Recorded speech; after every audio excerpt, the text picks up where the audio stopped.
The Blithedale Romance by Nathaniel Hawthorne. Preface.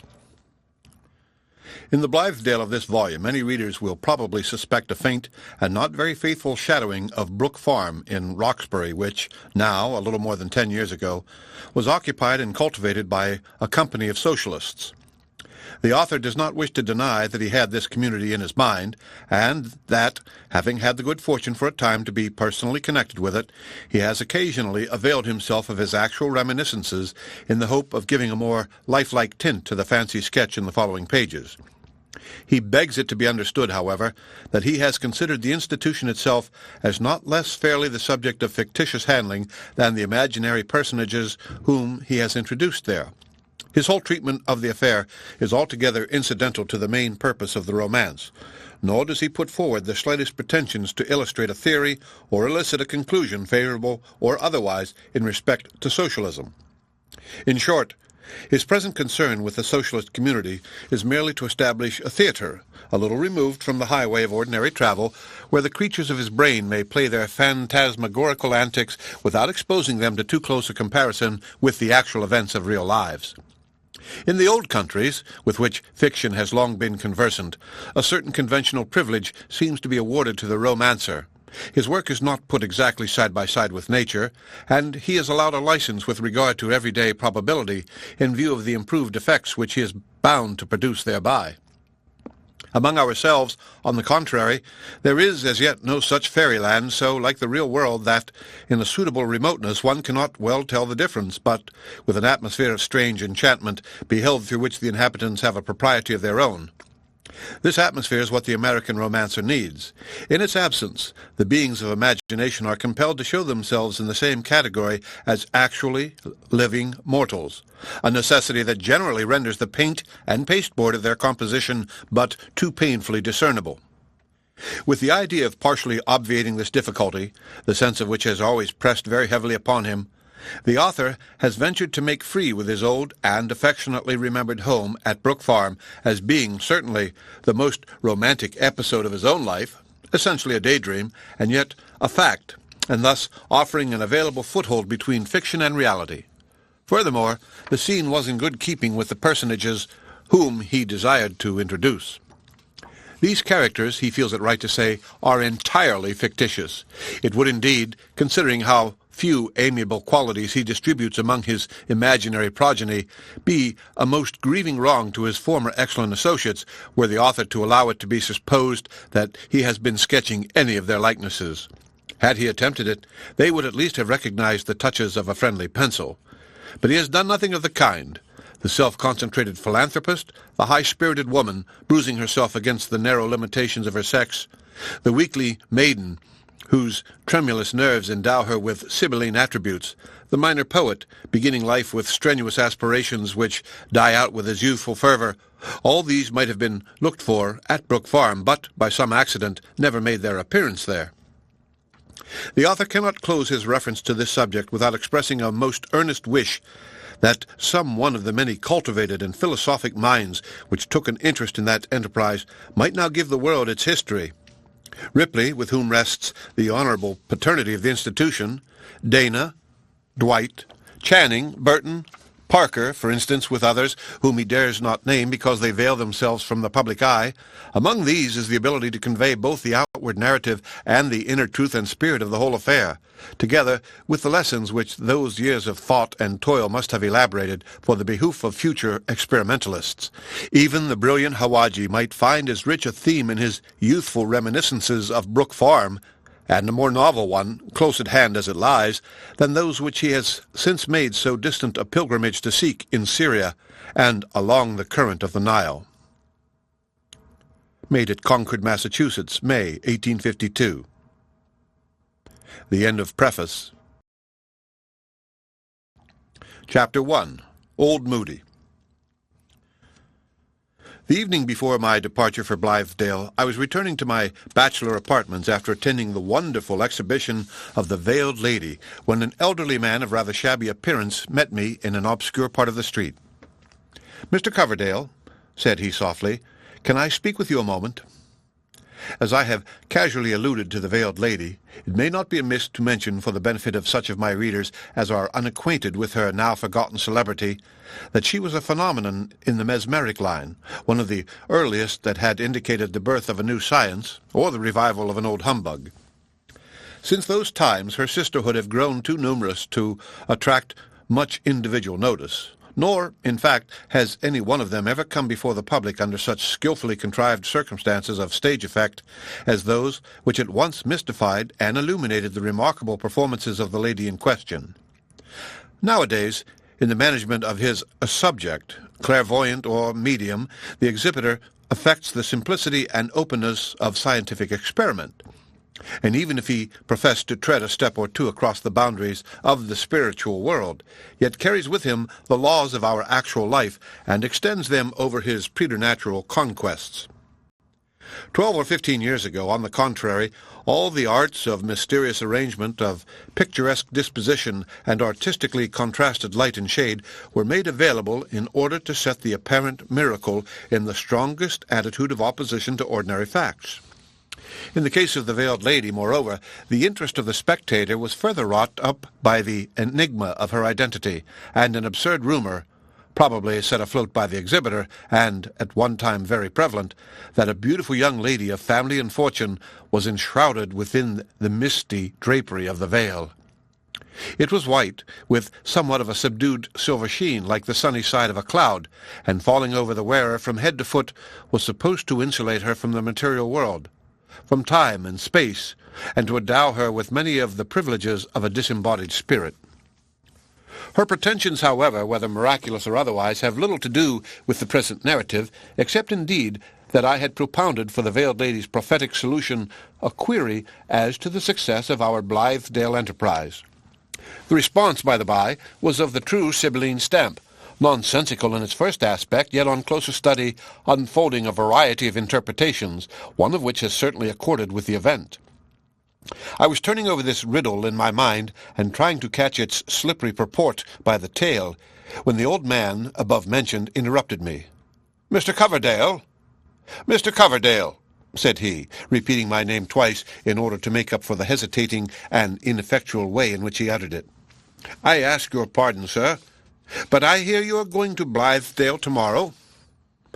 I knew the pale, elderly face with the red-tipped nose and the patch over one eye, and likewise saw something characteristic in the old fellow's way of standing under the arch of a gate, only revealing enough of himself to make me recognize him as an acquaintance. He was a very shy personage, this Mr. Moody, and the trait was the more singular as his mode of getting his bread necessarily brought him into the stir and hubbub of the world more than the generality of men. "Yes, Mr. Moody," I answered, wondering what interest he could take in the fact. "It is my intention to go to Blithedale tomorrow. Can I be of any service to you before my departure?" "If you pleased, Mr. Coverdale," said he, "you might do me a very great favor." "A very great one?" repeated I, in a tone that must have expressed but little alacrity of beneficence, though I was ready to do the old man any amount of kindness involving no special trouble to myself. "A very great favor, do you say? My time is brief, Mr. Moody, and I have a good many preparations to make, but be good enough to tell me what you wish."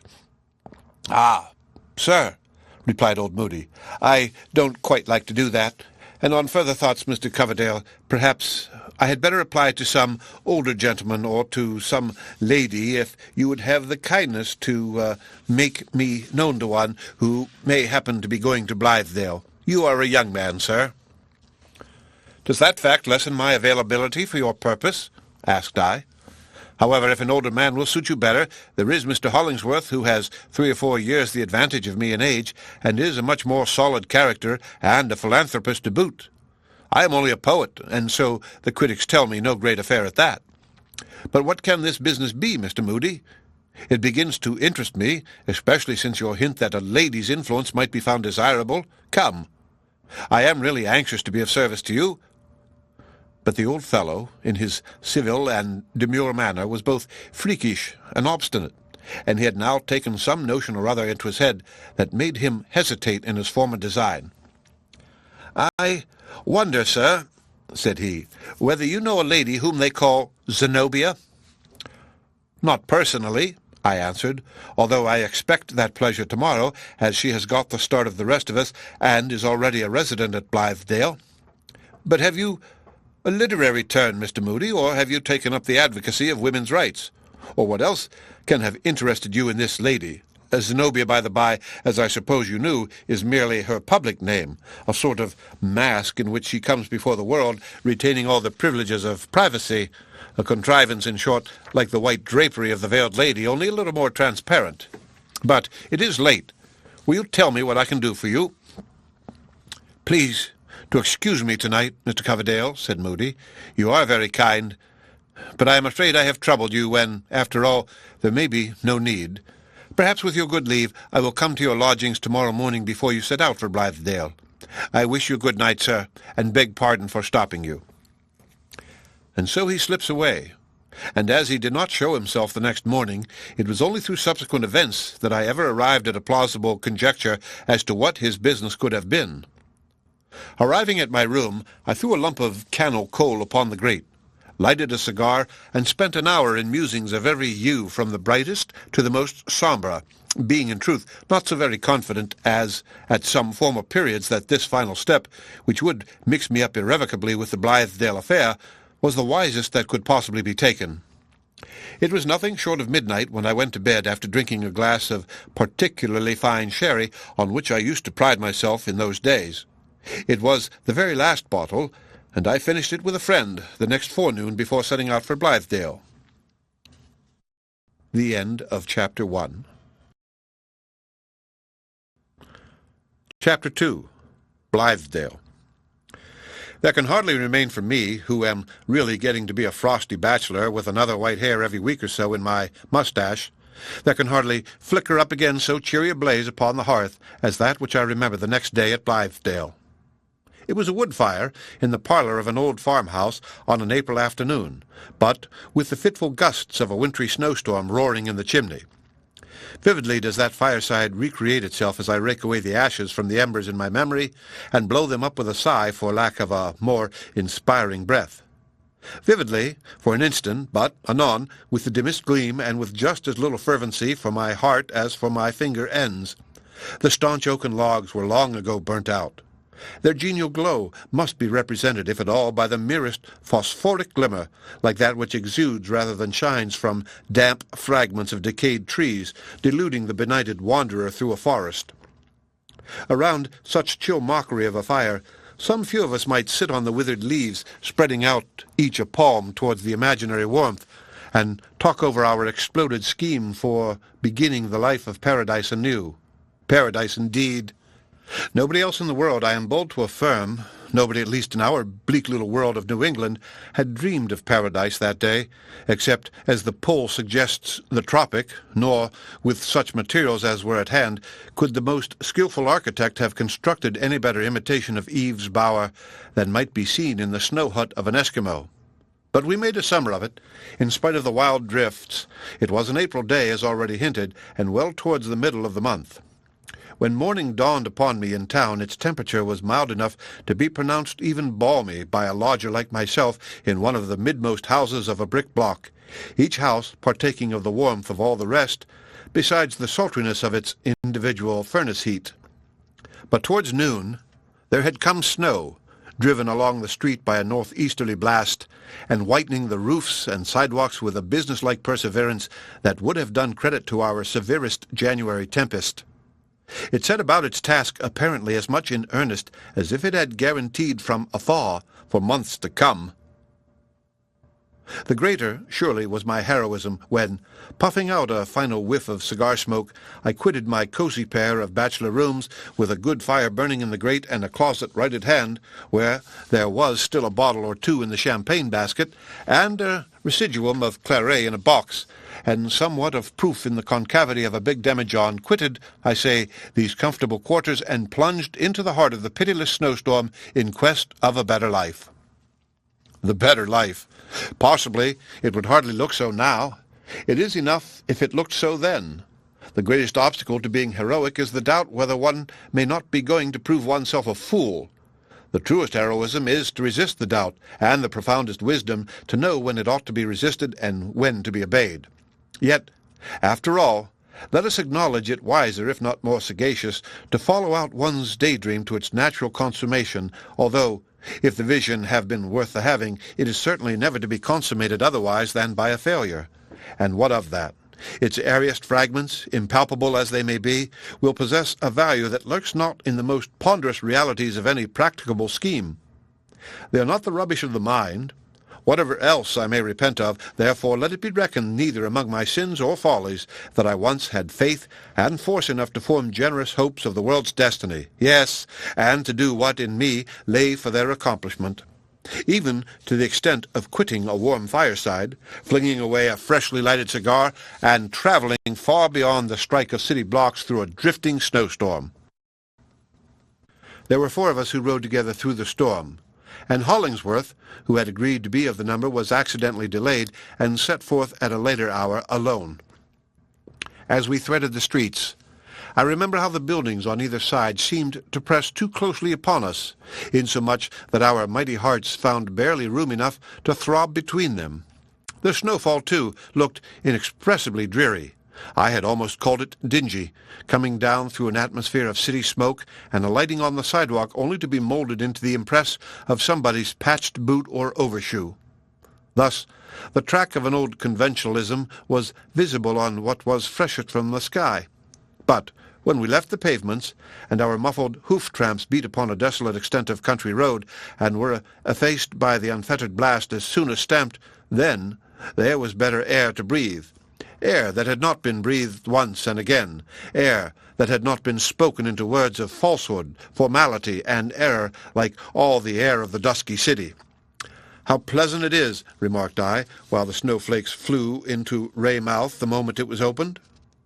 "How very mild and balmy is this country air." "Ah, Coverdale, don't laugh at what little enthusiasm you have left," said one of my companions. "I maintain that this nitrous atmosphere is really exhilarating, and, at any rate, we can never call ourselves regenerated men until a February northeaster shall be as grateful to us as the softest breeze of June." So we all of us took courage, riding fleetly and merrily along by stone fences that were half buried in the wave-like drifts, and through patches of woodland where the tree trunks opposed the snow-encrusted side towards the northeast, and within ken of deserted villas with no footprints in their avenues, and past scattered dwellings whence puffed the smoke of country fires, strongly impregnated with the pungent aroma of burning peat. Sometimes, encountering a traveller, we shouted a friendly greeting, and he, unmuffling his ears to the bluster and the snow spray and listening eagerly, appeared to think our courtesy worth less than the trouble which it cost him. The churl! He understood the shrill whistle of the blast, but had no intelligence for our blithe tones of brotherhood. This lack of faith in our cordial sympathy on the traveller's part was one among the innumerable tokens how difficult a task we had in hand for the reformation of the world. We rode on, however, with still unflagging spirits, and made such good companionship with the tempest that, at our journey's end, we professed ourselves almost loath to bid the rude blusterer good-bye. But, to own the truth, I was little better than an icicle, and began to be suspicious that I had caught a fearful cold. And now we were seated by the brisk fireside of the old farmhouse, the same fire that glimmers so faintly among my reminiscences at the beginning of this chapter. There we sat, with the snow melting out of our hair and beards, and our faces all ablaze, what with the past inclemency and present warmth. It was indeed a right good fire that we found awaiting us, built up of great rough logs and knotty limbs and splintered fragments of an oak tree, such as farmers are wont to keep for their own hearths, since these crooked and unmanageable boughs could never be measured into merchantable cords for the market. A family of the old Pilgrims might have swung their kettle over precisely such a fire as this, only no doubt a bigger one, and contrasting it with my coal grate, I felt, so much the more, that we had transported ourselves a world-wide distance from the system of society that shackled us at breakfast-time. Good, comfortable Mrs. Foster, the wife of stout Silas Foster, who was to manage the farm at a fair stipend and be our tutor in the art of husbandry, bade us a hearty welcome. At her back, a back of generous breadth, appeared 2 young women, smiling most hospitably, but looking rather awkward withal, as not well knowing what was to be their position in our new arrangement of the world. We shook hands affectionately all round, and congratulated ourselves that the blessed state of brotherhood and sisterhood at which we aimed might fairly be dated from this moment. Our greetings were hardly concluded when the door opened, and Zenobia, whom I had never before seen, important as was her place in our enterprise, Zenobia entered the parlor. This, as the reader, if at all acquainted with our literary biography, need scarcely be told, was not her real name. She had assumed it, in the first instance, as her magazine signature, and as it accorded well with something imperial which her friends attributed to this lady's figure and deportment, they, half-laughingly, adopted it in their familiar intercourse with her. She took the appellation in good part, and even encouraged its constant use, which in fact was thus far appropriate that our Zenobia, however humble looked her new philosophy, had as much native pride as any queen would have known what to do with. The end of Chapter 2. Chapter 3, A Knot of Dreamers. Zenobia bade us welcome in a fine, frank, mellow voice, and gave each of us her hand, which was very soft and warm. She had something appropriate, I recollect, to say to every individual, and what she said to myself was this: "I have long wished to know you, Mr. Coverdale, and to thank you for your beautiful poetry, some of which I have learned by heart, or rather, it has stolen into my memory without my exercising any choice or volition about the matter. Of course, permit me to say, you do not think of relinquishing an occupation in which you have done yourself so much credit. I would almost rather give you up as an associate than that the world should lose one of its true poets." "Ah, no, there will not be the slightest danger of that, especially after this inestimable praise from Zenobia," said I, smiling and blushing, no doubt, with excess of pleasure. "I hope, on the contrary, now, to produce something that shall really deserve to be called poetry, true, strong, natural, and sweet, as is the life which we are going to lead, something that shall have the notes of wild birds twittering through it, or a strain like the wind anthems in the woods, as the case may be." "Is it irksome to you to hear your own verses sung?" asked Zenobia with a gracious smile. "If so, I am very sorry, for you will certainly hear me singing them sometimes in the summer evenings." "Of all things," answered I, "that is what will delight me most." While this passed, and while she spoke to my companions, I was taking note of Zenobia's aspect, and it impressed itself on me so distinctly that I can now summon her up like a ghost, a little wanner than the life, but otherwise identical with it. She was dressed as simply as possible in an American print, I think the dry goods people call it so, but with a silken kerchief between which and her gown there was one glimpse of a white shoulder. It struck me as a great piece of good fortune that there should be just that glimpse. Her hair, which was dark, glossy, and of singular abundance, was put up rather soberly and primly, without curls or other ornament, except a single flower. It was an exotic of rare beauty, and as fresh as if the hothouse gardener had just clipped it from the stem. That flower has struck deep root into my memory. I can both see it and smell it at this moment. So brilliant, so rare, so costly as it must have been, and yet enduring only for a day. It was more indicative of the pride and pomp which had a luxuriant growth in Zenobia's character than if a great diamond had sparkled among her hair. Her hand, though very soft, was larger than most women would like to have, or than they could afford to have, though not a whit too large in proportion with the spacious plan of Zenobia's entire development.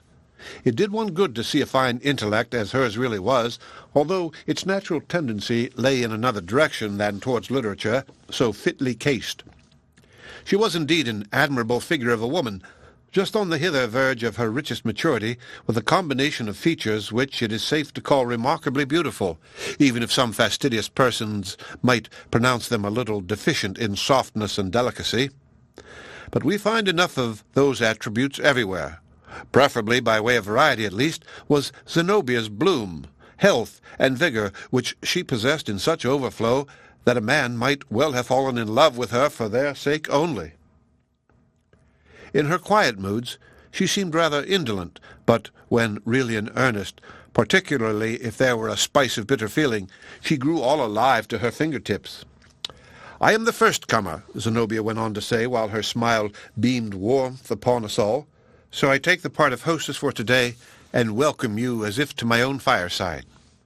You shall be my guests, too, at supper. Tomorrow, if you please, we will be brethren and sisters, and begin our new life from daybreak." "Have we our various parts assigned?" asked someone. "Oh, we of the softer sex," responded Zenobia with her mellow, almost broad laugh, most delectable to hear, but not in the least like an ordinary woman's laugh.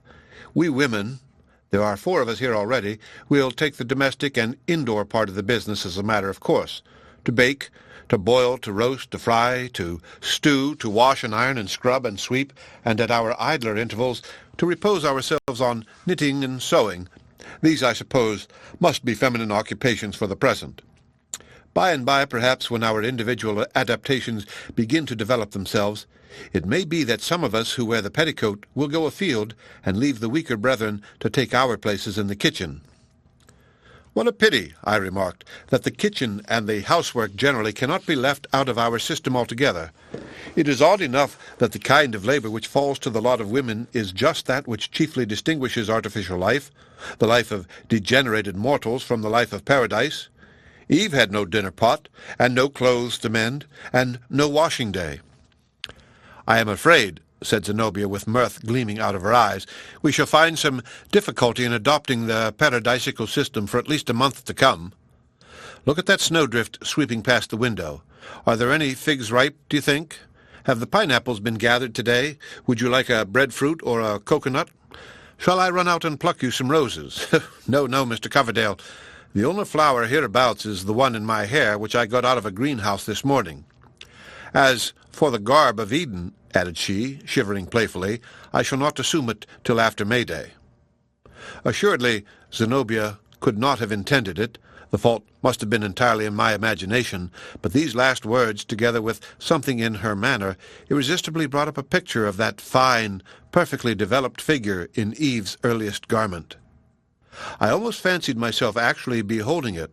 Her free, careless, generous modes of expression often had this effect of creating images which, though pure, are hardly felt to be quite decorous when born of a thought that passes between man and woman.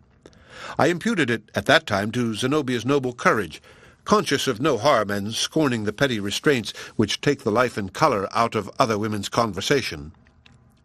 There was another peculiarity about her. We seldom meet with women nowadays, and in this country, who impress us as being women at all. Their sex fades away and goes for nothing in ordinary intercourse. Not so with Zenobia.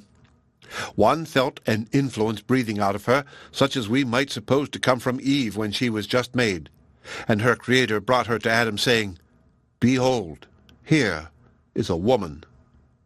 Not that I would convey the idea of a special gentleness, grace, modesty, and shyness, but of a certain warm and rich characteristic which seems, for the most part, to have been refined away out of the feminine system.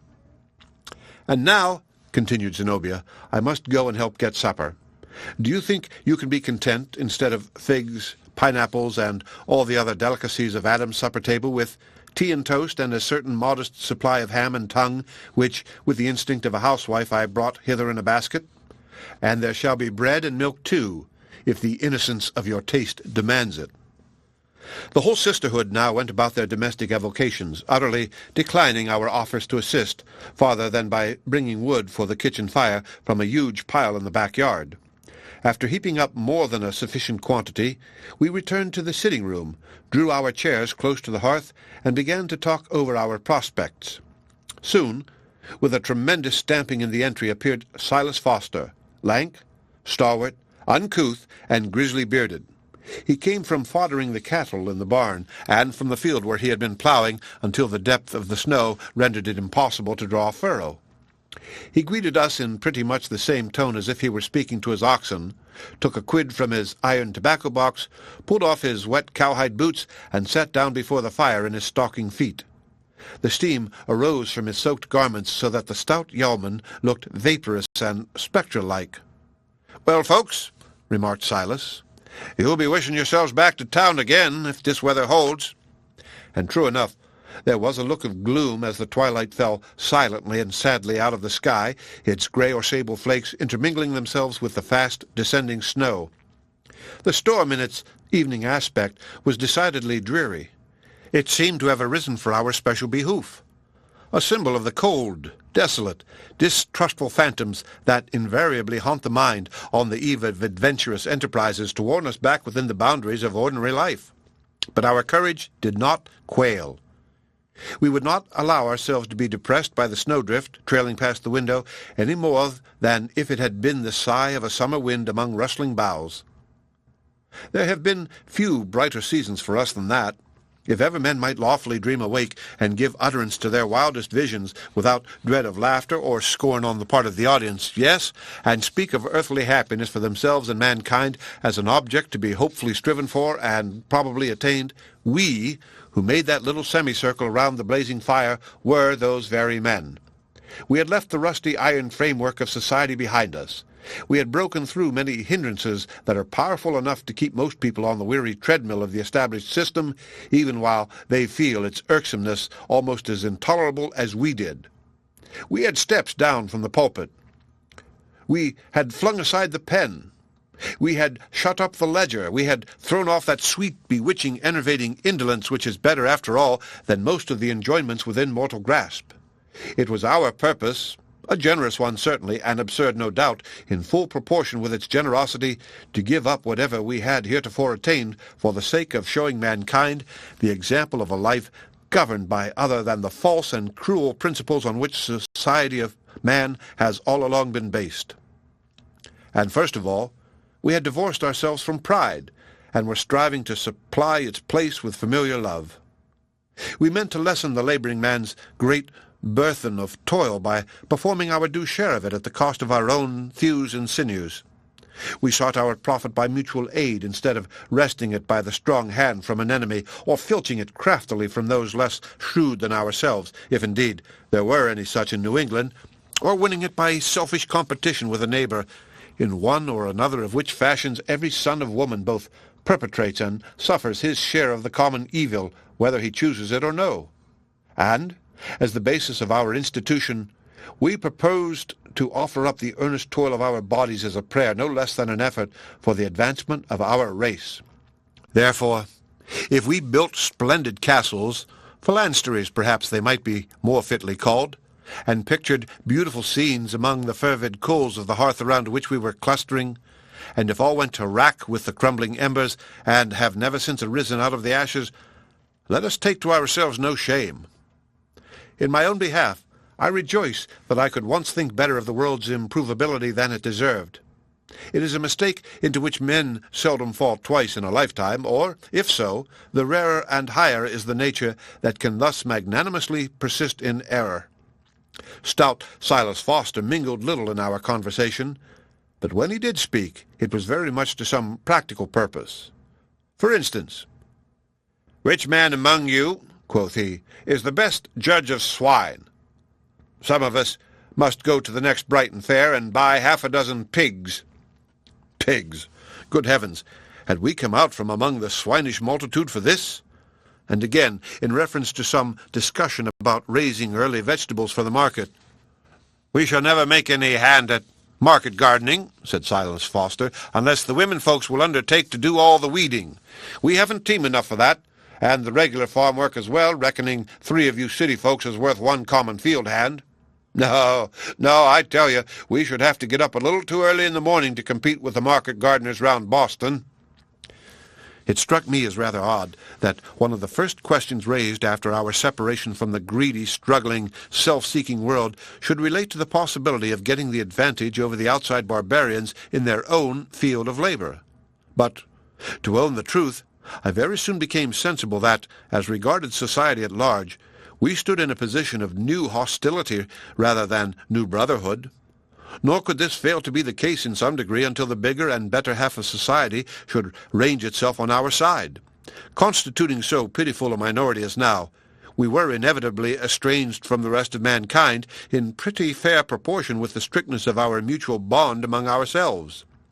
This dawning idea, however, was driven back into my inner consciousness by the entrance of Zenobia. She came with the welcome intelligence that supper was on the table. Looking at herself in the glass, and perceiving that her one magnificent flower had grown rather languid, probably by being exposed to the fervency of the kitchen fire, She flung it on the floor as unconcernedly as a village girl would throw away a faded violet. The action seemed proper to her character, although methought it would still more have befitted the bounteous nature of this beautiful woman to scatter fresh flowers from her hand, and to revive faded ones by her touch. Nevertheless, it was a singular but irresistible effect. The presence of Zenobia caused our heroic enterprise to show like an illusion, a masquerade, a pastoral, a counterfeit Arcadia, in which we grown-up men and women were making a play-day of the years that were given us to live in. I tried to analyze this impression, but not with much success. "It really vexes me," observed Zenobia as we left the room, "that Mr. Hollingsworth should be such a laggard. I should not have thought him at all the sort of person to be turned back by a puff of contrary wind or a few snowflakes drifting into his face." "Do you know Hollingsworth personally?" I inquired. "No, only as an auditress, I mean, of some of his lectures," said she.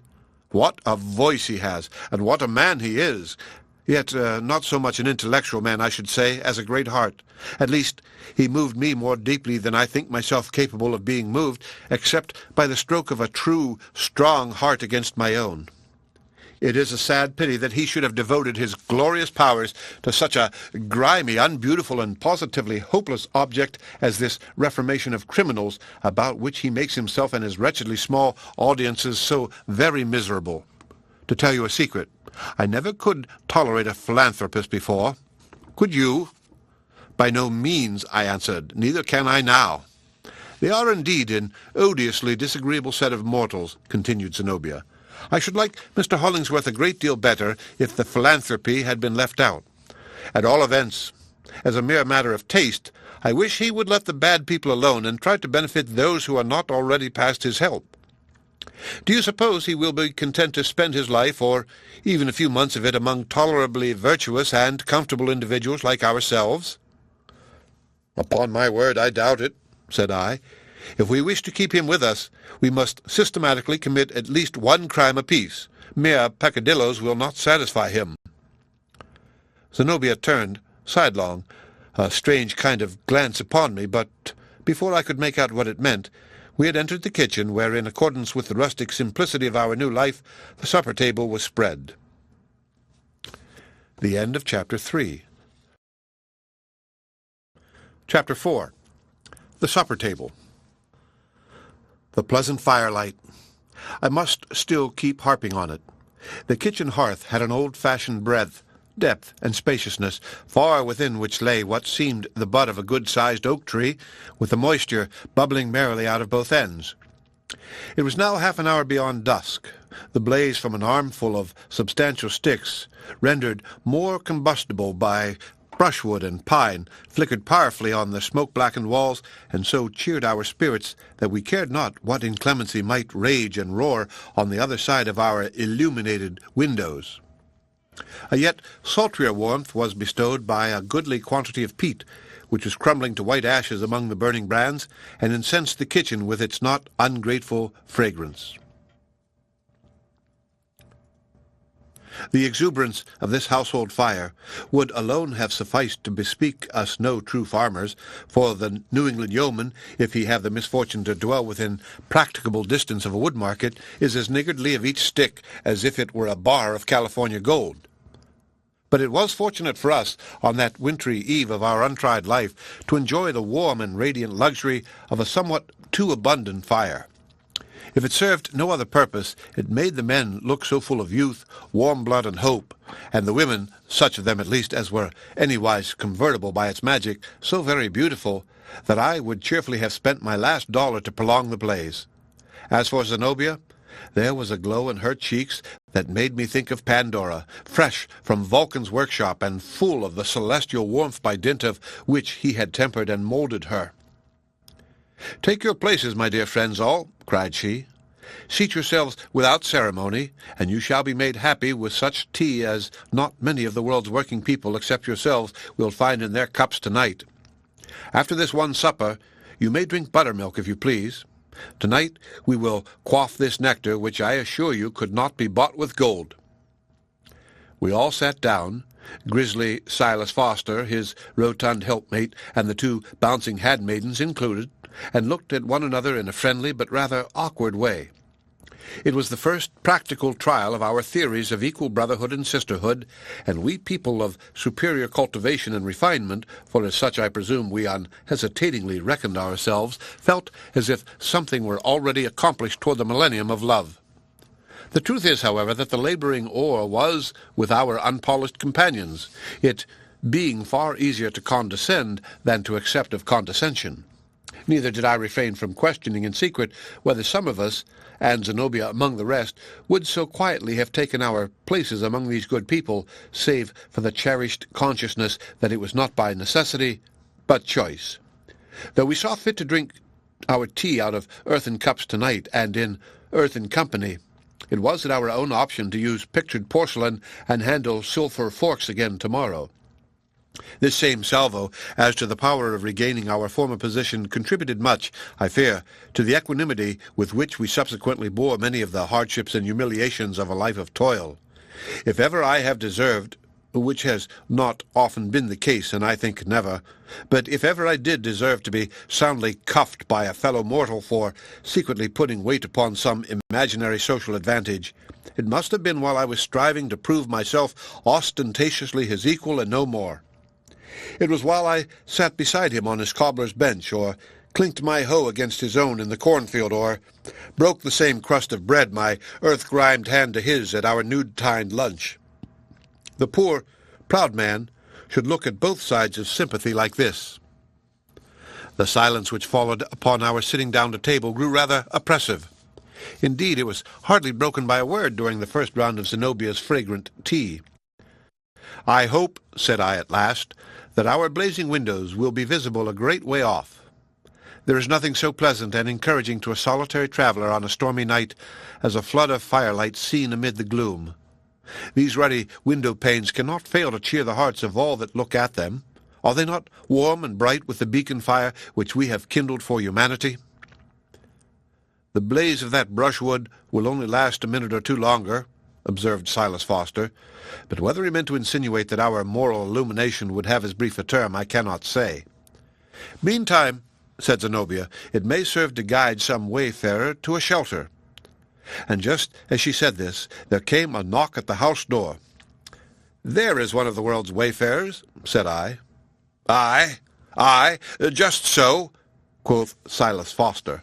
"Our firelight will draw stragglers, just as a candle draws door-bugs on a summer night." Whether to enjoy a dramatic suspense, or that we were selfishly contrasting our own comfort with the chill and dreary situation of the unknown person at the threshold, or that some of us city folks felt a little startled at the knock which came so unseasonably through night and storm to the door of the lonely farmhouse, so it happened that nobody for an instant or two arose to answer the summons. Pretty soon there came another knock. The first had been moderately loud, the second was smitten so forcibly that the knuckles of the applicant must have left their mark in the door panel. "He knocks as if he had the right to come in," said Zenobia, laughing. "And what are we thinking of? It must be Mr. Hollingsworth." Hereupon I went to the door, unbolted, and flung it wide open. There, sure enough, stood Hollingsworth, his shaggy greatcoat all covered with snow, so that he looked quite as much like a polar bear as a modern philanthropist. "Sluggish hospitality, this," said he, in those deep tones of his which seemed to come out of a chest as capacious as a barrel. "It would have served you right if I had laid down and spent the night on the doorstep just for the sake of putting you to shame.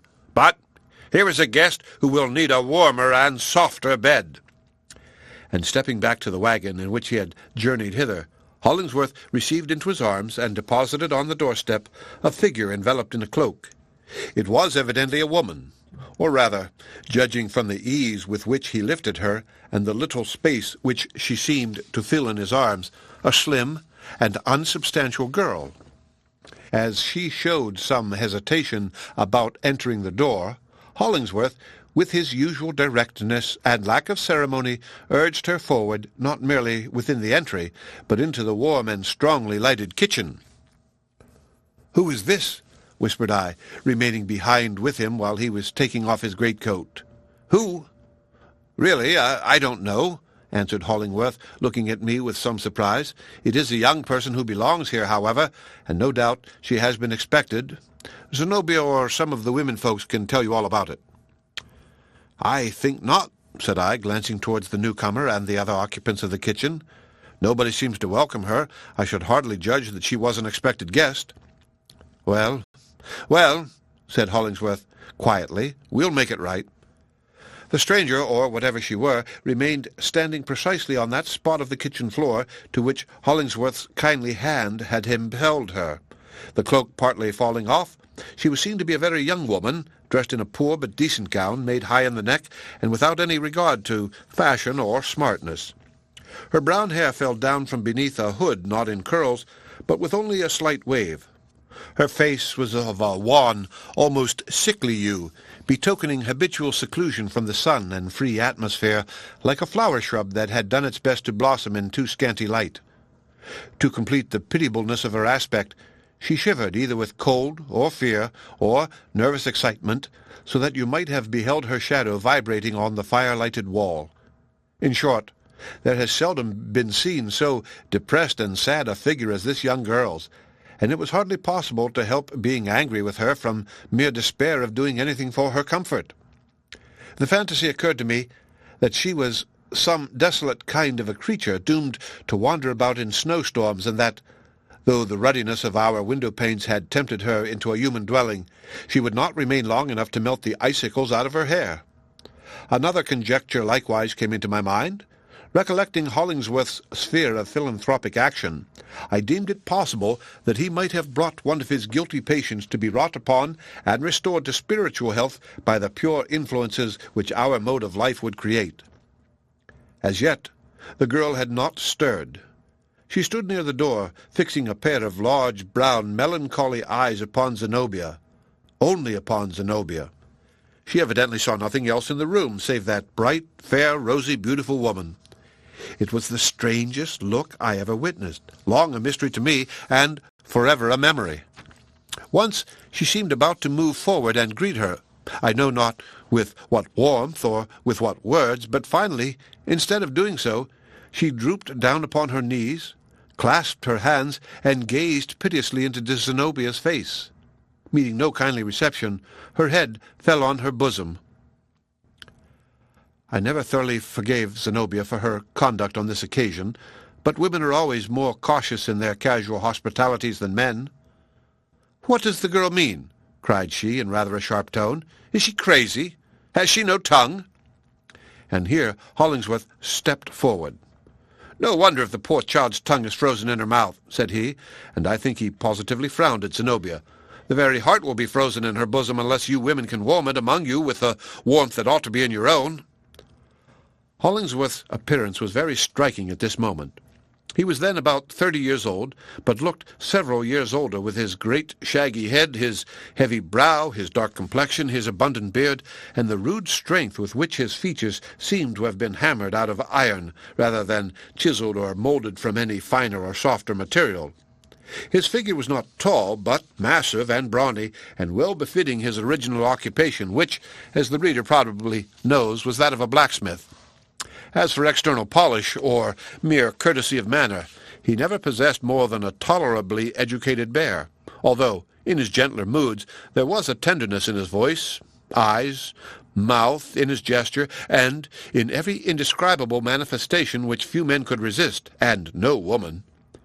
But he now looked stern and reproachful, and it was with that inauspicious meaning in his glance that Hollingsworth first met Zenobia's eyes and began his influence upon her life. To my surprise, Zenobia, of whose haughty spirit I had been told so many examples, absolutely changed colour and seemed mortified and confused. "You do not quite do me justice, Mr. Hollingsworth," said she, almost humbly. "I am willing to be kind to the poor girl. Is she a protégée of yours? What can I do for her?" "Have you anything to ask of this lady?" said Hollingsworth kindly to the girl. "I remember you mentioned her name before we left town." "Only that she will shelter me," replied the maid tremulously. "Only that she will let me be always near her." "Well, indeed!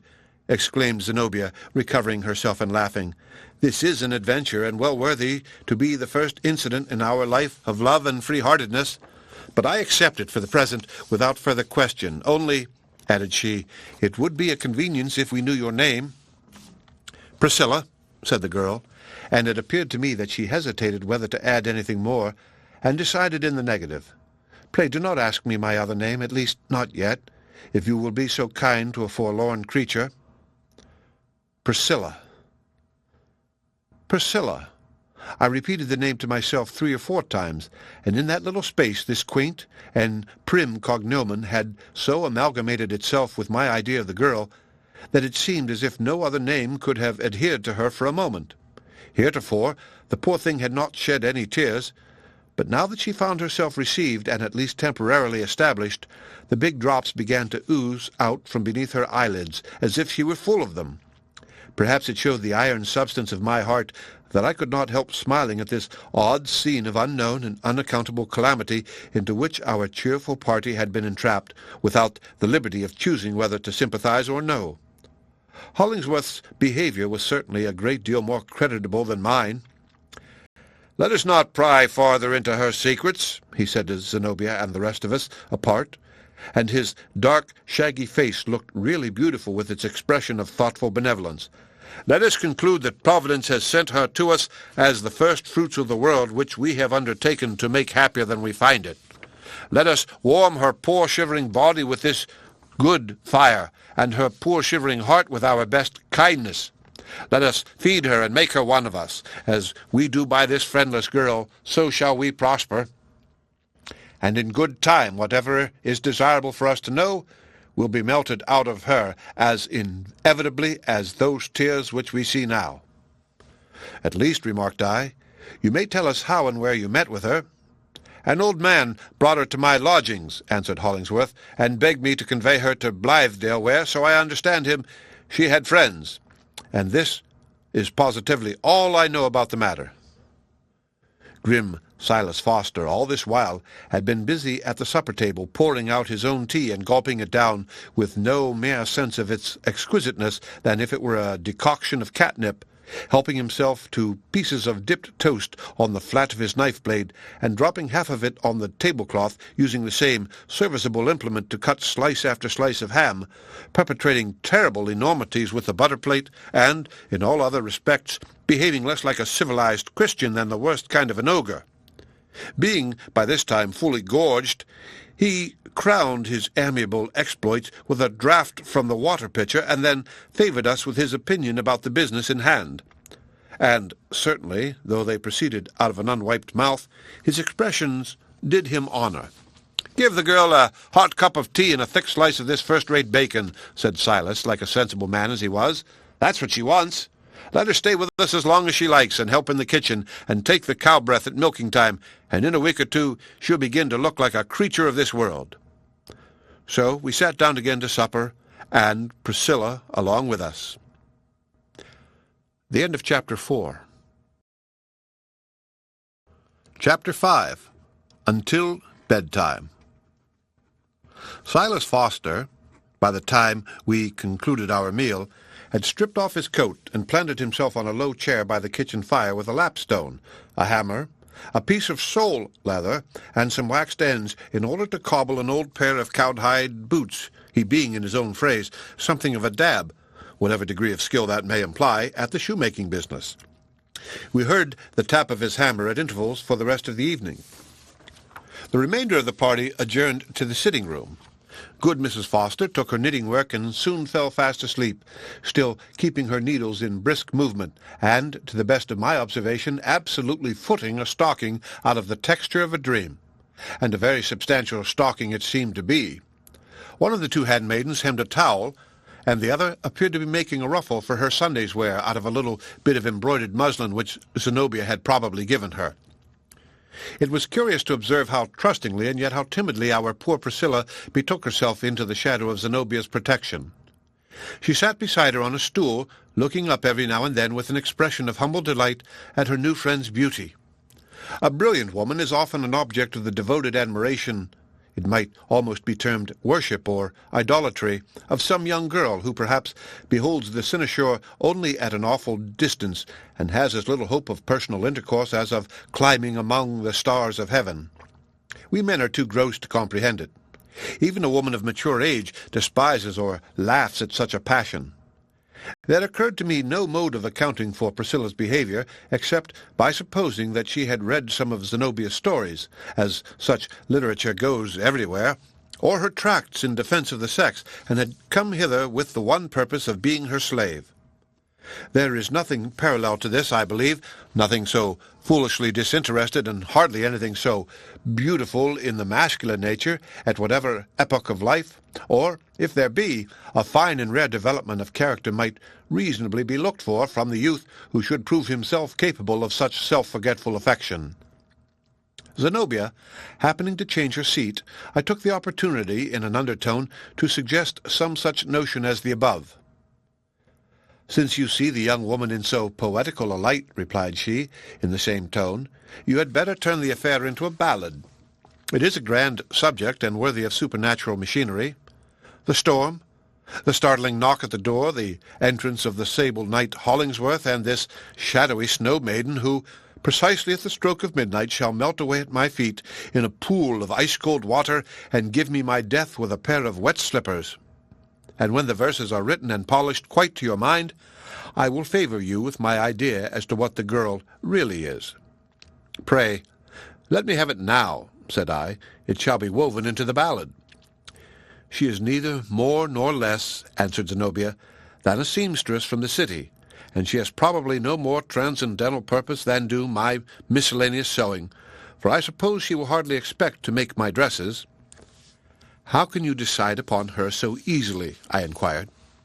"Oh, we women judge one another by tokens that escape the obtuseness of masculine perceptions," said Zenobia.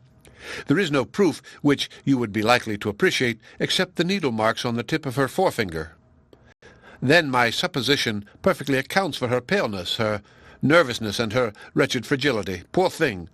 She has been stifled with the heat of a salamander stove in a small, close room, and has drunk coffee and fed upon doughnuts, raisins, candy, and all such trash, till she is scarcely half alive. And so, as she has hardly any physique, a poet like Mr. Miles Coverdale may be allowed to think her spiritual."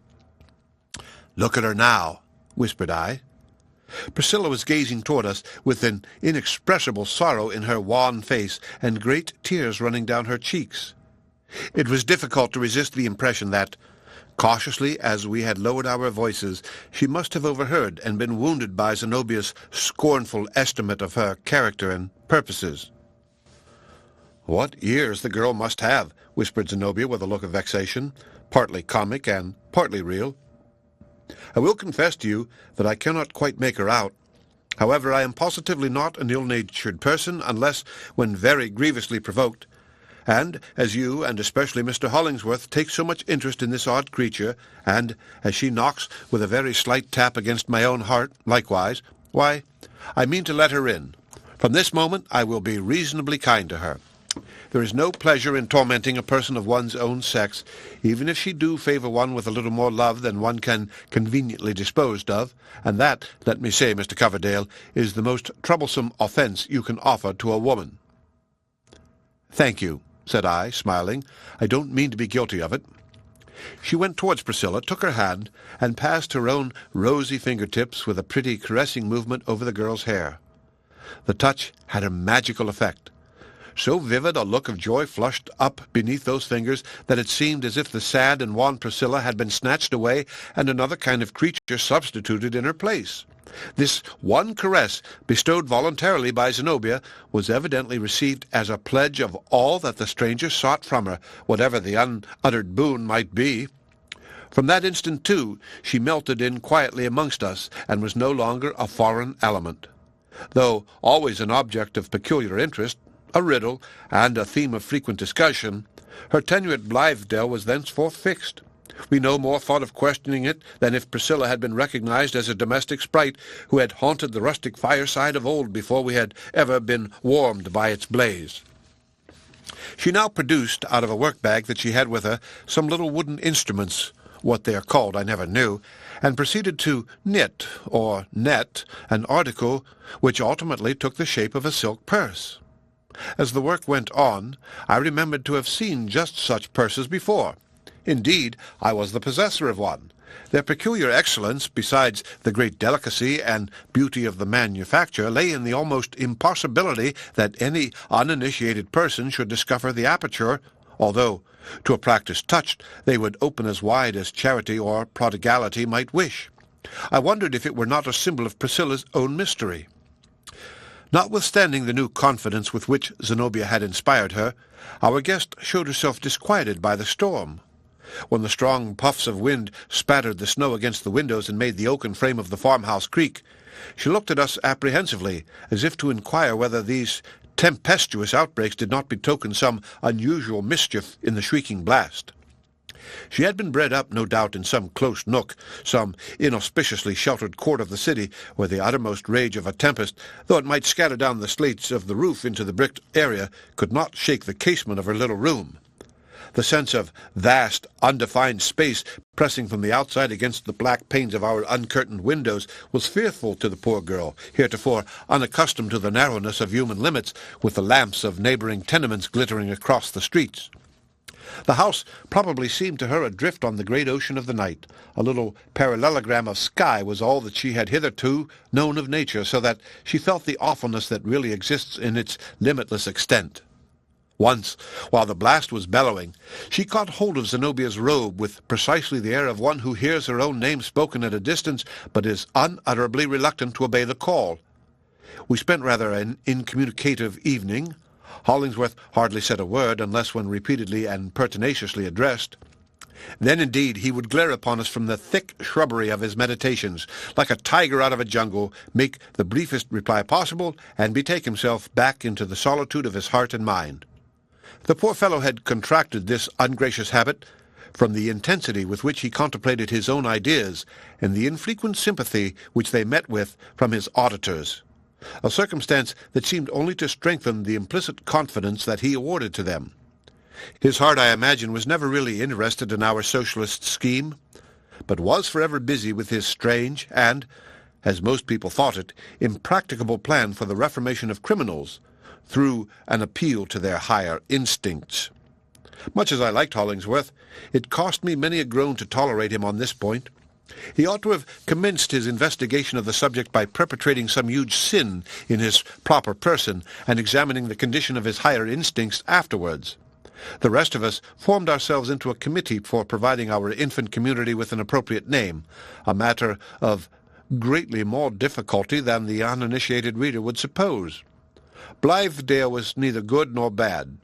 We should have resumed the old Indian name of the premises had it possessed the oil and honey flow which the aborigines were so often happy in communicating to their local appellations, but it chanced to be a harsh, ill-connected, and interminable word which seemed to fill the mouth with a mixture of very stiff clay and very crumbly pebbles.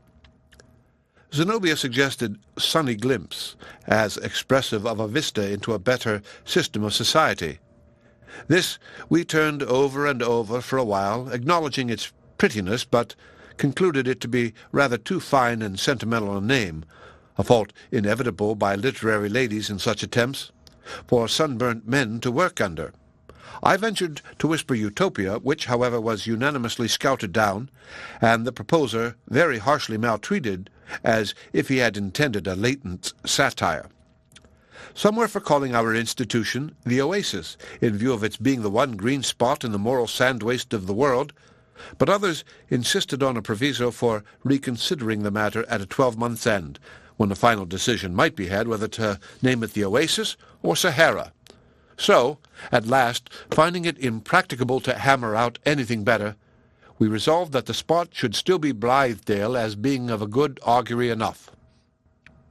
The evening wore on, and the outside solitude looked in upon us through the windows, gloomy, wild, and vague, like another state of existence, close beside the little sphere of warmth and light in which we were the prattlers and bustlers of a moment. By and by, the door was opened by Silas Foster with a cotton handkerchief about his head and a tallow candle in his hand.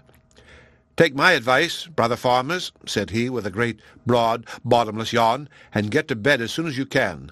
I shall sound the horn at daybreak, and we've got the cattle to fodder and 9 cows to milk, and a dozen other things to do before breakfast." Thus ended the first evening at Blithedale. I went shivering to my fireless chamber with the miserable consciousness, which had been growing upon me for several hours past, that I had caught a tremendous cold, and should probably awaken at the blast of the horn a fit subject for a hospital. The night proved a feverish one.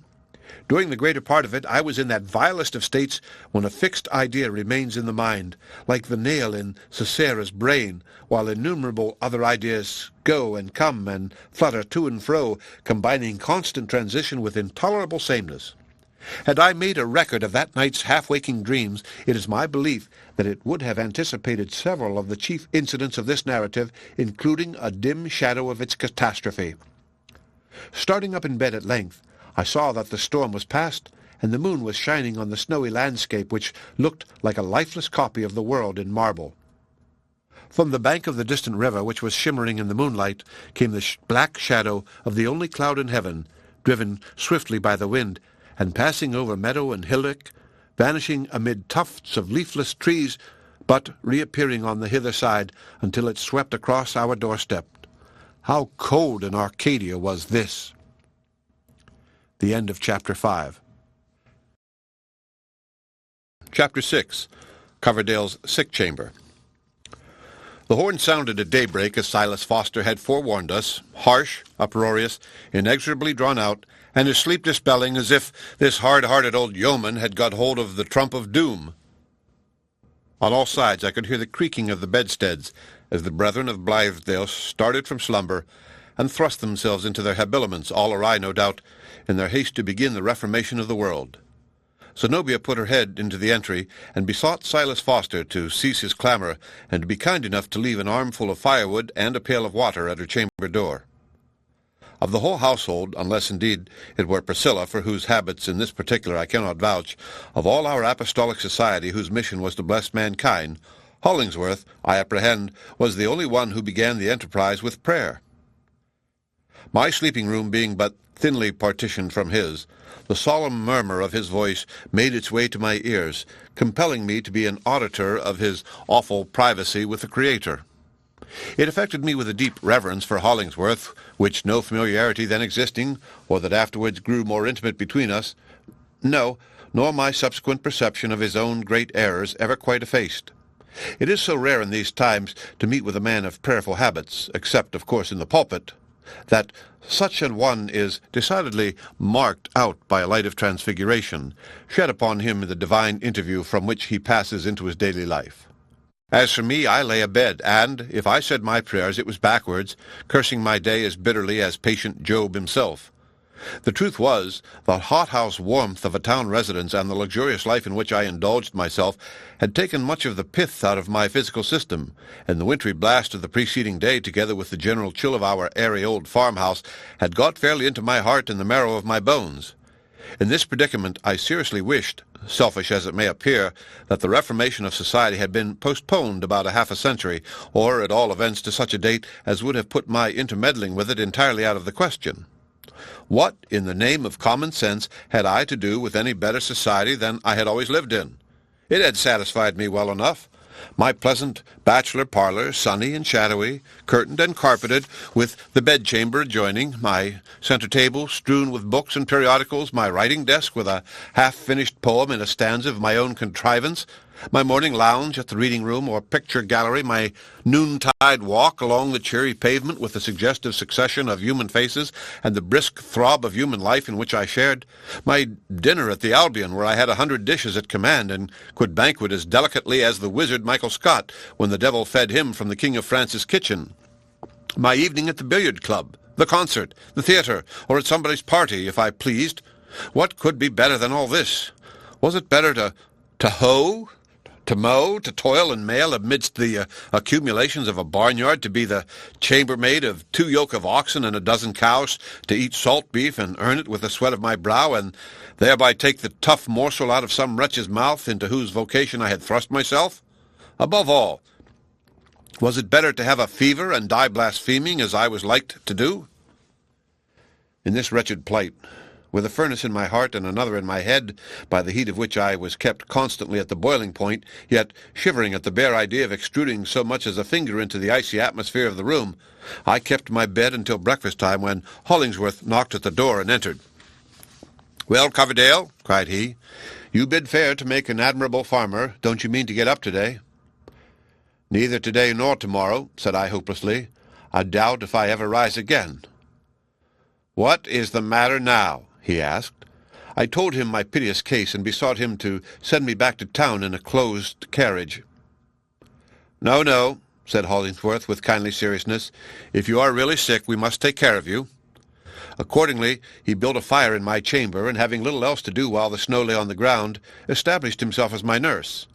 A doctor was sent for, who, being homeopathic, gave me as much medicine in the course of a fortnight's attendance as would have lain on the point of a needle. They fed me on water gruel, and I speedily became a skeleton above ground. But after all, I have many precious recollections connected with that fit of sickness. Hollingsworth's more than brotherly attendance gave me inexpressible comfort. Most men, and certainly I could not always claim to be one of the exceptions, have a natural indifference, if not an absolutely hostile feeling towards those whom disease, or weakness, or calamity of any kind causes to falter and faint amid the rude jostle of our selfish existence. The education of Christianity, it is true, the sympathy of a like experience, and the example of women may soften and possibly subvert this ugly characteristic of our sex. But it is originally there, and has likewise its analogy in the practice of our brute brethren who hunt the sick or disabled member of the herd from among them as an enemy. It is for this reason that the stricken deer goes apart, and the sick lion grimly withdraws himself into his den. Except in love, or the attachments of kindred, or other very long and habitual affection, we really have no tenderness. But there was something of the woman moulded into the great stalwart frame of Hollingsworth, nor was he ashamed of it, as men often are, of what is best in them, nor seemed ever to know that there was such a soft place in his heart. I knew it well, however, at that time, although afterwards it came nigh to be forgotten. Methought there could not be two such men alive as Hollingsworth. There never was any blaze of a fireside that warmed and cheered me in the down-sinkings and shiverings of my spirit so effectually as did the light out of those eyes which lay so deep and dark under his shaggy brows. Happy the man that has such a friend beside him when he comes to die, and unless a friend like Hollingsworth be at hand, as most probably there will not, he had better make up his mind to die alone. How many men, I wonder, does one meet with in a lifetime who he would choose for his death-bed companions? At the crisis of my fever, I besought Hollingsworth to let nobody else enter the room, but continually to make me sensible of his own presence by a grasp of the hand, a word, a prayer if he thought good to utter it, and that then he should be the witness how courageously I would encounter the worst. It still impresses me as almost a matter of regret that I did not die then, when I had tolerably made up my mind to it, for Hollingsworth would have gone with me to the hither verge of life, and have sent his friendly and hopeful accents far over on the other side, while I should be treading the unknown path. Now, were I to send for him, he would hardly come to my bedside, nor should I depart the easier for his presence. "You're not going to die this time," said he, gravely smiling. "You know nothing about sickness, and think your case a great deal more desperate than it is." "Death should take me while I am in the mood," replied I, with a little of my customary levity. "Have you nothing to do in life," asked Hollingsworth, "that you fancy yourself so ready to leave it?" "Nothing," answered I. "Nothing that I know of, unless to make pretty verses and play a part with Zenobia and the rest of the amateurs in our pastoral. It seems but an unsubstantial sort of business as viewed through a mist of fever. But, dear Hollingsworth, your own vocation is evidently to be a priest, and to spend your days and nights in helping your fellow creatures to draw peaceful dying breaths." "And by which of my qualities," inquired he, "can you suppose me fitted for this awful ministry?" "By your tenderness," I said. "It seems to me the reflection of God's own love." "And you call me tender?" repeated Hollingsworth thoughtfully. "I should rather say that the most marked trait in my character is an inflexible severity of purpose. Mortal man has no right to be so inflexible as it is my nature and necessity to be." "I do not believe it," I replied. But in due time I remembered what he said. Probably, as Hollingsworth suggested, my disorder was never so serious as, in my ignorance of such matters, I was inclined to consider it. After so much tragical preparation, it was positively rather mortifying to find myself on the mending hand. All the other members of the community showed me kindness according to the full measure of their capacity. Zenobia brought me my gruel every day, made by her own hands, not very skillfully, if the truth must be told, and whenever I seemed inclined to converse, would sit by my bedside and talk with so much vivacity as to add several gratuitous throbs to my pulse. Her poor little stories and tracts never half did justice to her intellect. It was only the lack of a fitter avenue that drove her to seek development in literature. She was made, among 1,000 other things that she might have been, for a stump oratress. I recognized no severe culture in Zenobia. Her mind was full of weeds. It startled me sometimes, in my state of moral as well as bodily faint-heartedness, to observe the hardihood of her philosophy. She made no scruple of oversetting all human institutions and scattering them as with a breeze from her fan. A female reformer, in her attacks upon society, has an instinctive sense of where the life lies, and is inclined to aim directly at that spot. Especially the relation between the sexes is naturally among the earliest to attract her notice. Zenobia was truly a magnificent woman. The homely simplicity of her dress could not conceal nor scarcely diminish the queenliness of her presence.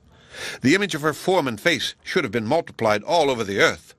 It was wronging the rest of mankind to retain her as the spectacle of only a few. The stage would have been her proper sphere. She should have made it a point of duty, moreover, to sit endlessly to painters and sculptors, and preferably to the latter, because the cold decorum of the marble would consist with the utmost scantiness of drapery, so that the eye might chastely be gladdened with her material perfection in its entireness. I know not well how to express that the native glow of coloring in her cheeks, and even the flesh warmth over her round arms and what was visible of her full bust, in a word, her womanliness incarnated, compelled me sometimes to close my eyes, as if it were not quite the privilege of modesty to gaze at her. Illness and exhaustion, no doubt, had made me morbidly sensitive. I noticed and wondered how Zenobia contrived it, that she had always a new flower in her hair. And still it was a hothouse flower, an outlandish flower, a flower of the tropics, such as appeared to have sprung passionately out of a soil, the very weeds of which would be fervid and spicy. Unlike as was the flower of each successive day to the preceding one, it yet so assimilated its richness to the rich beauty of the woman that I thought it the only flower fit to be worn, so fit indeed that nature had evidently created this floral gem in a happy exuberance for the one purpose of worthily adorning Zenobia's head. It might be that my feverish fantasies clustered themselves about this peculiarity, and caused it to look more gorgeous and wonderful than if beheld with temperate eyes. In the height of my illness, as I well recollect, I went so far as to pronounce it preternatural. "Zenobia is an enchantress," whispered I once to Hollingsworth. "She is a sister of the veiled lady. That flower in her hair is a talisman. If you were to snatch it away, she would vanish, or be transformed into something else." "What does he say?" asked Zenobia. "Nothing that has an atom of sense in it," answered Hollingsworth. "He is a little beside himself, I believe, and talks about your being a witch, and of some magical property in the flower that you wear in your hair." "It is an idea worthy of a feverish poet," said she, laughing rather compassionately and taking out the flower. "I scorn to owe anything to magic. Here, Mr. Hollingsworth, you may keep the spell while it has any virtue in it, but I cannot promise you not to appear with a new one tomorrow. It is the one relic of my more brilliant, my happier days." The most curious part of the matter was that, long after my slight delirium had passed away, as long as, indeed, as I continued to know this remarkable woman, her daily flower affected my imagination, though more slightly, yet in very much the same way. The reason must have been that, whether intentionally on her part or not, this favorite ornament was actually a subtle expression of Zenobia's character. One subject about which, very impertinently moreover, I perplexed myself with a great many conjectures, was whether Zenobia had ever been married. The idea, it must be understood, was unauthorized by any circumstance or suggestion that had made its way to my ears. So young as I beheld her, and the freshest and rosiest woman of 1,000, there was certainly no need of imputing to her a destiny already accomplished. The probability was far greater that her coming years had all life's richest gifts to bring. If the great event of a woman's existence had been so consummated, the world knew nothing of it, although the world seemed to know Zenobia well. It was a ridiculous piece of romance, undoubtedly, to imagine that this beautiful personage, wealthy as she was, and holding a position that might fairly enough be called distinguished, could have given herself away so privately, but that some whisper and suspicion, and by degrees a full understanding of the fact, would eventually be blown abroad. But then, as I failed not to consider, her original home was at a distance of many hundred miles. Rumors might fill the social atmosphere, or might once have filled it, there, which would travel but slowly against the wind towards our northeastern metropolis, and perhaps melt into thin air before reaching it. There was not, and I distinctly repeat it, the slightest foundation in my knowledge for any surmise of the kind. But there is a species of intuition, either a spiritual lie, or the subtle recognition of a fact which comes to us in a reduced state of the corporeal system. The soul gets the better of the body after wasting illness, or when a vegetable diet may have mingled too much either in the blood. Vapors then rise up to the brain and take shapes that often image falsehood, but sometimes truth. The spheres of our companions have, at such periods, a vastly greater influence upon our own than when robust health gives us a repellent and self-defensive energy. Zenobia's sphere, I imagine, impressed itself powerfully on mine and transformed me during this period of my weakness into something like a mesmerical clairvoyant. Then also, as anybody could observe, the freedom of her deportment, though to some tastes it might commend itself as the utmost perfection of manner in a youthful widow or a blooming matron, was not exactly maidenlike. What girl had ever laughed as Zenobia did? What girl had ever spoken in her mellow tones? Her unconstrained and inevitable manifestation, I said often to myself, was that of a woman to whom wedlock had thrown wide the gates of mystery. Yet, sometimes I strove to be ashamed of these conjectures. I acknowledged it as a masculine grossness, a sin of wicked interpretation of which man is often guilty towards the other sex, thus to mistake the sweet, liberal, but womanly frankness of a noble and generous disposition.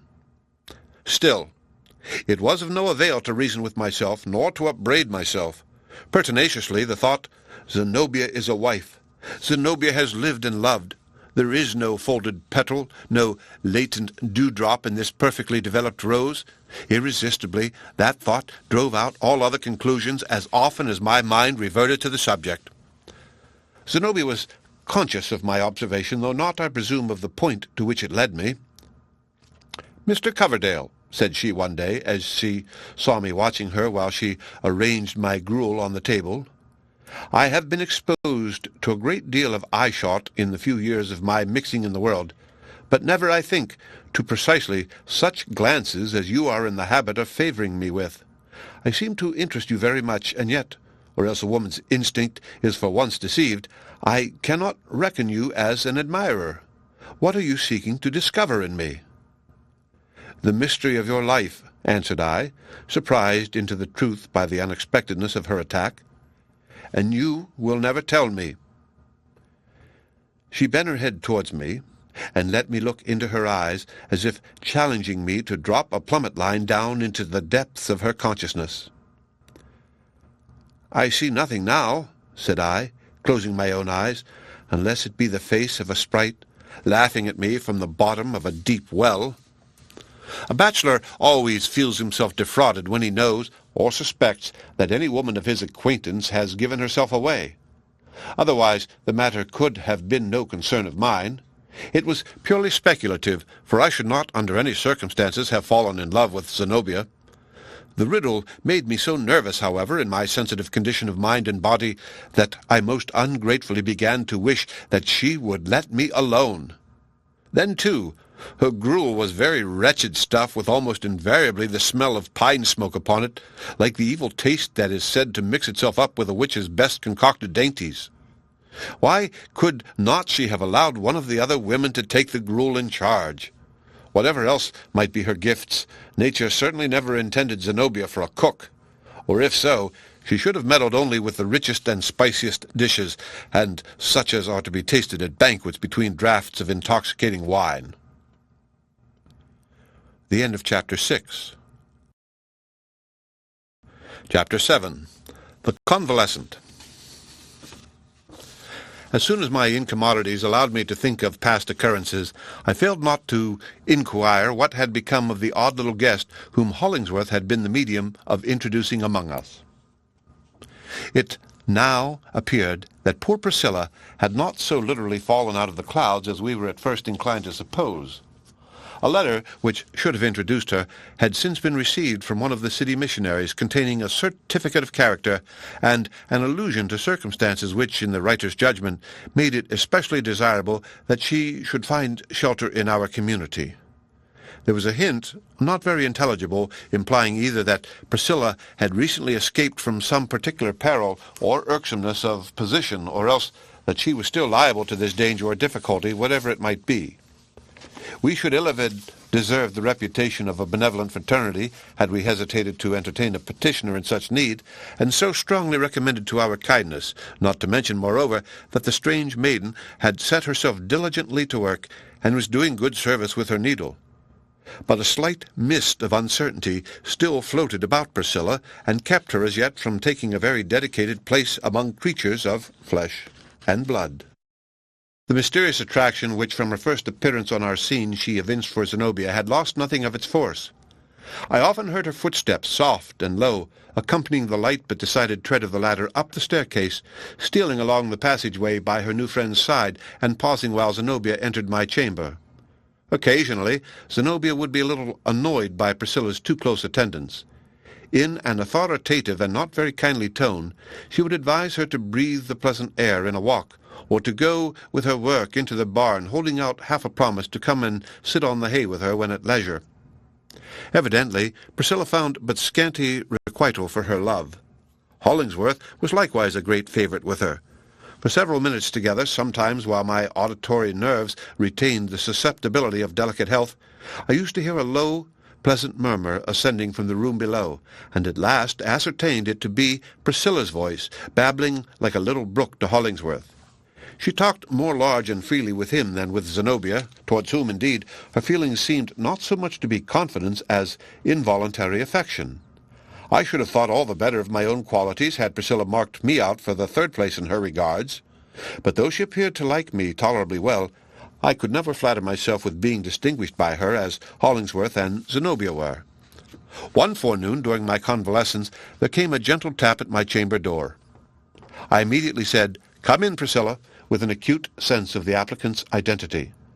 Nor was I deceived. It was really Priscilla, a pale, large-eyed little woman, for she had gone far enough into her teens to be at last on the outer limit of girlhood, but much less wan than at my previous view of her, and far better conditioned both as to health and spirits. At first, as I saw her, she had reminded me of plants that one sometimes observes doing their best to vegetate among the bricks of an enclosed court where there is scanty soil and never any sunshine. At present, though, with no approach to bloom, there were indications that the girl had human blood in her veins. Priscilla came softly to my bedside and held out an article of snow-white linen very carefully and smoothly ironed. She did not seem bashful, nor anywise embarrassed. My weakly condition, I suppose, supplied a medium in which she could approach me. "Do you not need this?" asked she. "I have made it for you." It was a nightcap. "My dear Priscilla," said I, smiling, "I never had on a nightcap in my life. But perhaps it will be better for me to wear one, now that I am a miserable invalid." "How admirably you have done it! No, I never can think of wearing such an exquisitely wrought nightcap as this, unless it be in the daytime when I sit up to receive company."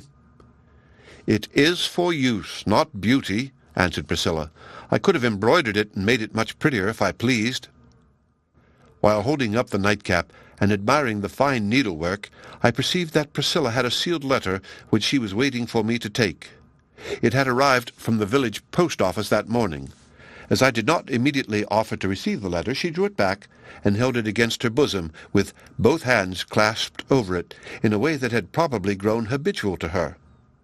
Now, on turning my eyes from the nightcap to Priscilla, it forcibly struck me that her air, though not her figure, and the expression of her face, but not its features, had a resemblance to what I had often seen in a friend of mine, one of the most gifted women of the age. I cannot describe it. The points easiest to convey to the reader were a certain curve of the shoulders and a partial closing of the eyes which seemed to look more penetratingly into my own eyes through the narrowed apertures than if they had been open at full width. It was a singular anomaly of likeness, coexisting with perfect dissimilitude. "Will you give me the letter, Priscilla?" said I. She started, put the letter into my hand, and quite lost the look that had drawn my notice. "Priscilla," I inquired, "did you ever see Miss Margaret Fuller?" "No," she answered. "Because," said I, "you reminded me of her just now, and it happens strangely enough that this very letter is from her." Priscilla, for whatever reason, looked very much discomposed. "I wish people would not fancy such odd things in me," she said rather petulantly. "How could I possibly make myself resemble this lady merely by holding her letter in my hand?" "Certainly, Priscilla, it would puzzle me to explain it," I replied. "Nor do I suppose that the letter had anything to do with it. It was just a coincidence, nothing more." She hastened out of the room, and this was the last that I saw of Priscilla until I ceased to be an invalid. Being much alone during my recovery, I read interminably in Mr. Emerson's essays, The Dial, Carlyle's works, George Sand's romances, lent me by Zenobia, and other books which one or another of the brethren or sisterhood had brought with them. Agreeing in little else, most of these utterances were like the cry of some solitary sentinel whose station was on the outpost of the advance guard of human progression, or, sometimes, the voice came sadly from among the shattered ruins of the past, but yet had a hopeful echo in the future.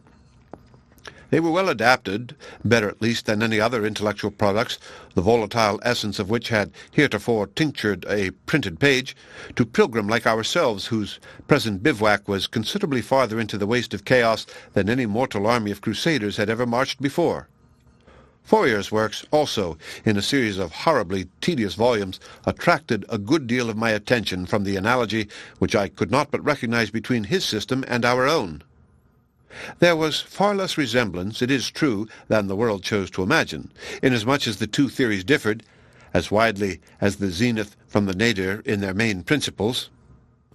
I talked about Fourier to Hollingsworth and translated for his benefit some of the passages that chiefly impressed me. "When, as a consequence of human improvement," said I, "the globe shall arrive at its final perfection, the great ocean is to be converted into a particular kind of lemonade, such as was fashionable at Paris in Fourier's time. He calls it lemonade à cèdre. It is positively a fact. Just imagine the city docks filled every day with a flood tide of this delectable beverage." "Why did not the Frenchmen make punch of it at once?" asked Hollingsworth. "The jack-tars would be delighted to go down in ships and do business in such an element." I further proceeded to explain, as well as I modestly could, several points of Fourier's system, illustrating them with here and there a page or two, and asking Hollingworth's opinion as to the expediency of introducing these beautiful peculiarities into our own practice. "Let me hear no more of it," cried he in utter disgust. "I never will forgive this fellow. He has committed the unpardonable sin. For what more monstrous iniquity could the devil himself contrive than to choose the selfish principle, the principle of all human wrong, the very blackness of man's heart, the portion of ourselves which we shudder at, and which it is the whole aim of spiritual discipline to eradicate, to choose it as the master workman of his system, to seize upon and foster whatever vile, petty, sordid, filthy, bestial, and abominable corruptions have cankered into our nature, to be the efficient instruments of his infernal regeneration, and his consummated paradise, as he pictures it, would be worthy of the agency which he counts upon for establishing it. The nauseous villain!"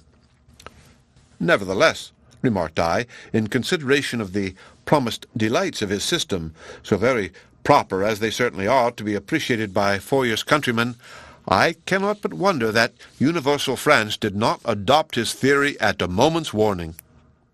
But is there not something very characteristic of his nation in Fourier's manner of putting forth his views? He makes no claim to inspiration. He has not persuaded himself as Swedenborg did, and as any other than a Frenchman would, with a mission of like importance to communicate, that he speaks with authority from above.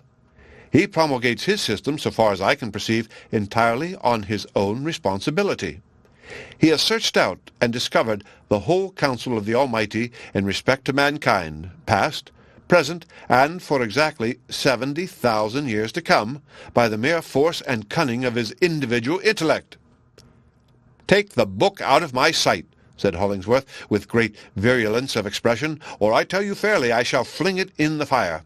And as for Fourier, let him make a paradise if he can of Gehenna, where, as I conscientiously believe, he is floundering at this moment." "And bellowing, I suppose," said I. Not that I felt any ill will towards Fourier, but merely wanted to give the finishing touch to Hollingsworth's image, bellowing for the least drop of his beloved lemonade à cèdre. There is but little profit to be expected in attempting to argue with a man who allows himself to declaim in this manner, so I dropped the subject and never took it up again. But had the system at which he was so enraged combined almost any amount of human wisdom, spiritual insight, and imaginative beauty, I question whether Hollingsworth's mind was in a fit condition to receive it. I began to discern that he had come among us actuated by no real sympathy with our feelings and our hopes, but chiefly because we were estranging ourselves from the world, with which his lonely and exclusive object in life had already put him at odds. Hollingsworth must have been originally endowed with a great spirit of benevolence, deep enough and warm enough to be the source of as much disinterested good as Providence often allows a human being the privilege of conferring upon his fellows. This native instinct yet lived within him. I myself had profited by it in my necessity. It was seen, too, in his treatment of Priscilla. Such casual circumstances as were here involved would quicken his divine power of sympathy, and make him seem, while their influence lasted, the tenderest man and the truest friend on earth. But by and by, you missed the tenderness of yesterday, and grew drearily conscious that Hollingsworth had a closer friend than ever you could be, and this friend was the cold, spectral monster which he had himself conjured up, and on which he was wasting all the warmth of his heart, and of which, at last, as these men of mighty purpose so invariably do, he had grown to be the bond slave. It was his philanthropic theory.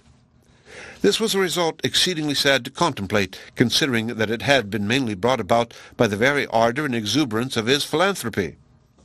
Sad indeed, but by no means unusual. He had taught his benevolence to pour its warm tide exclusively through one channel, so that there was nothing to spare for other great manifestations of love to man, nor scarcely for the nutriment of individual attachments, unless they could minister in some way to the terrible egotism which he mistook for an angel of God.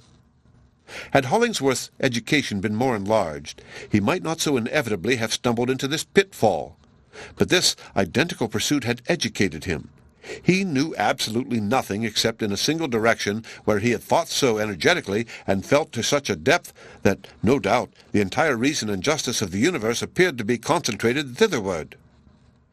It is my private opinion that, at this period of his life, Hollingsworth was fast going mad, and, as with other crazy people, among whom I include humorists of every degree, it required all the constancy of friendship to restrain his associates from pronouncing him an intolerable bore. Such prolonged fiddling upon one string, such multiform presentation of one idea, his specific object, of which he made the public more than sufficiently aware, through the medium of lectures and pamphlets, was to obtain funds for the construction of an edifice with a sort of collegiate endowment. On this foundation he proposed to devote himself and a few disciples to the reform and mental culture of our criminal brethren. His visionary edifice was Hollingsworth's one castle in the air. It was the material type in which his philanthropic dream strove to embody itself, and he made the scheme more definite, and caught hold of it the more strongly, and kept his clutch the more pertinaciously, by rendering it visibly to the bodily eye. I have seen him 100 times with a pencil and sheet of paper, sketching the facade, the side view, or the rear of the structure, or planning the internal arrangements as lovingly as another man might plan those of the projected home where he meant to be happy with his wife and children. I have known him to begin a model of the building with little stones gathered at the brookside, whither we had gone to cool ourselves in the sultry noon of haying time. Unlike all other ghosts, his spirit haunted an edifice which, instead of being time-worn and full of storied love and joy and sorrow, had never yet come into existence. "Dear friend," said I once to Hollingsworth, "before leaving my sick chamber, I heartily wish that I could make your schemes my schemes, because it would be so great a happiness to find myself treading the same path with you. But I am afraid there is not stuff in me stern enough for a philanthropist, or not in this peculiar direction, or at all events not solely in this. Can you bear with me if such should prove to be the case?" "I will at least wait a while," answered Hollingsworth, gazing at me sternly and gloomily. "But how can you be my lifelong friend except you strive with me towards the great object of my life?" Heaven forgive me! A horrible suspicion crept into my heart, and stung the very core of it as with the fangs of an adder.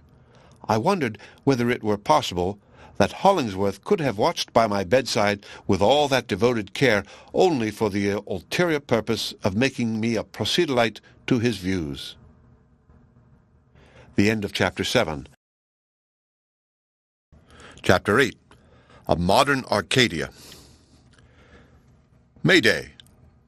I forget whether by Zenobia's sole decree or by the unanimous vote of our community had been declared a movable festival. It was deferred until the sun should have a reasonable time to clear away the snowdrifts along the lee of the stone walls and bring out a few of the readiest wildflowers. On the forenoon of the substituted day, after admitting some of the balmy air into my chamber, I decided that it was nonsense and effeminacy to keep myself a prisoner any longer. So I descended to the sitting-room, and finding nobody there, proceeded to the barn, whence I had already heard Zenobia's voice, and along with it a girlish laugh which was not so certainly recognizable. Arriving at the spot, it a little surprised me to discover that these merry outbreaks came from Priscilla. The two had been a-maying together. They had found anemones in abundance, Houstonias by the handful, some columbines, a few long-stalked violets, and a quantity of white everlasting flowers, and had filled up their basket with the delicate spray of shrubs and trees. None were prettier than the maple twigs, the leaf of which looks like a scarlet bud in May, and like a plate of vegetable gold in October. Zenobia, who showed no conscience in such matters, had also rifled a cherry tree of one of its blossomed boughs, and, with all this variety of sylvan ornament, had been decking out Priscilla. Being done with a good deal of taste, it made her look more charming than I should have thought possible with my recollection of the wan, frost-nipped girl as heretofore described.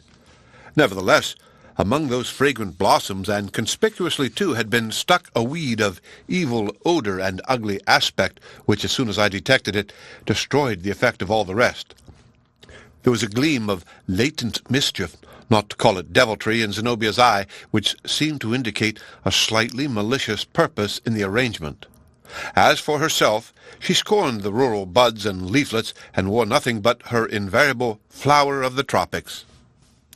"What do you think of Priscilla now, Mr. Coverdale?" asked she, surveying her as a child does its doll. "Is not she worth a verse or two?"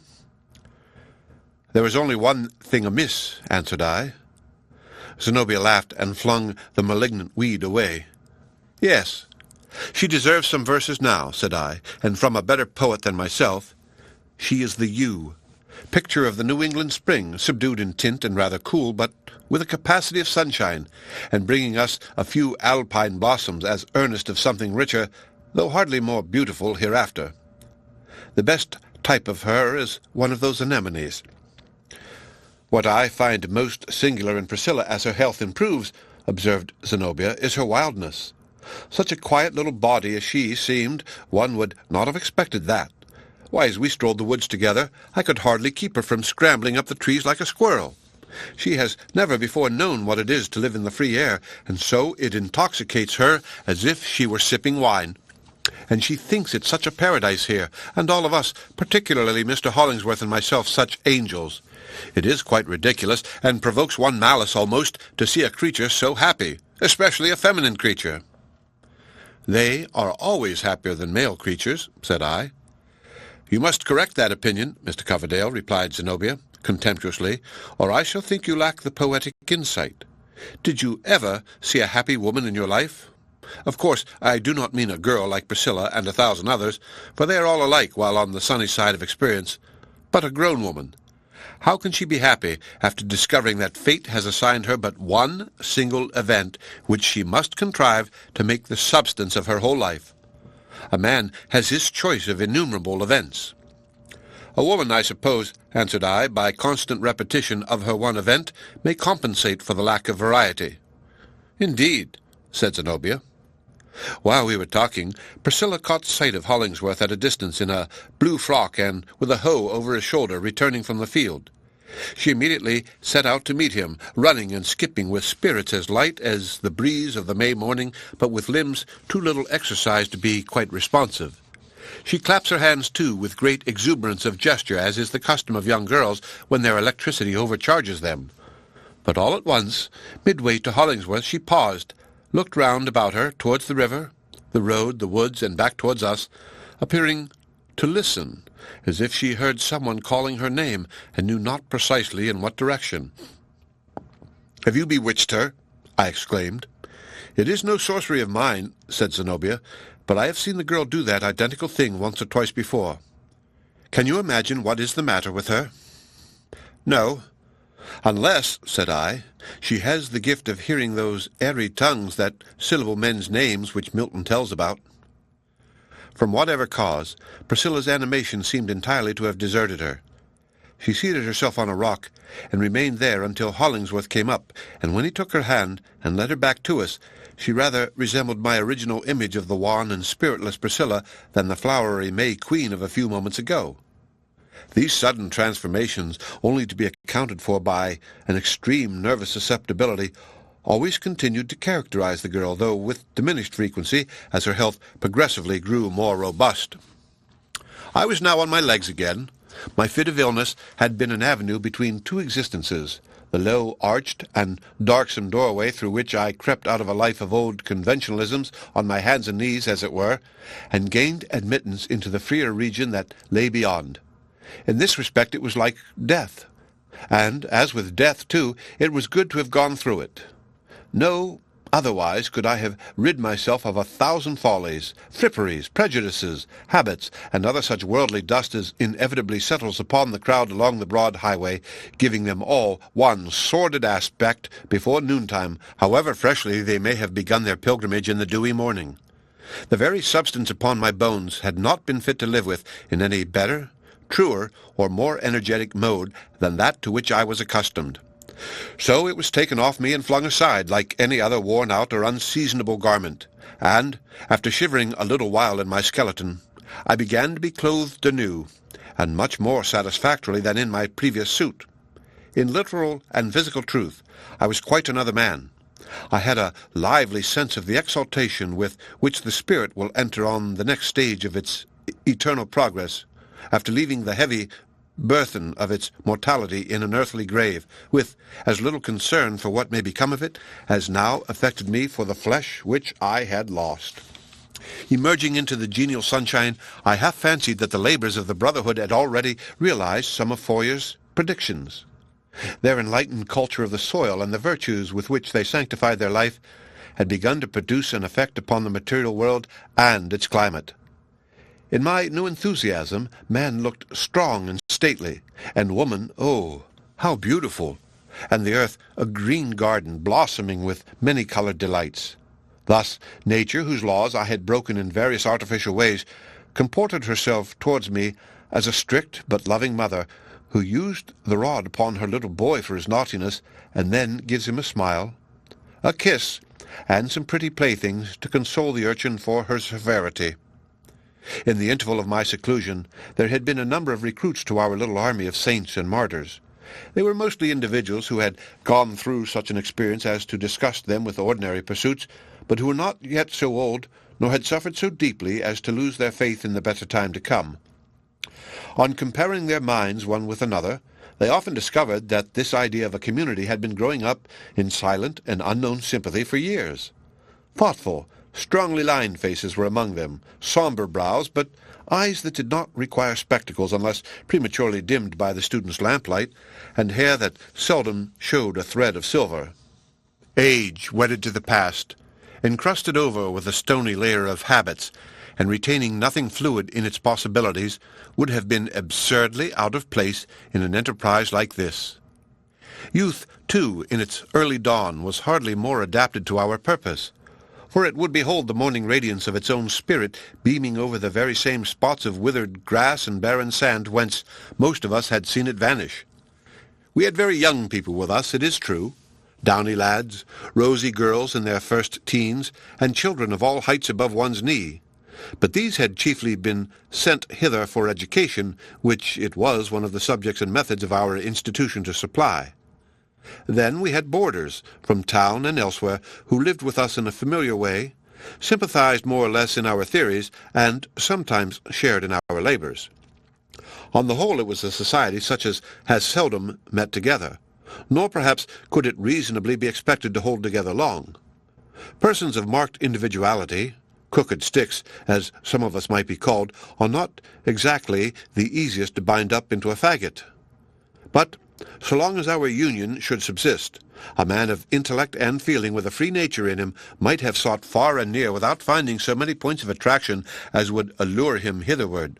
We were of all creeds and opinions, and generally tolerant of all on every imaginable subject. Our bond, it seems to me, was not affirmative, but negative. We had individually found one thing or another to quarrel with in our past life, and were pretty well agreed as to the inexpediency of lumbering along with the old system any farther. As to what should be substituted, there was much less unanimity. We did not greatly care, at least I never did, for the written constitution under which our millennium had commenced. My hope was that, between theory and practice, a true and available mode of life might be struck out, and that, even should we ultimately fail, the months or years spent in the trial would not have been wasted, either as regarded passing enjoyment or the experience which makes men wise. Arcadians though we were, our costume bore no resemblance to the beribboned doublets, silk breeches, and stockings and slippers fastened with artificial roses that distinguish the pastoral people of poetry and the stage. In outward show, I humbly conceive, we looked rather like a gang of beggars or banditti than either a company of honest labouring men or a conclave of philosophers. Whatever might be our points of difference, we all of us seemed to have come to Blithedale with the one thrifty and laudable idea of wearing out our old clothes. Such garments had an airing whenever we strode afield. Coats with high collars and with no collars, broad-skirted or swallow-tailed, and with the waist at every point between the hip and armpit, pantaloons of a dozen successive epochs, and greatly defaced at the knees by the humiliations of the wearer before his lady-love. In short, we were a living epitome of defunct fashion and the very raggedest presentment of men who had seen better days.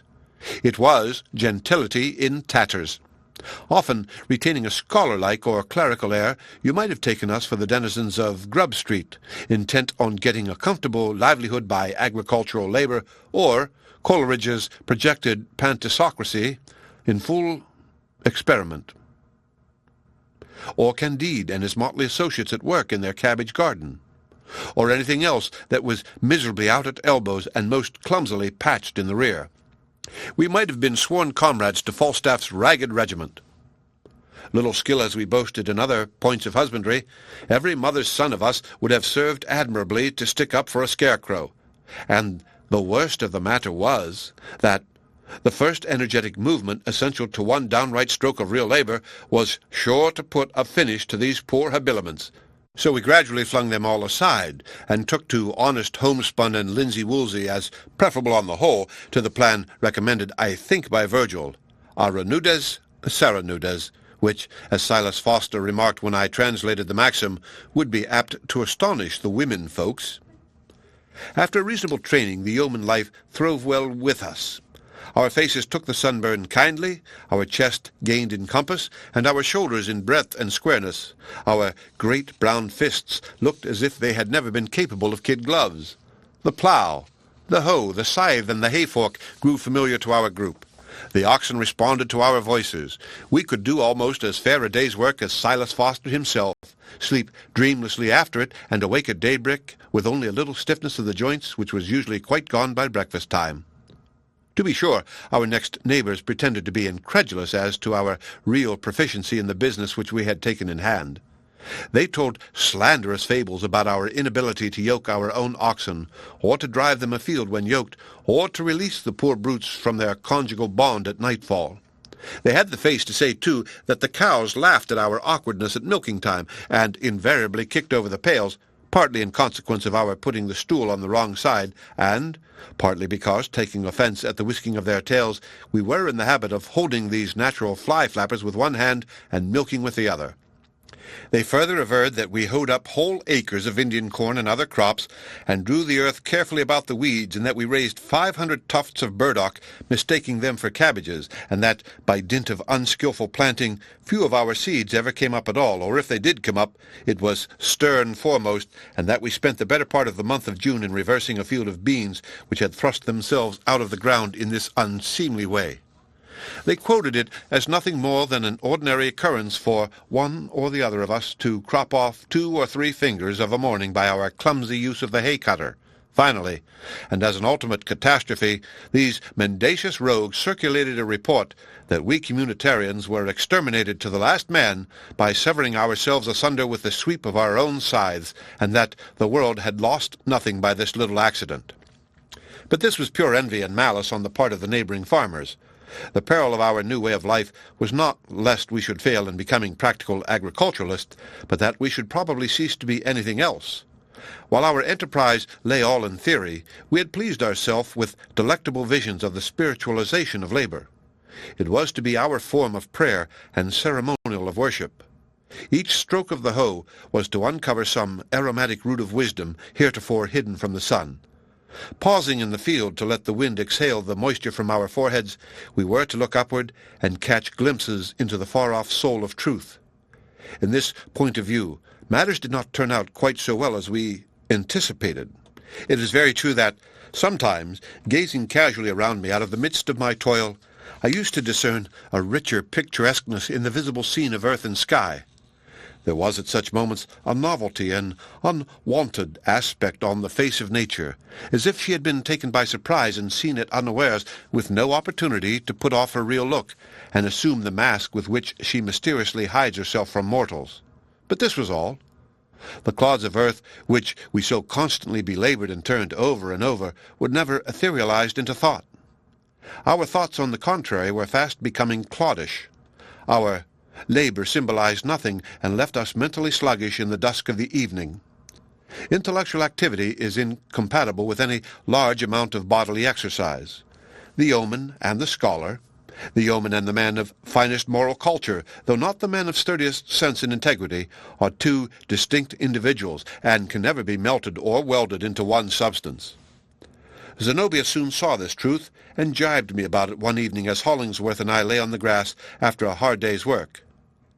"I am afraid you did not make a song today while loading the hay-cart," said she, "as Burns did when he was reaping barley."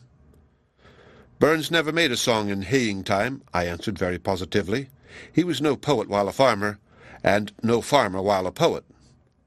"And on the whole, which of the 2 characters do you like best?" asked Zenobia, "for I have an idea that you cannot combine them any better than Burns did." "Ah, I see in my mind's eye what sort of an individual you ought to be 2 or 3 years hence.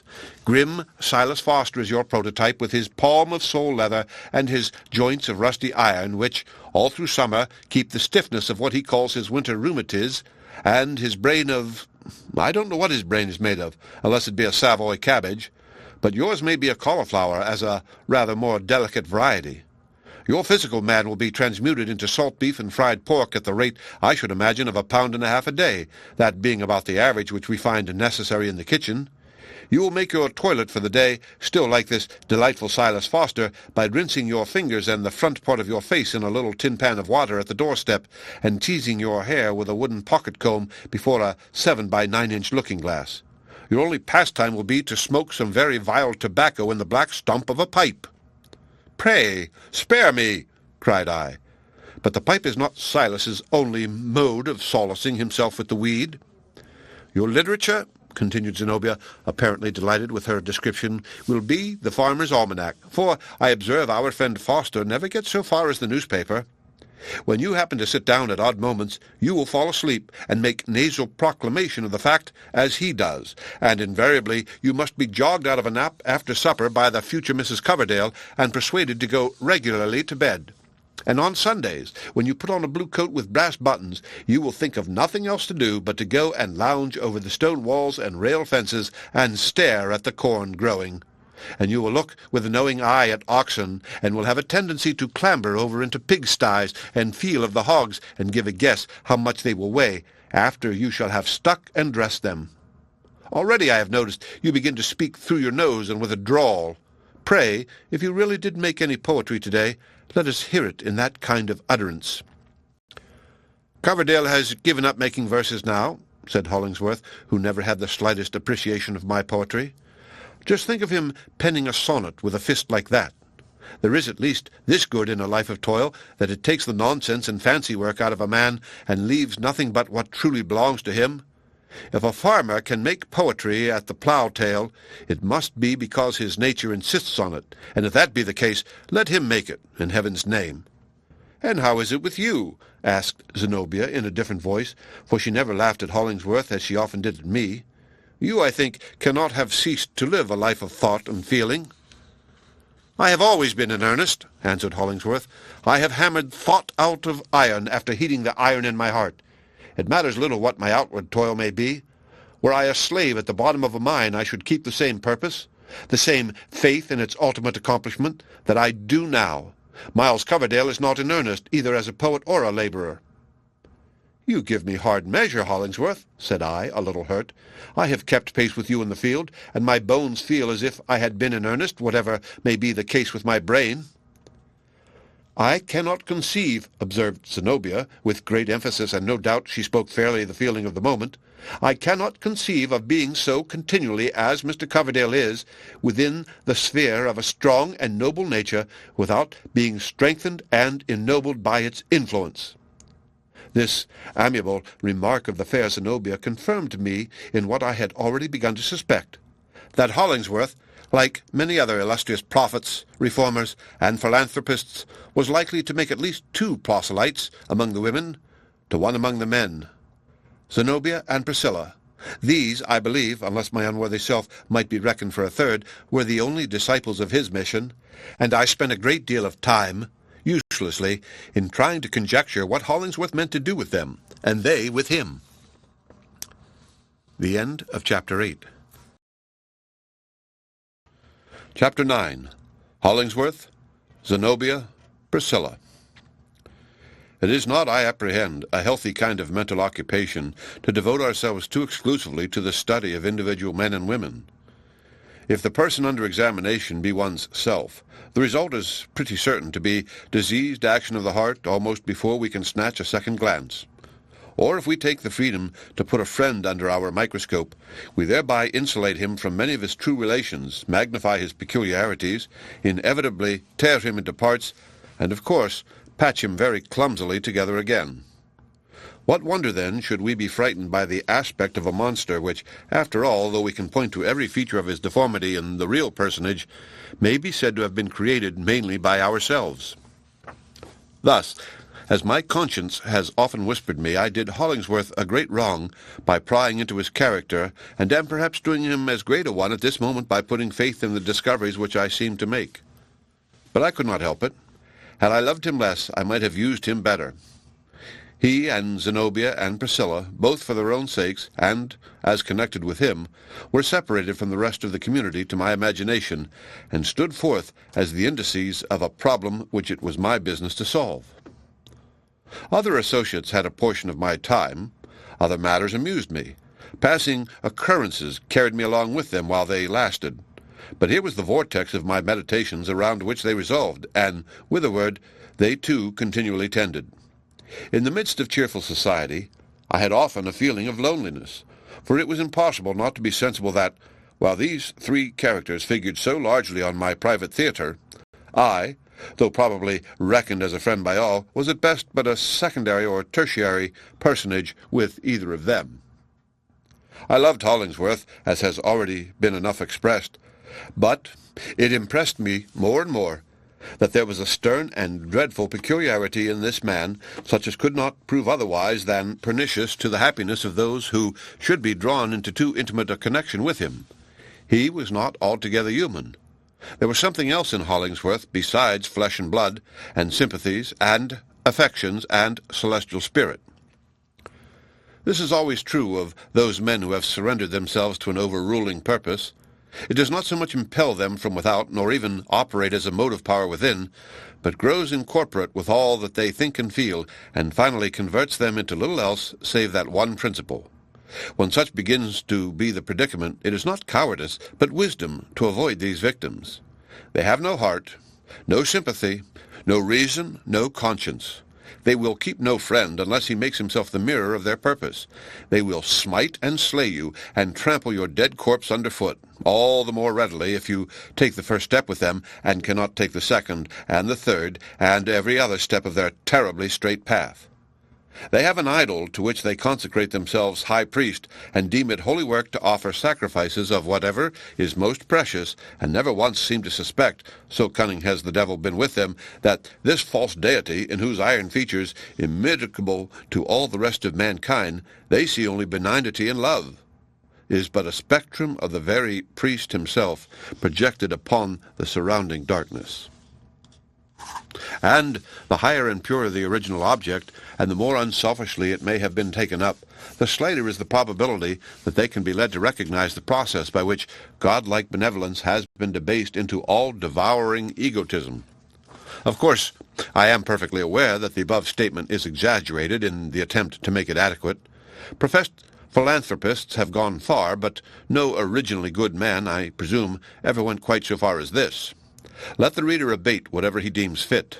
The paragraph may remain, however, both for its truth and its exaggeration, as strongly expressive of the tendencies which were really operative in Hollingsworth, and as exemplifying the kind of error into which my mode of observation was calculated to lead me. The issue was that, in solitude, I often shuddered at my friend.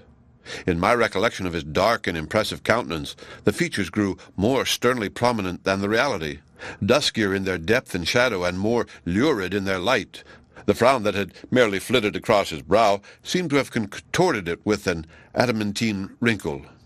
On meeting him again, I was often filled with remorse when his deep eyes beamed kindly upon me, as with the glow of a household fire that was burning in a cave. He is a man, after all, thought I, his Maker's own truest image, a philanthropic man. Not that steel engine of the devil's contrivance, a philanthropist, but in my wood walks and in my silent chamber, the dark face frowned at me again. When a young girl comes within the sphere of such a man, she is as perilously situated as the maiden whom, in the old classical myths, the people used to expose to a dragon. If I had any duty whatever in reference to Hollingsworth, it was to endeavor to save Priscilla from that kind of personal worship which her sex is generally prone to lavish upon saints and heroes. It often requires but one smile out of the hero's eyes into the girl's or woman's heart to transform this devotion from a sentiment of the highest approval and confidence into passionate love. Now, Hollingsworth smiled much upon Priscilla, more than upon any other person. If she thought him beautiful, it was no wonder. I often thought him so, with the expression of tender human care and gentlest sympathy which she alone seemed to have power to call out upon his features. Zenobia, I suspect, would have given her eyes, bright as they were, for such a look. It was the least that our poor Priscilla could do to give her heart for a great many of them. There was the more danger of this, inasmuch as the footing on which we all associated at Blithedale was widely different from that of conventional society. While inclining us to the soft affections of the golden age, it seemed to authorize any individual of either sex to fall in love with any other, regardless of what would elsewhere be judged suitable and prudent. Accordingly, the tender passion was very rife among us, in various degrees of mildness or virulence, but mostly passing away with the state of things that had given it origin. This was all well enough, but for a girl like Priscilla and a woman like Zenobia to jostle one another in their love of a man like Hollingsworth was likely to be no child's play. Had I been as cold-hearted as I sometimes thought myself, nothing would have interested me more than to witness the play of passions that must have thus been evolved. But in honest truth, I would really have gone far to save Priscilla, at least, from the catastrophe in which such a drama would be apt to terminate. Priscilla had now grown to be a very pretty girl, and still kept budding and blossoming, and daily putting on some new charm which you no sooner became sensible of than you thought it worth all that she had previously possessed. So, unformed, vague, and without substance as she had come to us, it seemed as if we could see nature shaping out a woman before our very eyes, and yet had only a more reverential sense of the mystery of a woman's soul and frame. Yesterday her cheek was pale. Today it had a bloom. Priscilla's smile, like a baby's first one, was a wondrous novelty. Her imperfections and shortcomings affected me with a kind of playful pathos which was as absolutely bewitching a sensation as ever I experienced. After she had been a month or two at Blithedale, her animal spirits waxed high and kept her pretty constantly in a state of bubble and ferment, impelling her to far more bodily activity than she had yet strength to endure. She was very fond of playing with the other girls out of doors. There was hardly another sight in the world so pretty as that of a company of young girls, almost women grown, at play, and so giving themselves up to their airy impulse that their tiptoes barely touched the ground. Girls are incomparably wilder and more effervescent than boys, more untamable, and regardless of rule and limit, with an ever-shifting variety, breaking continually into new modes of fun, yet with a harmonious propriety through all. Their steps, their voices, appear free as the wind, but keep consonance with a strain of music inaudible to us. Young men and boys, on the other hand, play according to recognized law, old, traditionary games, permitting no caprioles of fancy, but with scope enough for the outbreak of savage instincts. For young or old, in play or in earnest, a man is prone to be a brute. Especially is it delightful to see a vigorous young girl run a race, with her head thrown back, her limbs moving more friskily than they need, and an air between that of a bird and a young colt. But Priscilla's peculiar charm in a foot race was the weakness and irregularity with which she ran. Growing up without exercise, except to her poor little fingers, she had never yet acquired the perfect use of her legs. Setting buoyantly forth, therefore, as if no rival less swift than Atalanta could compete with her, she ran falteringly, and often tumbled on the grass. Such an incident, though it seems too slight to think of, was a thing to laugh at, but which brought the water into one's eyes, and lingered in the memory after far greater joys and sorrows were swept out of it as antiquated trash. Priscilla's life, as I beheld it, was full of trifles that affected me in just this way. When she had come to be quite at home among us, I used to fancy that Priscilla played more pranks and perpetuated more mischief than any other girl in the community. For example, I once heard Silas Foster, in a very gruff voice, threatening to rivet 3 horseshoes around Priscilla's neck and chain her to a post because she, with some other young people, had clambered upon a load of hay and caused it to slide off the cart. How she made her peace I never knew, but very soon afterwards I saw old Silas with his brawny hands round Priscilla's waist, swinging her to and fro, and finally depositing her on one of the oxen to take her first lesson in riding. She met with terrible mishaps in her efforts to milk a cow. She let the poultry into the garden. She generally spoilt whatever part of the dinner she took in charge. She broke crockery. She dropped our biggest pitcher into the well, and except with her needle and those little wooden instruments for purse-making, was as unserviceable a member of our society as any young lady in the land. There was no other sort of efficiency about her. Yet everybody was kind to Priscilla.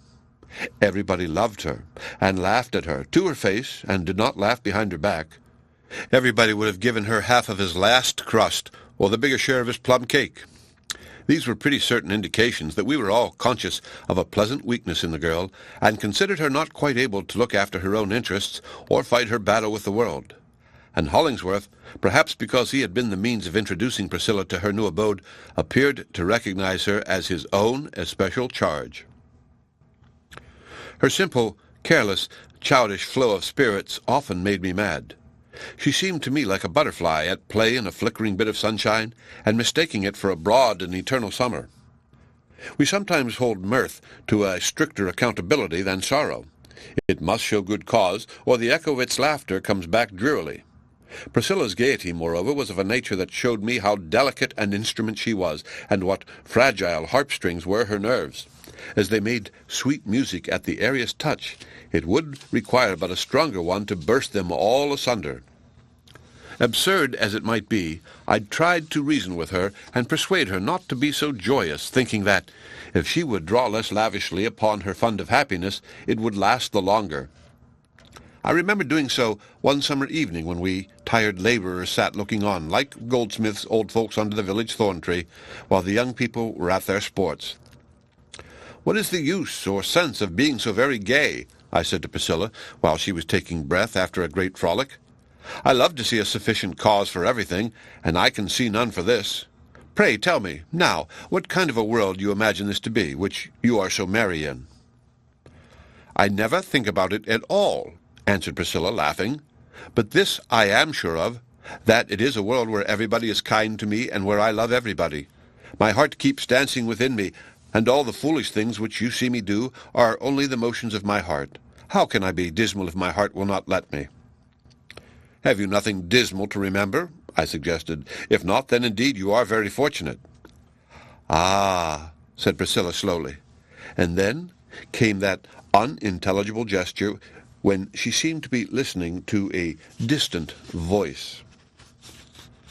"For my part," I continued, beneficently seeking to overshadow her with my own somber humor, "my past life has been a tiresome one enough.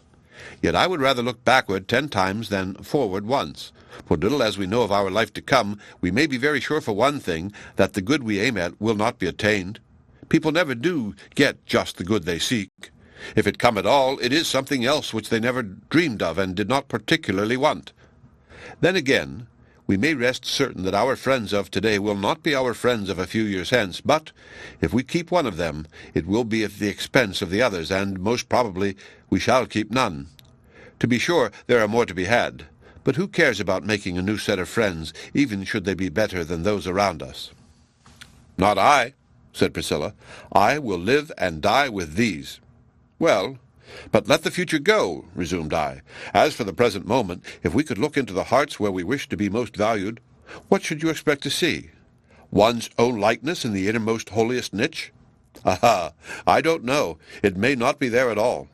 It may be a dusty image thrust aside into a corner, and by to be flung out of doors where any foot may trample upon it. If not today, then tomorrow. And so, Priscilla, I do not see much wisdom in being so very merry in this kind of a world."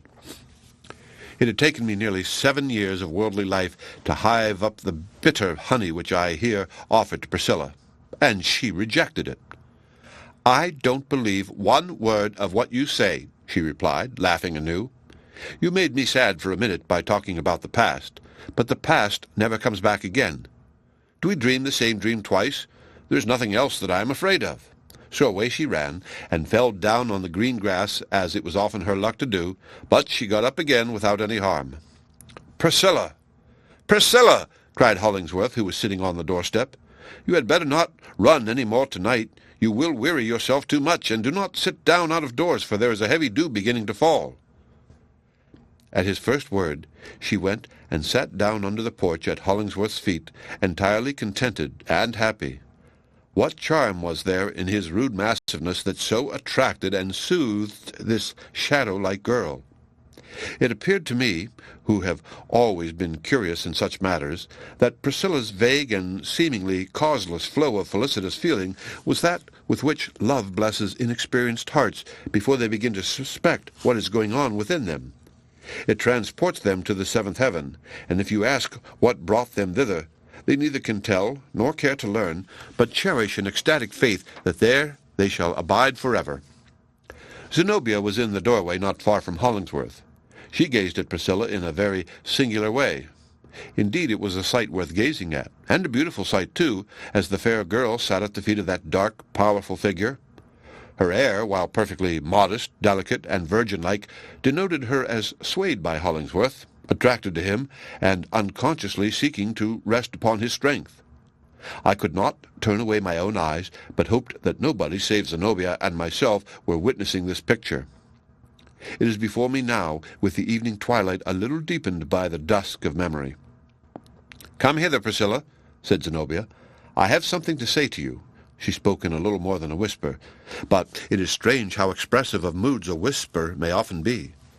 Priscilla felt at once that something had gone wrong. "Are you angry with me?" she asked, rising slowly and standing before Zenobia in a drooping attitude. "What have I done? I hope you are not angry." "No, no, Priscilla," said Hollingsworth, smiling. "I will answer for it. She is not. You are the one little person in the world with whom nobody can be angry." "Angry with you, child? What a silly idea!" exclaimed Zenobia, laughing. "No, indeed. But, my dear Priscilla, you are getting to be so very pretty that you absolutely need a duenna, and as I am older than you, and have had my own little experience of life, and think myself exceedingly sage, I intend to fill the place of a maiden aunt. Every day I shall give you a lecture, a quarter of an hour in length, on the morals, manners, and proprieties of social life. When our pastoral shall be quite played out, Priscilla, my worldly wisdom may stand you in good stead." "I am afraid you are angry with me," repeated Priscilla sadly, for while she seemed as impressible as wax, the girl often showed a persistency in her own ideas as stubborn as it was gentle. "Dear me, what can I say to the child?" cried Zenobia in a tone of humorous vexation. Well, since you insist on my being angry, come to my room this moment, and let me beat you." Zenobia bade Hollingsworth good night very sweetly, and nodded to me with a smile. But just as she turned aside with Priscilla into the dimness of the porch, I caught another glance at her countenance. It would have made the fortune of a tragic actress could she have borrowed it for the moment when she fumbles in her bosom for the concealed dagger, or the exceedingly sharp bodkin, or mingles the ratsbane in her lover's bowl of wine, or her rival's cup of tea. Not that I in the least anticipated any such catastrophe, it being a remarkable truth that custom has in no one point a greater sway than over our modes of wreaking our wild passions. And besides, had we been in Italy instead of New England, it was hardly yet a crisis for the dagger or the bowl. It often amazed me, however, that Hollingsworth should show himself so recklessly tender towards Priscilla, and never once seemed to think of the effect which it might have upon her heart. But the man, as I have endeavored to explain, was thrown completely off his moral balance, and quite bewildered as to his personal relations by his great excrescence of a philanthropic scheme. I used to see, or fancy, indications that he was not altogether obtuse to Zenobia's influence as a woman. No doubt, however, he had a still more exquisite enjoyment of Priscilla's silent sympathy with his purposes, so unalloyed with criticism, and therefore more grateful than any intellectual approbation, which always involves a possible reserve of latent censure. A man, poet, prophet, or whatever he may be, readily persuades himself of his right to all the worship that is voluntarily tendered. In requital of so rich benefits as he was to confer upon mankind, it would have been hard to deny Hollingsworth the simple solace of a young girl's heart, which he held in his hand, and smelled too like a rosebud. But what if, while pressing out its fragrance, he should crush the tender rosebud in his grasp? As for Zenobia, I saw no occasion to give myself any trouble. With her native strength and her experience of the world, she could not be supposed to need any help of mine. Nevertheless, I was really generous enough to feel some little interest likewise for Zenobia. With all her faults, which might have been a great many besides the abundance that I knew of, she possessed noble traits and a heart which must at least have been valuable while new, and she seemed ready to fling it away as uncalculatingly as Priscilla herself. I could not but suspect that, if merely at play with Hollingsworth, she was sporting with a power which she did not fully estimate. Or, if in earnest, it might chance between Zenobia's passionate force and his dark, self-delusive egotism to turn out such earnest as would develop itself in some sufficiently tragic catastrophe, though the dagger and the bowl should go for nothing in it. Meantime, the gossip of the community set them down as a pair of lovers. They took walks together, and were not seldom encountered in the wood-paths, Hollingsworth deeply discoursing in tones solemn and sternly pathetic, Zenobia, with a rich glow on her cheeks and her eyes softened from their ordinary brightness, looked so beautiful that, had her companion been 10 times a philanthropist, it seemed impossible that but one glance should melt him back into a man. Oftener than anywhere else, they went to a certain point on the slope of a pasture commanding nearly the whole of our own domain, beside a view of the river and an airy prospect of many distant hills. The bond of our community was such that the members had the privilege of building cottages for their own residence within our precincts, thus laying a hearthstone and fencing in a home private and peculiar to all desirable extent.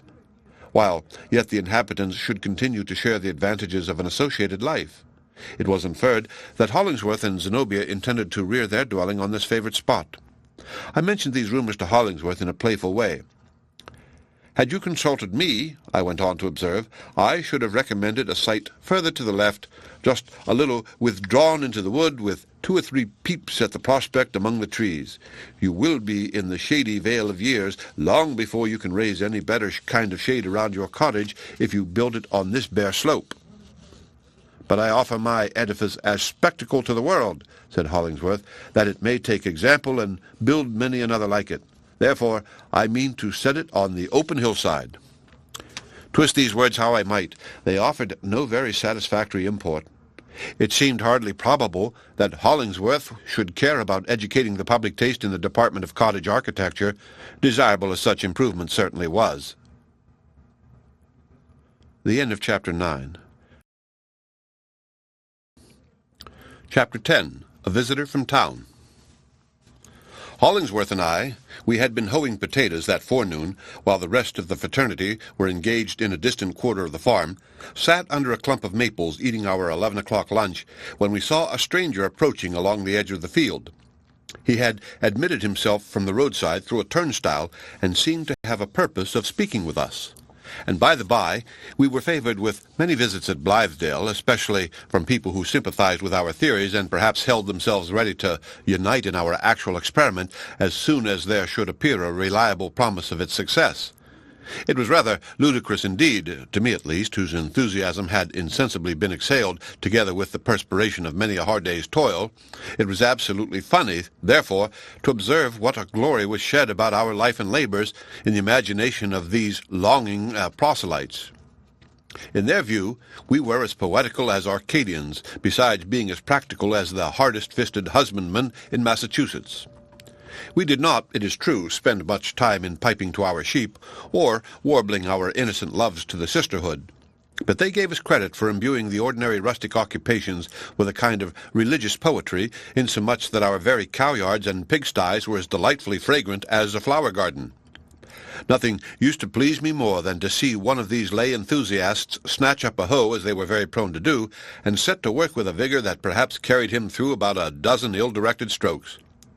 Men are wonderfully soon satisfied in this day of shameful bodily enervation, when, from one end of life to the other, such multitudes never taste the sweet weariness that follows accustomed toil. I seldom saw the new enthusiasm that did not grow as flimsy and flaccid as the proselyte's moistened shirt-collar within a quarter of an hour's active labour under a July sun. But the person now at hand had not at all the air of one of these amiable visionaries. He was an elderly man, dressed rather shabbily, yet decently enough, in a grey frock coat, faded towards a brown hue, and wore a broad-brimmed white hat of the fashion of several years gone by. His hair was perfect silver, without a dark thread in the whole of it. His nose, though it had a scarlet tip, by no means indicated the jollity of which a red nose is the generally admitted symbol. He was a subdued, undemonstrative old man, who would doubtless drink a glass of liquor now and then, and probably more than was good for him, not, however, with a purpose of undue exhilaration, but in the hope of bringing his spirits up to the ordinary level of the world's cheerfulness. Drawing nearer, there was a shy look about him, as if he were ashamed of his poverty, or, at any rate, for some reason or other, would rather have us glance at him sidelong than take a full front view. He had a queer appearance of hiding himself behind the patch on his left eye. "I know this old gentleman," said I to Hollingsworth, as we sat observing him. "That is, I have met him 100 times in town, and have often amused my fancy with wondering what he was before he came to be what he is. He haunts restaurants and such places, and has an odd way of lurking in corners, or getting behind a door whenever practicable, and holding out his hand with some little article in it which he wishes you to buy. The eye of the world seems to trouble him, although he necessarily lives so much in it. I never expected to see him in an open field." "Have you learned anything of his history?" asked Hollingsworth. "Not a circumstance," I answered. "But there must be something curious in it.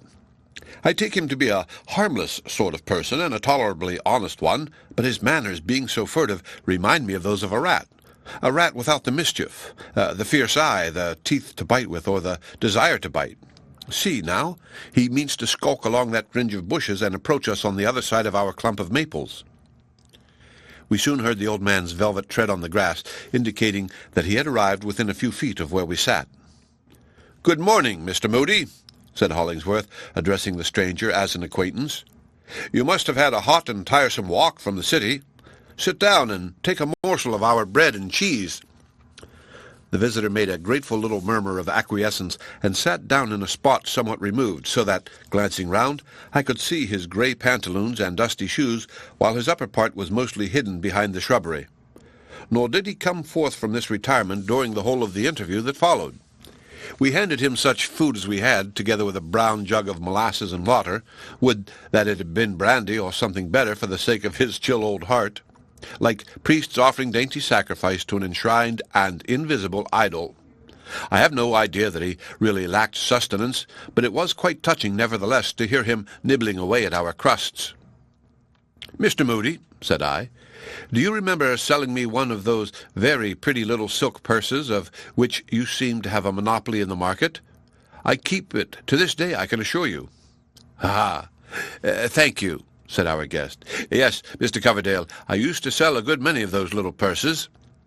He spoke languidly, and only those few words, like a watch with an inelastic spring that just ticks a moment or two and stops again. He seemed a very forlorn old man. In the wantonness of youth, strength, and comfortable condition, making my prey of people's individualities, as my custom was, I tried to identify my mind with the old fellow's, and take his view of the world as if looking through a smoke-blackened glass at the sun. It robbed the landscape of all its life. Those pleasantly swelling slopes of our farm, descending towards the wide meadows through which sluggishly circled the brimful tide of the Charles, bathing the long sedges on its hither and farther shores. The broad, sunny gleam over the winding water, that peculiar picturesqueness of the scene where capes and headlands put themselves boldly forth upon the perfect level of the meadow as into a green lake with inlets between the promontories. The shadowy woodland with twinkling showers of light falling into its depths. The sultry heat vapor which rose everywhere like incense, and in which my soul delighted as indicating so rich a fervor in the passionate day, and in the earth that was burning with its love. I beheld all these things as through old Moody's eyes. When my eyes are dimmer than they have yet come to be, I will go thither again, and see if I did not catch the tone of his mind aright, and if the cold and lifeless tint of his perceptions be not then repeated in my own.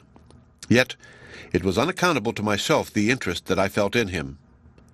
"Have you any objection," said I, "to telling me who made those little purses?" "Gentlemen have often asked me that," said Moody slowly, "but I shake my head and say little or nothing, and creep out of the way as well as I can. I am a man of very few words, and if gentlemen were to be told one thing, they would be very apt, I suppose, to ask me another. But it happens just now, Mr. Coverdale, that you can tell me more about the maker of those little purses than I can tell you." "Why do you trouble him with needless questions, Coverdale?" interrupted Hollingsworth. "You must have known long ago that it was Priscilla, and so, my good friend, you have come to see her. Well, I am glad of it. You will find her altered very much for the better since that winter evening when you put her into my charge. Why, Priscilla has a bloom in her cheeks now. Has my pale little girl a bloom?" repeated Moody with a kind of slow wonder. "Priscilla, with a bloom in her cheeks. Ah, I am afraid I shall not know my little girl. And is she happy?" "Just as happy as a bird," answered Hollingsworth. "Then, gentlemen," said our guest apprehensively, "I don't think it well for me to go any further.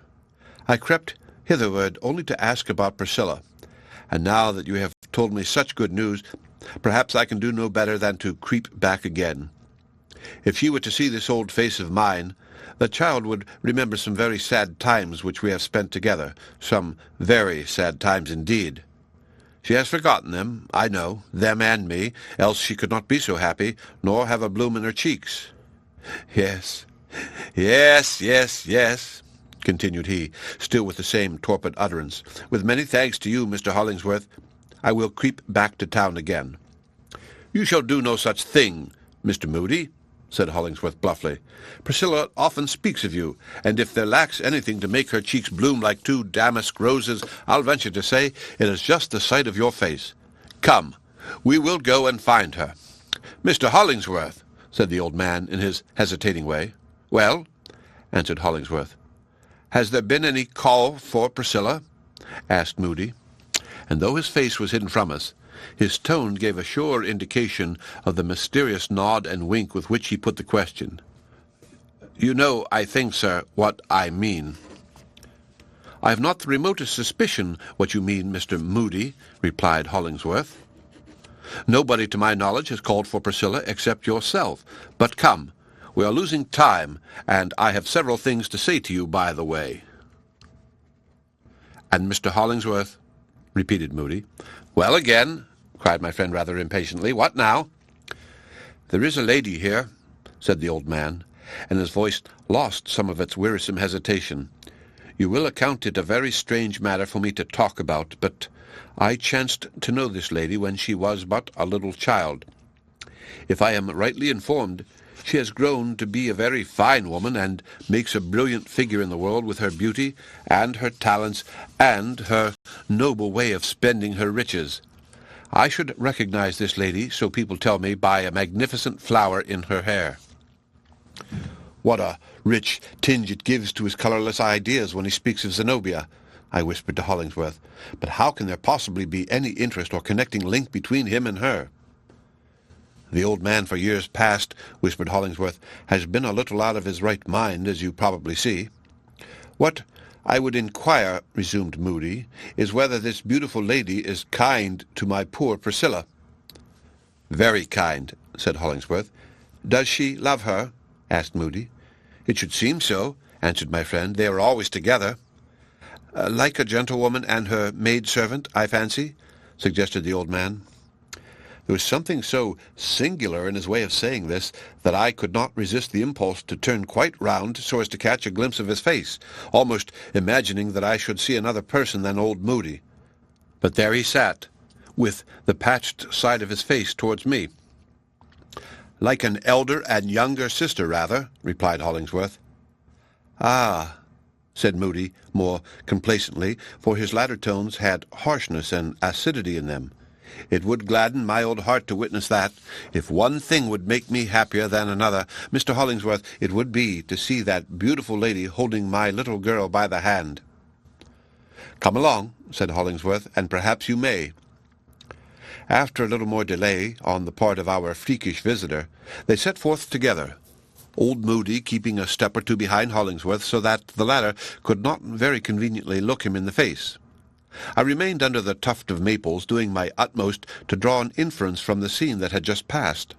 In spite of Hollingsworth's offhand explanation, it did not strike me that our strange guest was really beside himself, but only that his mind needed screwing up, like an instrument long out of tune, the strings of which have ceased to vibrate smartly and sharply.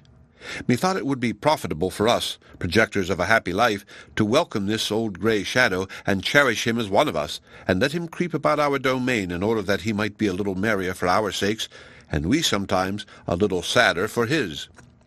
Human destinies look ominous without some perceptible intermixture of the sable or the grey.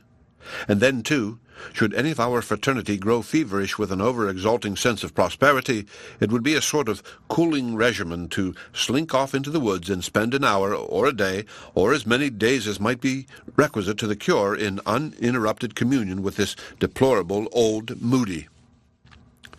Going homeward to dinner, I had a glimpse of him behind the trunk of a tree, gazing earnestly towards a particular window of the farmhouse. And by, Priscilla appeared at this window, playfully drawing along Zenobia, who looked as bright as the very day that was blazing down upon us, only not by many degrees so well advanced towards her noon. I was convinced that this pretty sight must have been purposely arranged by Priscilla for the old man to see. But either the girl held her too long, or her fondness was resented as too great a freedom, for Zenobia suddenly put Priscilla decidedly away, and gave her a haughty look as from a mistress to a dependent. Old Moody shook his head, and again I saw him shake it as he withdrew along the road, and at the last point whence the farmhouse was visible, he turned and shook his uplifted staff. The end of Chapter 10. Chapter 11. The Wood Path. Not long after the preceding incident, in order to get the ache of too constant labor out of my bones and to relieve my spirit of the irksomeness of a settled routine, I took a holiday. It was my purpose to spend it all alone from breakfast time till twilight in the deepest wood seclusion that lay anywhere around us. Though fond of society, I was so constituted as to need these occasional retirements, even in a life like that of Blithedale, which was itself characterized by a remoteness from the world. Unless renewed by a yet farther withdrawal towards the inner circle of self-communion, I lost the better part of my individuality. My thoughts became of little worth, and my sensibilities grew as arid as a tuft of moss, a thing whose life is in the shade, the rain, or the noontide dew, crumbling in the sunshine after a long expectance of a shower. So, with my heart full of a drowsy pleasure, and cautious not to dissipate my mood by previous intercourse with anyone, I hurried away, and was soon pacing a wood path, arched overhead with boughs and dusky brown beneath my feet. At first I walked very swiftly, as if the heavy flood tide of social life were roaring at my heels and would outstrip and overwhelm me without all the better diligence in my escape. But, threading the more distant windings of the track, I abated my pace and looked about me for some side aisle that should admit me into the innermost sanctuary of this green cathedral. Just as in human acquaintanceship a casual opening sometimes lets us, all of a sudden, into the long-sought intimacy of a mysterious heart. So much was I absorbed in my reflections, or rather in my mood, the substance of which was as yet too shapeless to be called thought, that footsteps rustled on the leaves, and a figure passed me by almost without impressing either the sound or sight upon my consciousness. A moment afterwards, I heard a voice at a little distance behind me, speaking so sharply and impertinently that it made a complete discord with my spiritual state, and caused the latter to vanish as abruptly as when you thrust a finger into a soap bubble. "Halloo, friend!" cried this most unseasonable voice. "Stop a moment, I say. I must have a word with you." I turned around in a humour ludicrously irate. In the first place, the interruption, at any rate, was a grievous injury. Then the tone displeased me. And finally, unless there be real affection in his heart, a man cannot, such is the bad state to which the world has brought itself, cannot more effectually show his contempt for a brother mortal, nor more gallingly assume a position of superiority than by addressing him as friend. Especially does the misapplication of this phrase bring out that latent hostility which is sure to animate peculiar sects, and those who, with however generous a purpose, have sequestered themselves from the crowd. A feeling, it is true, which may be hidden in some dog kennel of the heart, grumbling there in the darkness, but is never quite extinct until the dissenting party have gained power and scope enough to treat the world generously. For my part, I should have taken it as far less an insult to be styled fellow, clown, or bumpkin. To either of these appellations my rustic garb — it was a linen blouse with checked shirt and striped pantaloons, a chip hat on my head, and a rough hickory stick in my hand — very fairly entitled me. As the case stood, my temper darted at once to the opposite pole, not friend, but enemy. "What do you want with me?" said I, facing about. "Come a little nearer, friend," said the stranger, beckoning. "No," answered I. "If I can do anything for you without too much trouble to myself, say so. But recollect, if you please, that you are not speaking to an acquaintance, much less a friend." "Upon my word, I believe not," retorted he, looking at me with some curiosity, and lifting his hat, he made me a salute, which had enough of sarcasm to be offensive, and just enough of doubtful courtesy to render any resentment of it absurd. "But I ask your pardon. I recognize a little mistake. If I may take the liberty to suppose it, you, sir, are probably one of the aesthetic, or shall I rather say ecstatic, labourers who have planted themselves hereabouts. This is your forest of Arden, and you are either the banished Duke in person, or one of the chief nobles in his train. The melancholy Jacques, perhaps? Be it so. In that case, you can probably do me a favour." I never in my life felt less inclined to confer a favor on any man. "I am busy," said I. So unexpectedly had the stranger made me sensible of his presence that he had almost the effect of an apparition, and certainly a less appropriate one, taking into view the dim woodland solitude about us, than if the salvage man of antiquity, hirsute and cinctured with a leafy girdle, had started out of a thicket.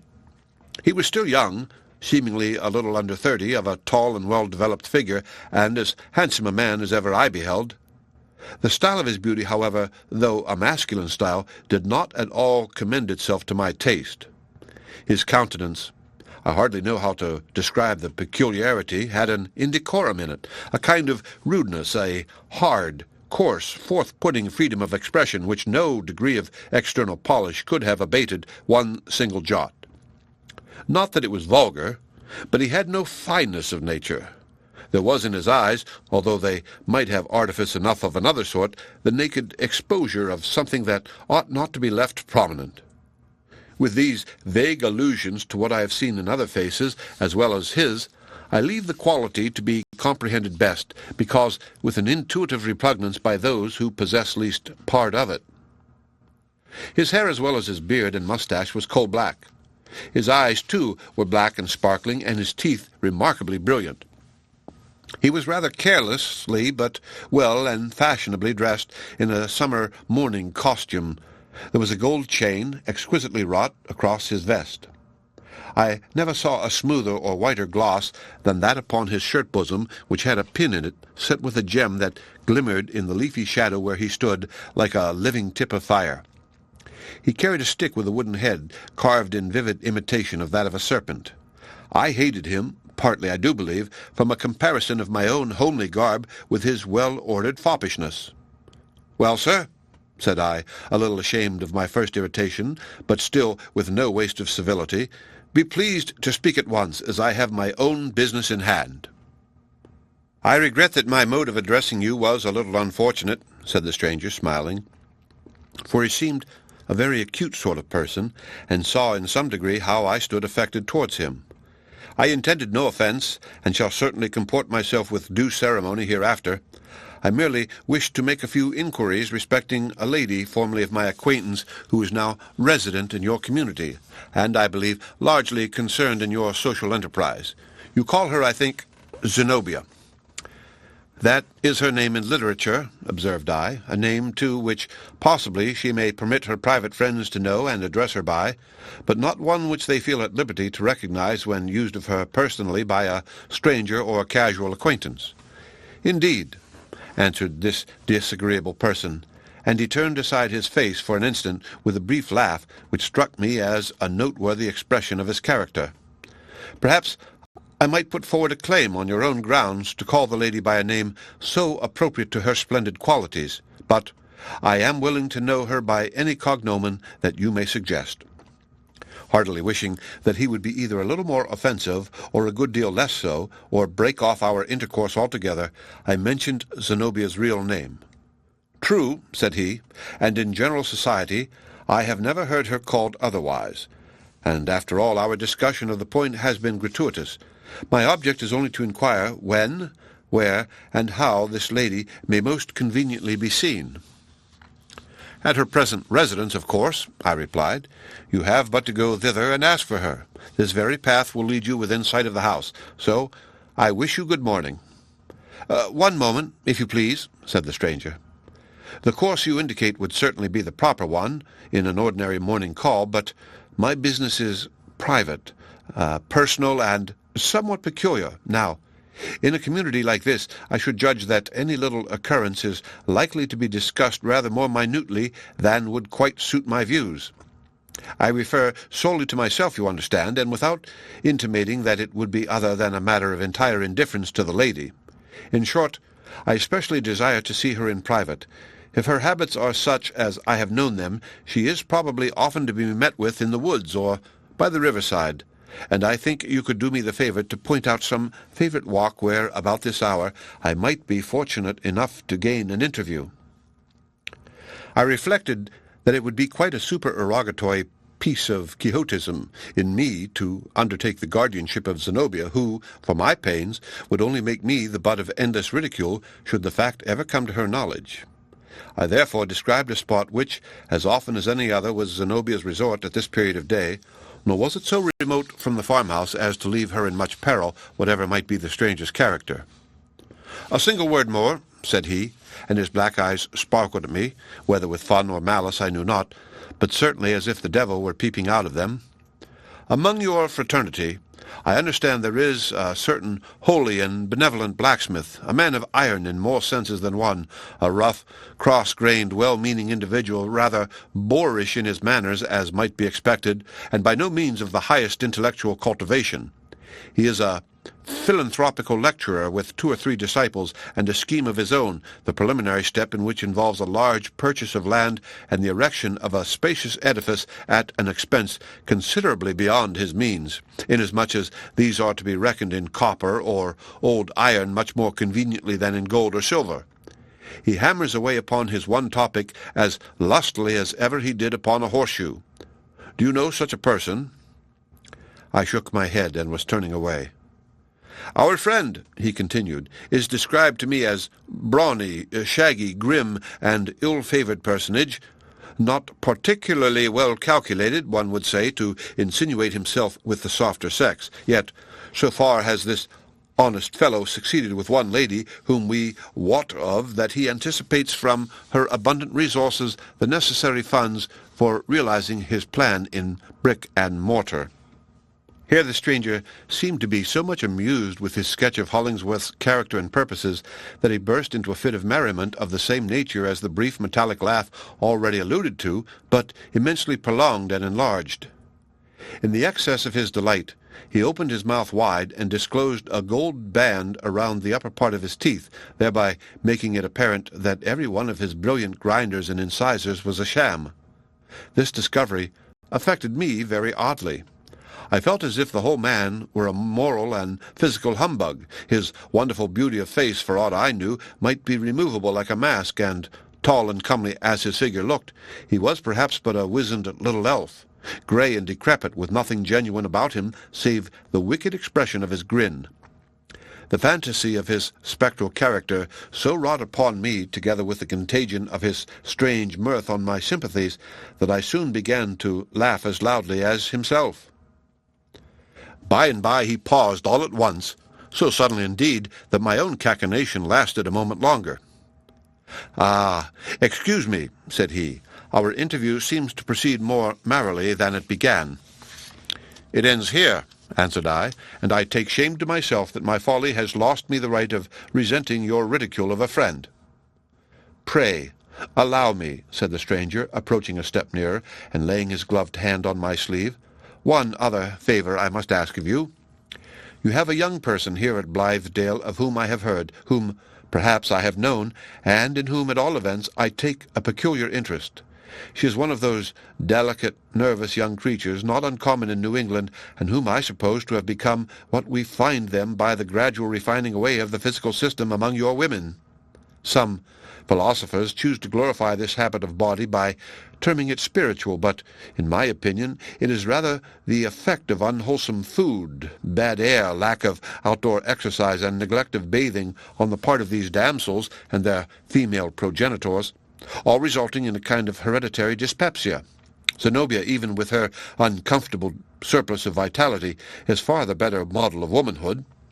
But, to revert again to this young person, she goes among you by the name of Priscilla. Could you possibly afford me the means of speaking with her?"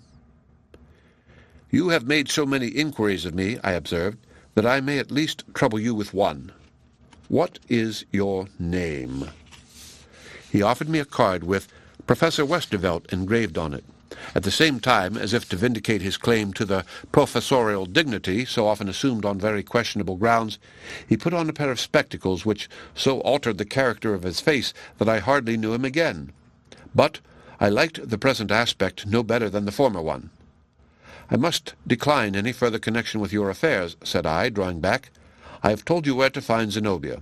As for Priscilla, she has closer friends than myself, through whom, if they see fit, you can gain access to her."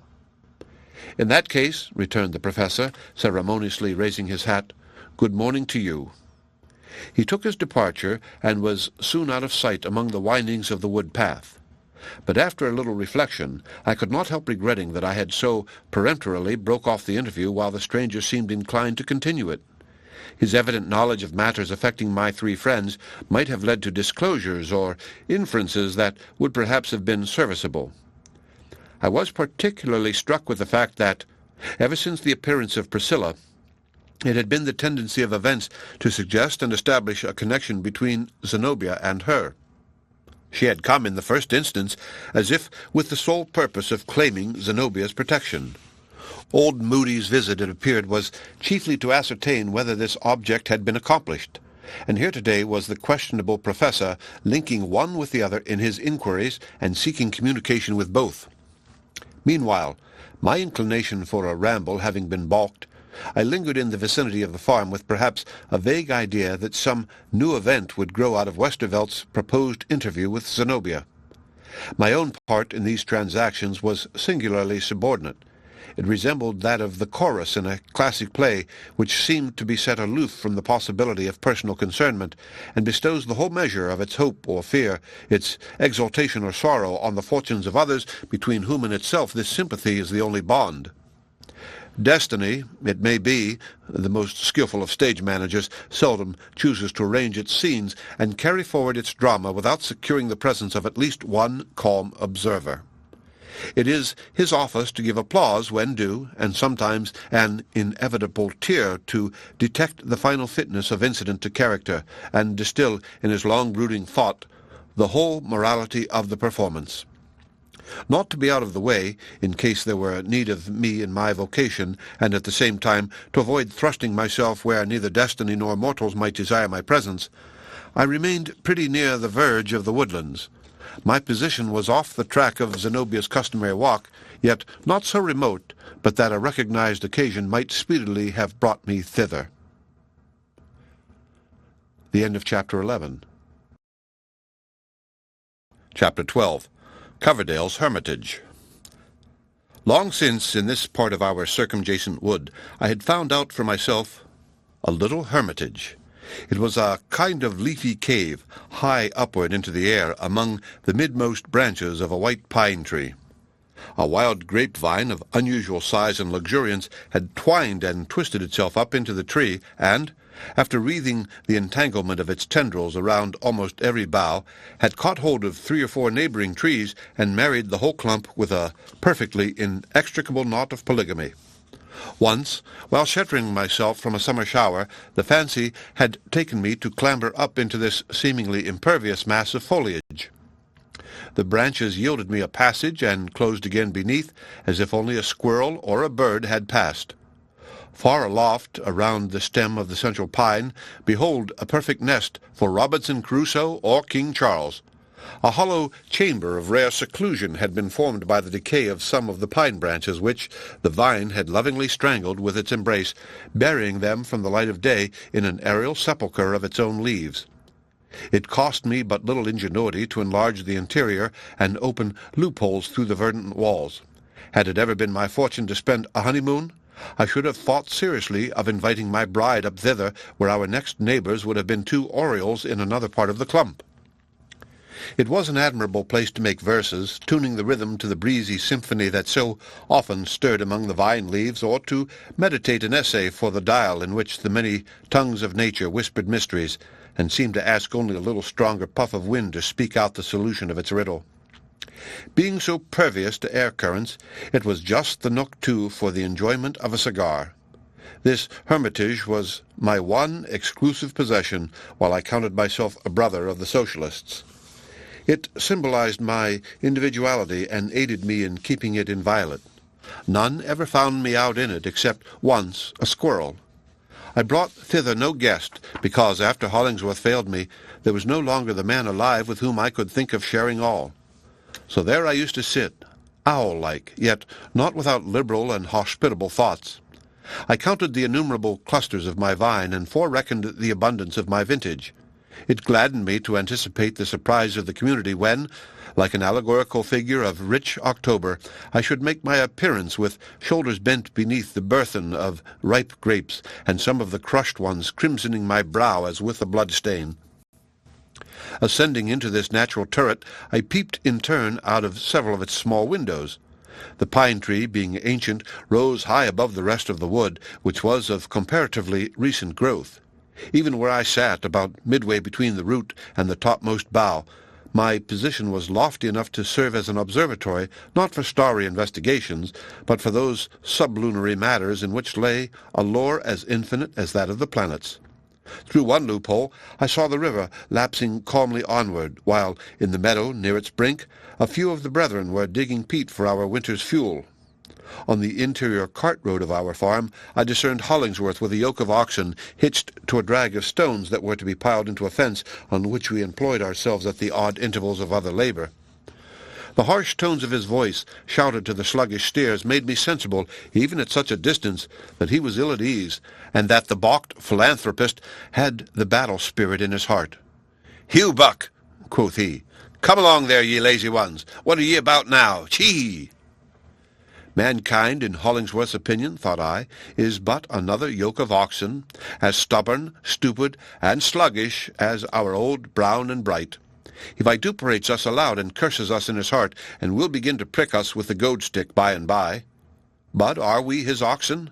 And what right has he to be the driver? And why, when there is enough else to do, should we waste our strength in dragging home the ponderous load of his philanthropic absurdities? At my height above the earth, the whole matter looks ridiculous. Turning towards the farmhouse, I saw Priscilla, for, though a great way off, the eye of faith assured me that it was she, sitting at Zenobia's window and making little purses, I suppose, or perhaps mending the community's old linen. A bird flew past my tree, and as it clove its way onward into the sunny atmosphere, I flung it a message for Priscilla. "Tell her," said I, "that her fragile thread of life has inextricably knotted itself with other and tougher threads, and most likely it will be broken. Tell her that Zenobia will not be long her friend. Say that Hollingsworth's heart is on fire with his own purpose, but icy for all human affection, and that, if she has given him her love, it is like casting a flower into a sepulchre. And say that, if any mortal really cares for her, it is myself, and not even I for her realities, poor little seamstress, as Zenobia rightly called her, but for the fancy work with which I have idly decked her out." The pleasant scent of the wood, evolved by the hot sun, stole up to my nostrils as if I had been an idol in its niche. Many trees mingled their fragrance into a thousandfold odor. Possibly there was a sensual influence in the broad light of noon that lay beneath me. It may have been the cause, in part, that I suddenly found myself possessed by a mood of disbelief in moral beauty or heroism, and a conviction of the folly of attempting to benefit the world.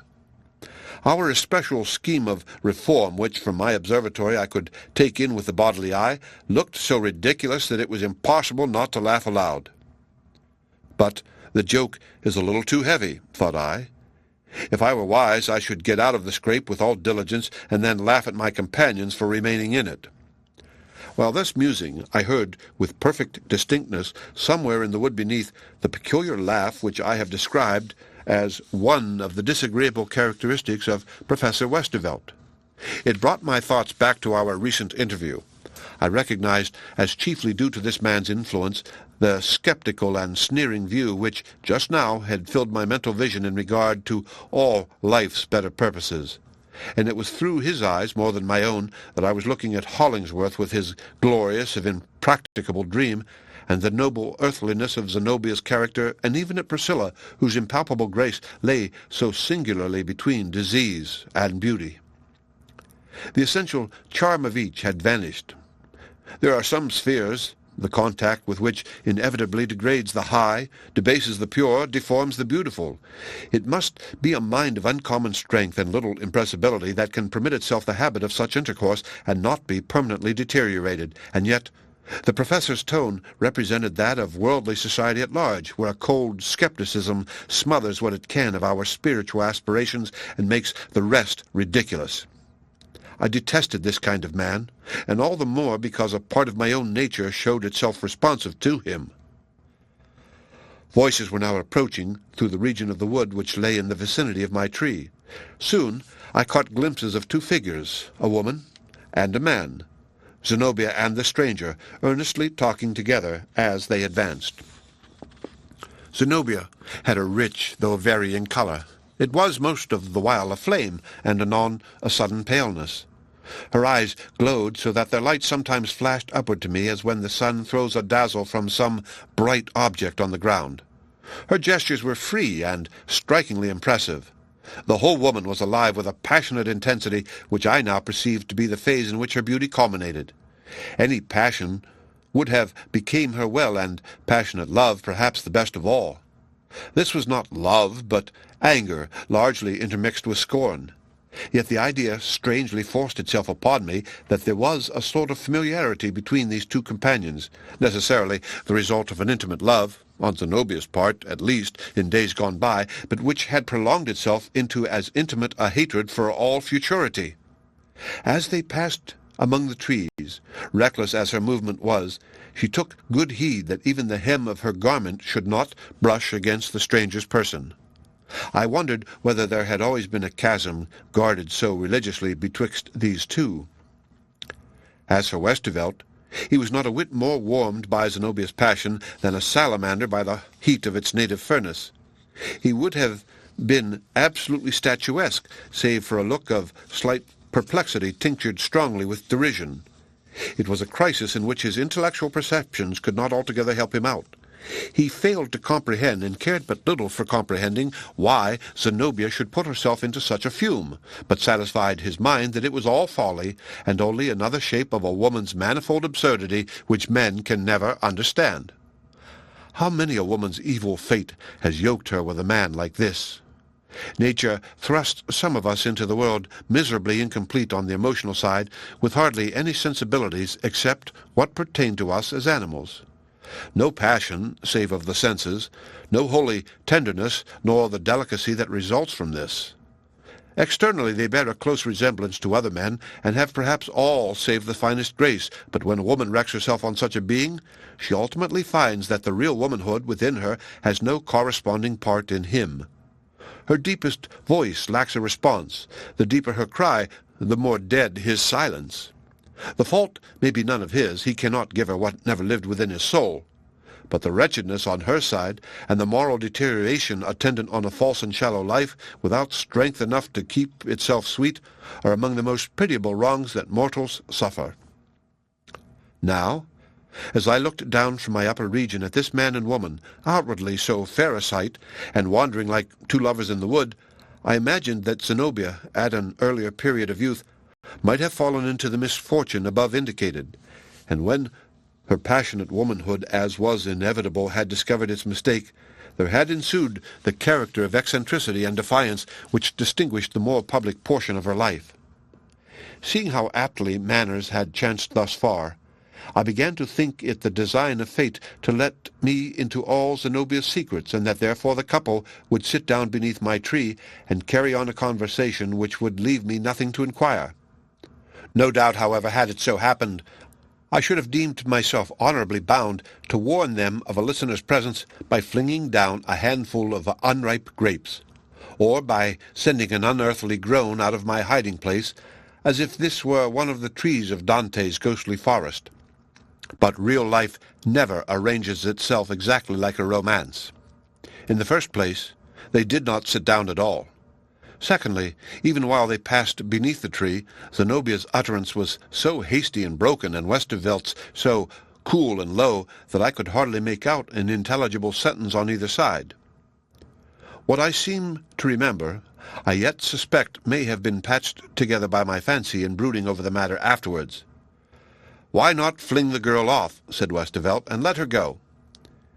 "She clung to me from the first," replied Zenobia. "I neither know nor care what it is in me that so attaches her, but she loves me, and I will not fail her." "She will plague you, then," said he, "in more ways than one." "The poor child!" exclaimed Zenobia. "She can do me neither good nor harm. How should she?" I know not what reply Westervelt whispered, Nor did Zenobia's subsequent exclamation give me any clue, except that it evidently inspired her with horror and disgust. "With what kind of a being am I linked?" cried she. "If my Creator cares aught for my soul, let him release me from this miserable bond." "I did not think it weighed so heavily," said her companion. "Nevertheless," answered Zenobia, "it will strangle me at last." And then I heard her utter a helpless sort of moan, a sound which, struggling out of the heart of a person of her pride and strength, affected me more than if she had made the wood dolorously vocal with 1,000 shrieks and wails. Other mysterious words, beside what are above written, they spoke together. But I understood no more, and even questioned whether I fairly understood so much as this. By long brooding over our recollections, we subtilized them into something akin to imaginary stuff, and hardly capable of being distinguished from it. In a few moments they were completely beyond earshot. A breeze stirred after them, and awoke the leafy tongues of the surrounding trees, which forthwith began to babble as if innumerable gossips had all at once got wind of Zenobia's secret. But as the breeze grew stronger, its voice among the branches was as if it said, "Hush, hush," and I resolved that to no mortal would I disclose what I had heard. And though there might be room for casuistry, such I conceive is the most equitable rule in all similar conjunctions. The end of Chapter 12. Chapter 13. Zenobia's Legend. The illustrious society of Blithedale, though it toiled in downright earnest for the good of mankind, yet not unfrequently illuminated its laborious life with an afternoon or evening of pastime. Picnics under the trees were considerably in vogue, and, within doors, fragmentary bits of theatrical performance, such as single acts of tragedy or comedy, or dramatic proverbs and charades. Zenobia, besides, was fond of giving us readings from Shakespeare, and often with a depth of tragic power or breadth of comic effect that made one feel it an intolerable wrong to the world that she did not at once go upon the stage. Tableaux vivants were another of our occasional modes of amusement, in which scarlet shawls, old silken robes, ruffs, velvets, furs, and all kinds of miscellaneous trumpery converted our familiar companions into the people of a pictorial world. We had been thus engaged on the evening after the incident narrated in the last chapter. Several splendid works of art, either arranged after engravings from the old masters, or original illustrations of scenes in history or romance, had been presented, and we were earnestly entreating Zenobia for more. She stood, with a meditative air, holding a large piece of gauze or some such ethereal stuff, as if considering what picture should next occupy the frame, while at her feet lay a heap of many-colored garments which her quick fancy and magic skill could so easily convert into gorgeous draperies for heroes and princesses. "I am getting weary of this," said she, after a moment's thought. "Our own features and our own figures and airs show a little too intrusively through all the characters we assume. We have so much familiarity with one another's realities that we cannot remove ourselves at pleasure into an imaginary sphere. Let us have no more pictures tonight, but, to make you what poor amends I can, how would you like to have me trump up a wild spectral legend on the spur of the moment?" Zenobia had the gift of telling a fanciful little story offhand, in a way that made it greatly more effective than it was usually found to be, when she afterwards elaborated the same production with her pen. Her proposal, therefore, was greeted with acclamation. "Oh, a story, by all means," cried the young girls. "No matter how marvelous, we will believe it, every word, and let it be a ghost story, if you please." "No, not exactly a ghost story," answered Zenobia, "but something so nearly like it that you shall hardly tell the difference. And Priscilla, stand you before me where I may look at you and get my inspiration out of your eyes. They are very deep and dreamy tonight." I know not whether the following version of her story will retain any portion of its pristine character, but as Zenobia told it, wildly and rapidly, hesitating at no extravagance, and dashing at absurdities which I am too timorous to repeat, giving it the varied emphasis of her inimitable voice and the pictorial illustration of her mobile face, while, through it all, we caught the freshest aroma of the thoughts as they came bubbling out of her mind, thus narrated and thus heard, The legend seemed quite a remarkable affair. I scarcely knew at the time whether she intended us to laugh or be more seriously impressed. From the beginning to end, it was undeniable nonsense, but not necessarily the worse for that. The Silvery Veil. You have heard, my friends, of the veiled lady who grew suddenly so very famous a few months ago, and have you never thought how remarkable it was that this marvelous creature should vanish all at once, while her renown was on the increase, before the public had grown weary of her, and when the enigma of her character, instead of being solved, presented itself more mystically at every exhibition? Her last appearance, as you know, was before a crowded audience. The next evening, although the bills had announced her at the corner of every street in red letters of a gigantic size, there was no veiled lady to be seen. Now, listen to my simple little tale, and you shall hear the very latest incident in the known life, if life it may be called, which seemed to have no more reality than the candlelight image of oneself which peeps at us outside of a dark window-pane, the life of this shadowy phenomenon. A party of young gentlemen, you are to understand, were enjoying themselves one afternoon, as young gentlemen are sometimes fond of doing, over a bottle or two of champagne, and, among other ladies less mysterious, the subject of the veiled lady, as was very natural, happened to come up before them for discussion. She rose, as it were, with the sparkling effervescence of their wine, and appeared in a more airy and fantastic light on account of the medium through which they saw her. They repeated to one another between jest and earnest all the wild stories that were in vogue, nor, I presume, did they hesitate to add any small circumstance that the inventive whim of the moment might suggest to heighten the marvellousness of their theme. "But what an audacious report was that," observed one, "which pretended to assert the identity of this strange creature with a young lady," and here he mentioned her name, "the daughter of one of our most distinguished families." "Ah, there is more in that story than can well be accounted for," remarked another. "I have it on good authority that the young lady in question is invariably out of sight, and not to be traced even by her own family at the hours when the veiled lady is before the public. Nor can any satisfactory explanation be given of her disappearance. And just look at the thing. Her brother is a young fellow of spirit. He cannot but be aware of these rumors in reference to his sister. Why, then, does he not come forward to defend her character, unless he is conscious that an investigation would only make the matter worse? It is essential to the purposes of my legend to distinguish one of these young gentlemen from his companions, so, for the sake of a soft and pretty name, such as we of the literary sisterhood invariably bestow upon our heroes, I deem it fit to call him Theodore. "Pshaw!" exclaimed Theodore. "Her brother is no such fool. Nobody, unless his brain be as full of bubbles as this wine, can seriously think of crediting that ridiculous humour. Why, if my senses did not play me false, which never was the case yet, I affirm that I saw that very lady last evening at the exhibition while this veiled phenomenon was playing off her juggling tricks. What can you say to that?" "Oh, it was a spectral illusion that you saw," replied his friends, with a general laugh.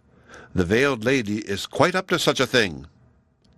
However, as the above-mentioned fable could not hold its ground against Theodore's downright refutation, they went on to speak of other stories, which the wild babble of the town had set afloat. Some upheld that the veil covered the most beautiful countenance in the world. Others, and certainly with more reason, considering the sex of the veiled lady, that the face was the most hideous and horrible, and that this was her sole motive for hiding it. It was the face of a corpse. It was the head of a skeleton. It was a monstrous visage with snaky locks like Medusa's, and one great red eye in the center of the forehead. Again, it was affirmed that there was no single and unchangeable set of features beneath the veil, but that whosoever should be bold enough to lift it would behold the features of that person in all the world who was destined to be his fate. Perhaps he would be greeted by the tender smile of the woman whom he loved, or quite as probably the deadly scowl of his bitterest enemy would throw a blight over his life. They quoted, moreover, this startling explanation of the whole affair, that the magician who exhibited the veiled lady, and who, by the by, was the handsomest man in the whole world, had bartered his own soul for 7 years' possession of a familiar fiend, and that the last year of the contract was wearing towards its close. If it were worth our while, I could keep you till an hour beyond midnight, listening to 1,000 such absurdities as these. But finally, our friend Theodore, who prided himself upon his common sense, found the matter getting quite beyond his patience. "I offer any wager you like," cried he, setting down his glass so forcibly as to break the stem of it, "that this very evening I find out the mystery of the veiled lady." Young men, I am told, boggle at nothing over their wine. So after a little more talk, a wager of considerable amount was actually laid, the money staked, and Theodore left to choose his own method of settling the dispute.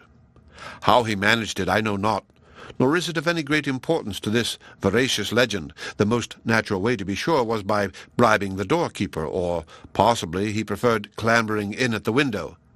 But at any rate, that very evening, while the exhibition was going forward in the hall, Theodore contrived to gain admittance into the private withdrawing-room whither the veiled lady was accustomed to retire at the close of her performances. There he waited, listening, I suppose, to the stifled hum of the great audience, and no doubt he could distinguish the deep tones of the magician, causing the wonders that he had wrought to appear more dark and intricate by his mystic presence of an explanation. Perhaps, too, in the intervals of the wild, breezy music which accompanied the exhibition, he might hear the low voice of the veiled lady conveying her sibylline responses. Firm as Theodore's nerves might be, and much as he prided himself on his sturdy perception of realities, I should not be surprised if his heart throbbed at a little more than its ordinary rate. Theodore concealed himself behind a screen. In due time the performance was brought to a close, and whether the door was softly opened, or whether her bodiless presence came through the wall, is more than I can say. But all at once, without the young man's knowledge how it happened, a veiled figure stood in the center of the room. It was one thing to be in presence of this mystery in the hall of exhibition, where the warm, dense life of hundreds of other mortals kept up the beholder's courage and distributed her influence among so many. It was another thing to be quite alone with her, and that, too, with a hostile, or at least an unauthorized and unjustifiable purpose. I rather imagine that Theodore now began to be sensible of something more serious in his enterprise than he had been quite aware of while he sat with his boon companions over their sparkling wine. Very strange, it must be confessed, was the movement with which the figure floated to and fro over the carpet, with the silvery veil covering her from head to foot.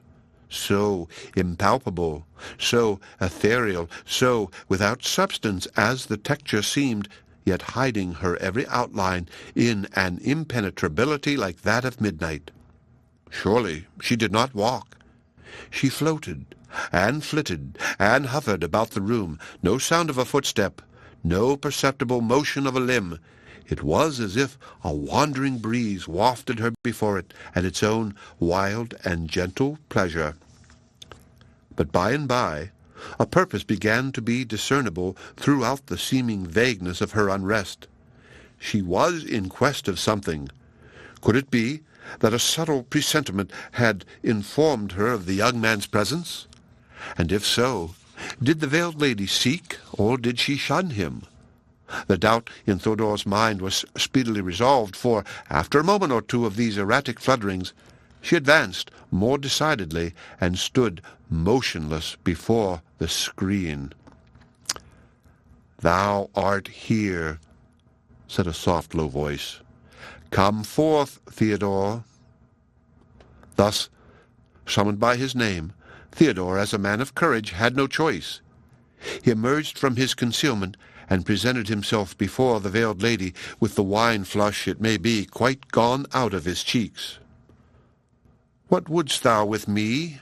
she inquired, with the same gentle composure that was in her former utterance. "Mysterious creature," replied Theodore, "I would know who and what you are." "My lips are forbidden to betray the secret," said the veiled lady. "At whatever risk, I must discover it," rejoined Theodore. "Then," said the mystery, "there is no way save to lift my veil." And Theodore, partly recovering his audacity, steps forward on the instant to do as the veiled lady had suggested. But she floated backward to the opposite side of the room, as if the young man's breath had possessed power enough to waft her away. "Pause one little instant," said the soft, low voice, "and learn the conditions of what thou art so bold to undertake. Thou canst go hence, and think of me no more, or, at thy option, thou canst lift this mysterious veil beneath which I am a sad and lonely prisoner, in a bondage which is worse to me than death. But before raising it, I entreat thee, in all maiden modesty, to bend forward and impress a kiss where my breath stirs the veil, and my virgin lips shall come forward to meet thy lips. And from that instant, Theodore, thou shalt be mine, and I thine, with never more a veil between us, and all the felicity of earth and of the future world shall be thine and mine together. So much may a maiden say behind the veil. If thou shrinkest from this, there is yet another way." "And what is that?" asked Theodore. "Dost thou hesitate," said the veiled lady, "to pledge thyself to me by meeting these lips of mine while the veil yet hides my face? Has not thy heart recognized me? Dost thou come hither not in holy faith, nor with a pure and generous purpose, but in scornful skepticism and idle curiosity? Still, thou mayest lift the veil. But from that instant, Theodore, I am doomed to be thy evil fate, nor wilt thou ever taste another breath of happiness." There was a shade of inexpressible sadness in the utterance of these last words. But Theodore, whose natural tendency was towards skepticism, felt himself almost injured and insulted by the veiled lady's proposal that he should pledge himself for life and eternity to so questionable a creature as herself, or even that she should suggest an inconsequential kiss, taking into view the probability that her face was none of the most bewitching. A delightful idea, truly, that he should salute the lips of a dead girl, or the jaws of a skeleton, or the grinning cavity of a monster's mouth. Even should she prove a comely maiden enough in other respects, the odds were 10 to 1 that her teeth were defective, a terrible drawback on the delectableness of a kiss. "Excuse me, fair lady," said Theodore, and I think he nearly burst into a laugh, "if I prefer to lift the veil first, and for this affair of the kiss we may decide upon it afterwards." "Thou hast made thy choice," said the sweet, sad voice behind the veil, and there seemed a tender but unresentful sense of wrong done to womanhood by the young man's contemptuous interpretation of her offer. "I must not counsel thee to pause, although thy fate is still in thine own hand." Grasping at the veil, he flung it upward and caught a glimpse of a pale, lovely face beneath, just one momentary glimpse, and then the apparition vanished, and the silvery veil fluttered slowly down and lay upon the floor. Theodore was alone. Our legend leaves him there. His retribution was to pine forever and ever for another sight of that dim, mournful face, which might have been his lifelong household, fireside joy to desire, and waste life in a feverish quest, and never meet it more.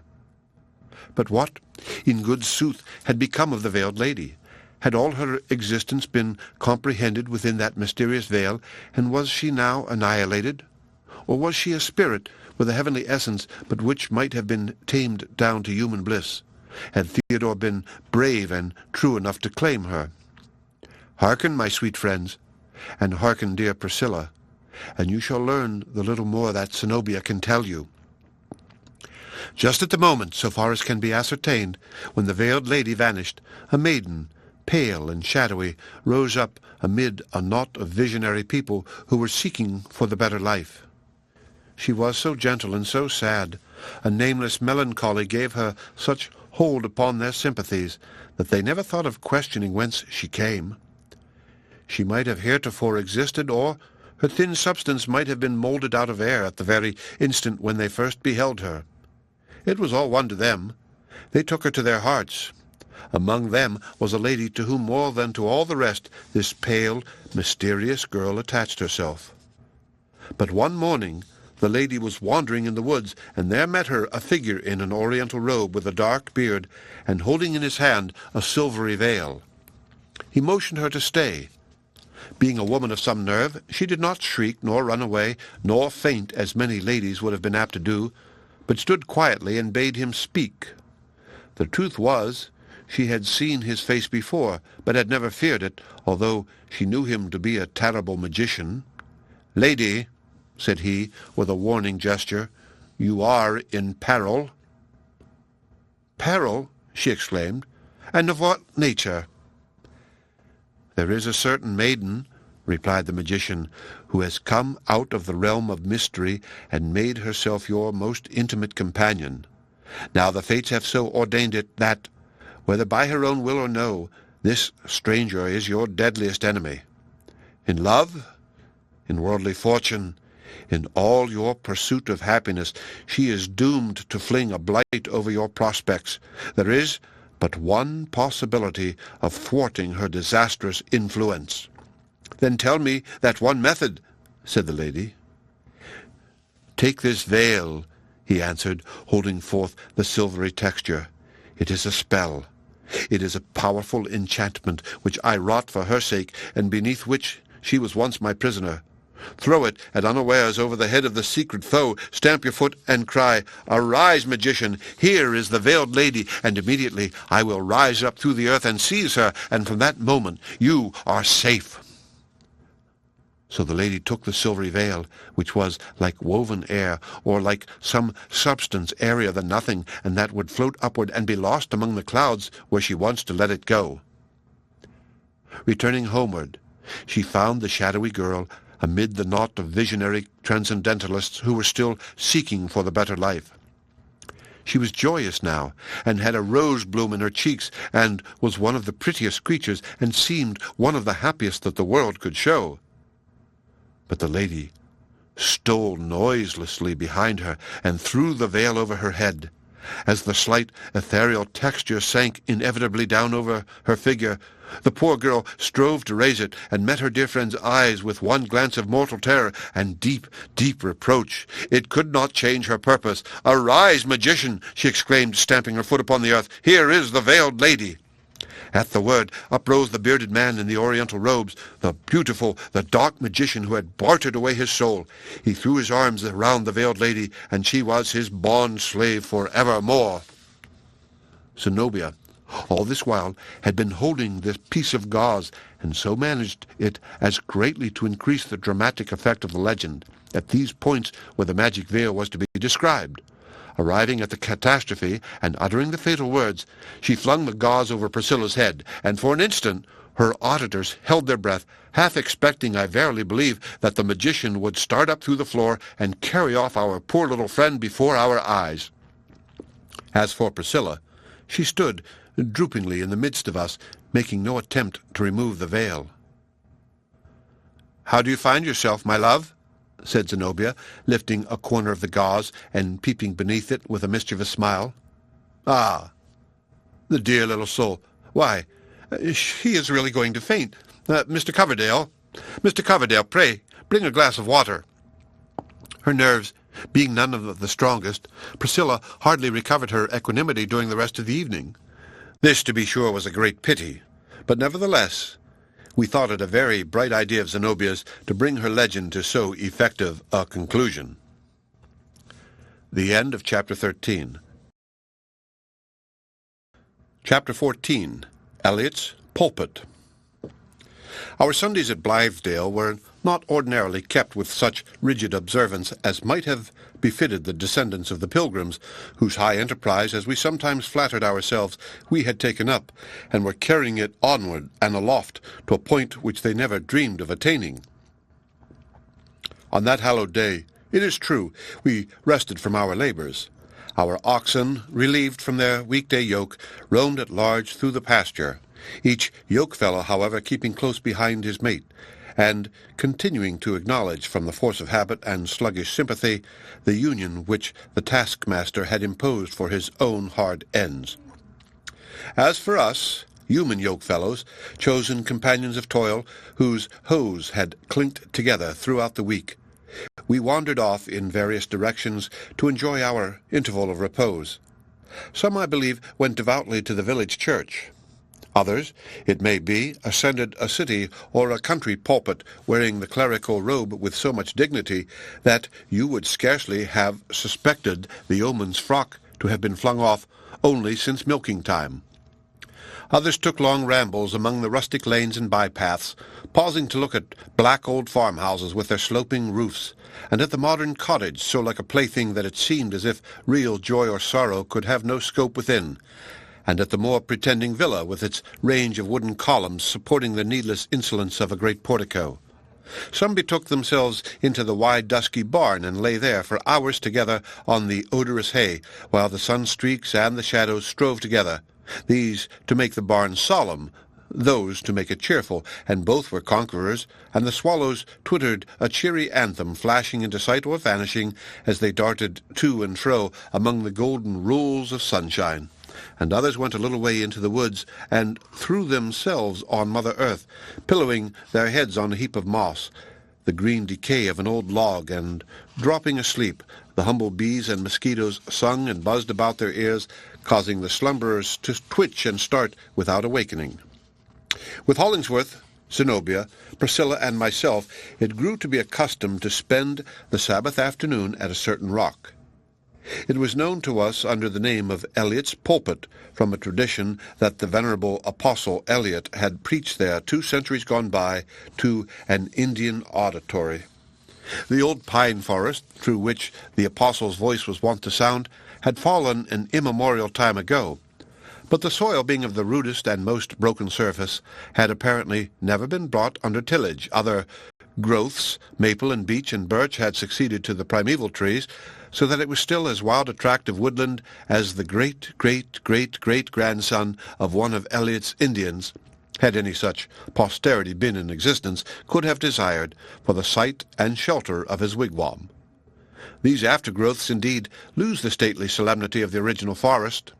If left in due neglect, however, they run into an entanglement of softer wildness, among the rustling leaves of which the sun can scatter cheerfulness as it never could among the dark-browed pines. The rock itself rose some 20 or 30 feet, a shattered granite boulder or heap of boulders with an irregular outline and many fissures, out of which sprang shrubs, bushes, and even trees, as if the scanty soil within those crevices were sweeter to their roots than any other earth. At the base of the pulpit, the broken boulders inclined towards each other so as to form a shallow cave, within which our little party had sometimes found protection from a summer shower. On the threshold, or just across it, grew a tuft of pale columbines in their season, and violets, sad and shadowy recluses, such as Priscilla was when we first knew her, children of the sun, who had never seen their father, but dwelt among damp mosses, though not akin to them. At the summit, the rock was overshadowed by the canopy of a birch tree, which served as a sounding board for the pulpit.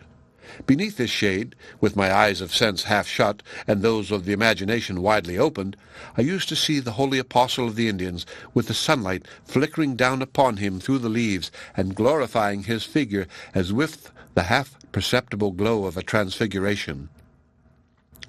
I the more minutely described the rock and this little Sabbath solitude because Hollingsworth, at our solicitation, often ascended Elliot's pulpit, and not exactly preached, but talked to us, his disciples, in a strain that rose and fell as naturally as the wind's breath among the leaves of the birch tree. No other speech of man has ever moved me like some of those discourses. It seemed most pitiful, a positive calamity to the world, that a treasury of golden thoughts should thus be scattered by the liberal handful down among us three, when 1,000 hearers might have been the richer for them, and Hollingsworth the richer likewise by the sympathy of multitudes. After speaking much or little as might happen, he would descend from his grey pulpit, and generally fling himself at full length on the ground, face downward. Meanwhile, we talked round him on such topics as were suggested by the discourse. Since her interview with Westervelt, Zenobia's continual inequalities of temper had been rather difficult for her friends to bear. On the first Sunday after that incident, when Hollingsworth had clambered down from Elliot's pulpit, she declaimed with great earnestness and passion, nothing short of anger, on the injustice which the world did to women, and equally to itself, by not allowing them, in freedom and honour, and with the fullest welcome, their natural utterance in public. "It shall not always be so," cried she. "If I live another year, I will lift up my own voice in behalf of women's wider liberty." She perhaps saw me smile. "What matter of ridicule do you find in this, Miles Coverdale?" exclaimed Zenobia with a flash of anger in her eyes. "That smile, permit me to say, makes me suspicious of a low tone of feeling and shallow thought. It is my belief, yes, and my prophecy, should I die before it happens, that, when my sex shall achieve its rights, there will be 10 eloquent women where there is now 1 eloquent man. Thus far, no woman in the world has ever once spoken out her whole heart and her whole mind. The mistrust and disapproval of the vast bulk of society throttles us as with 2 gigantic hands at our throats. We mumble a few weak words and leave 1,000 better ones unsaid. You let us write a little, it is true, on a limited range of subjects, but the pen is not for woman. Her power is too natural and immediate. It is with the living voice alone that she can compel the world to recognize the light of her intellect and the depth of her heart." Now, though I could not well say so to Zenobia, I had not smiled from any unworthy estimate of woman, or in denial of the claims which she is beginning to put forth. What amused and puzzled me was the fact that women, however intellectually superior, so seldom disquiet themselves about the rights or wrongs of their sex, unless their own individual affections chance to lie in idleness, or to be ill at ease. They are not natural reformers, but become such by the pressure of exceptional misfortune. I could measure Zenobia's inward trouble by the animosity with which she now took up the general quarrel of women against man. "I will give you leave, Zenobia," replied I, "to fling your utmost scorn upon me, if you ever hear me utter a sentiment unfavourable to the widest liberty which woman has yet dreamed of. I would give her all she asks, and add a great deal more, which she will not be the party to demand, but which men, if they were generous and wise, would grant of their own free motion. For instance, I should love dearly, for the next 1,000 years at least, to have all government devolve into the hands of women. I hate to be ruled by my own sex. It excites my jealousy and wounds my pride. It is the iron sway of bodily force which abases us in our compelled submission. But how sweet the free, generous courtesy with which I would kneel before a woman ruler! Yes, if she were young and beautiful, said Zenobia, laughing, but how if she were 60 and a fright? Ah, it is you that rate womanhood low, said I, but let me go on. I have never found it possible to suffer a bearded priest so near my heart and conscience as to do me any spiritual good. I blush at the very thought. Oh, in the better order of things, heaven grant that the ministry of souls may be left in charge of women. The gates of the blessed city will be thronged with the multitude that enter in when that day comes. The task belongs to woman. God meant it for her. He has endowed her with the religious sentiment in its utmost depth and purity, refined from that gross intellectual alloy with which every masculine theologist, save only one who merely veiled himself in mortal and masculine shape, but was in truth divine, has been prone to mingle it. I have always envied the Catholics their faith in that sweet, sacred Virgin Mother who stands between them and the Deity, intercepting somewhat of his awful splendor, but permitting his love to stream upon the worshipper more intelligibly to human comprehension through the medium of a woman's tenderness. Have I not said enough, Zenobia? I cannot think that this is true, observed Priscilla, who had been gazing at me with great disapproving eyes. and I am sure I do not wish it to be true." "Poor child!" exclaimed Zenobia rather contemptuously. "She is the type of womanhood such as man has spent centuries in making it. He is never content unless he can degrade himself by stooping towards what he loves. In denying us our rights, he betrays even more blindness to his own interests than profligate disregard of ours." "Is this true?" asked Priscilla with simplicity, turning to Hollingsworth. "Is it all true that Mr. Coverdale and Zenobia have been saying?" "No, Priscilla," answered Hollingsworth with his customary bluntness. "They have neither of them spoken one true word yet." "Do you despise women?" said Zenobia. "Ah, Hollingsworth, that would be most ungrateful." "Despise her? No!" cried Hollingsworth, lifting his great shaggy head and shaking it at us while his eyes glowed almost fiercely. "She is the most admirable handiwork of God in her true place and character.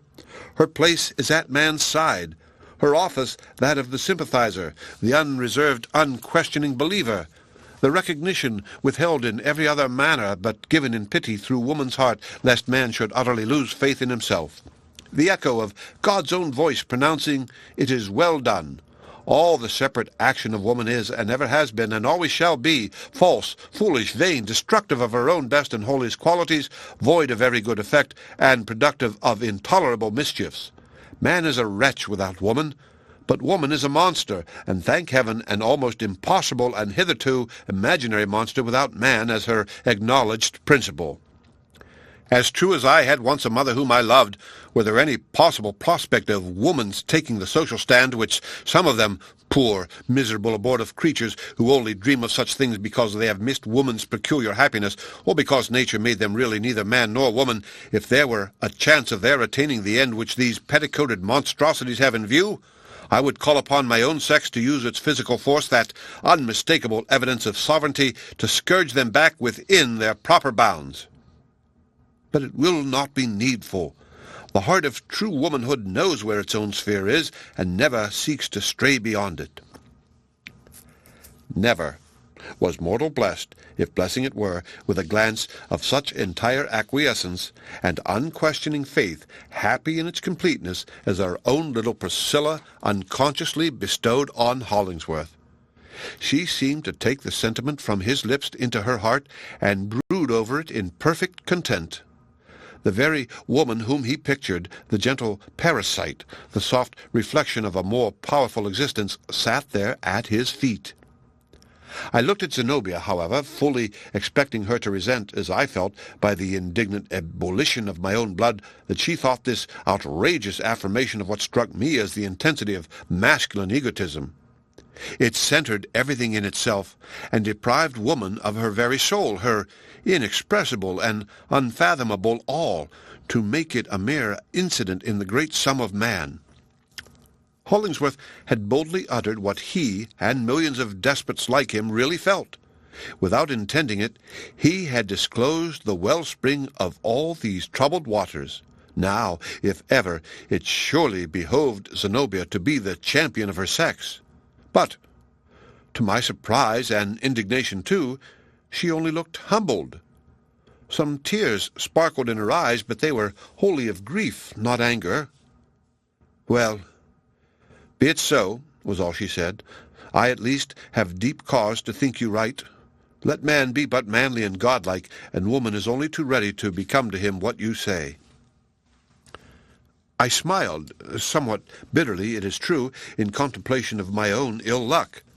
How little did these two women care for me, who had freely conceded all their claims, and a great deal more, out of the fullness of my heart, while Hollingsworth, by some necromancy of his horrible injustice, seemed to have brought them both to his feet. Women almost invariably behave thus, thought I. What does the fact mean? Is it their nature, or is it at last the result of ages of compelled degradation? And in either case, will it be possible ever to redeem them? An intuition now appeared to possess all the party that, for this time at least, there was no more to be said. With one accord, we arose from the ground and made our way through the tangled undergrowth towards one of those pleasant wood paths that wound among the overarching trees. Some of the branches hung so low as partly to conceal the figures that went before from those who followed. Priscilla had leaped up more lightly than the rest of us, and ran along in advance with as much airy activity of spirit as was typified in the motion of a bird which chanced to be flitting from tree to tree in the same direction as herself. Never did she seem so happy as that afternoon. She skipped, and could not help it, from very playfulness of heart. Zenobia and Hollingsworth went next in close contiguity, but not with arm in arm. Now, just when they had passed the impeding bough of a birch tree, I plainly saw Zenobia take the hand of Hollingsworth in both her own, press it to her bosom, and let it fall again. The gesture was sudden and full of passion. The impulse had evidently taken her by surprise. It expressed all. Had Zenobia knelt before him, or flung herself upon his breast and gasped out, "I love you, Hollingsworth," I could not have been more certain of what it meant. They then walked onward as before, but methought as the declining sun threw Zenobia's magnified shadow along the path, I beheld it tremulous, and the delicate stem of the flower which she wore in her hair was likewise responsive to her agitation. Priscilla, through the medium of her eyes at least, could not possibly have been aware of the gesture above described, yet at that instant I saw her droop. The buoyancy which just before had been so bird-like was utterly departed. The life seemed to pass out of her, and even the substance of her figure to grow thin and grey. I almost imagined her a shadow fading gradually into the dimness of the wood. Her pace became so slow that Hollingsworth and Zenobia passed by, and I, without hastening my footsteps, overtook her. "Come, Priscilla," said I, looking her intently in the face, which was very pale and sorrowful. "We must make haste after our friends. Do you feel suddenly ill? A moment ago you flitted along so lightly that I was comparing you to a bird. Now, on the contrary, it is as if you had a heavy heart and very little strength to bear it with. Pray, take my arm." "No," said Priscilla. "I do not think it would help me. It is my heart, just as you say, that makes me heavy, and I know not why. Just now I felt very happy. No doubt it was a kind of sacrilege in me to attempt to come within her maidenly mystery. But as she appeared to be tossed aside by her other friends, or carelessly let fall like a flower which they had done with, I could not resist the impulse to take just one peep beneath her folded petals. "Zenobia and yourself are dear friends of late," I remarked. "That first evening when you came to us, she did not receive you quite so warmly as might have been wished." "I remember it," said Priscilla. "No wonder she hesitated to love me, who was then a stranger to her, and a girl of no grace or beauty, she being herself so beautiful." "But she loves you now, of course," suggested I, "and at this very instant you feel her to be your dearest friend." "Why do you ask me that question?" exclaimed Priscilla, as if frightened at the scrutiny into her feelings which I compelled her to make. "It somehow puts strange thoughts into my mind. But I do love Zenobia dearly. If she only loves me half as well, I shall be happy." "How is it possible to doubt that, Priscilla?" I rejoined. "But observe how pleasantly and happily Zenobia and Hollingsworth are walking together. I call it a delightful spectacle.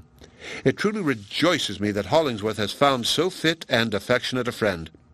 So many people in the world mistrust him, so many disbelieve and ridicule, while hardly any do him justice or acknowledge him for the wonderful man he is, that it is really a blessed thing for him to have won the sympathy of such a woman as Zenobia. Any man might be proud of that. Any man, even if he be as great as Hollingsworth, might love so magnificent a woman. How very beautiful Zenobia is, and Hollingsworth knows it too." There may have been some petty malice in what I said. Generosity is a very fine thing at a proper time and within due limits.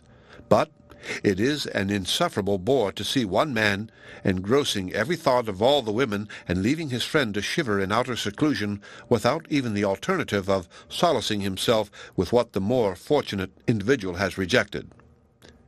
Yes, it was out of a foolish bitterness of heart that I had spoken. "Go on before," said Priscilla abruptly, and with true feminine imperiousness, which heretofore I had never seen her exercise. "It pleases me best to loiter along by myself. I do not walk so fast as you." With her hand She made a little gesture of dismissal.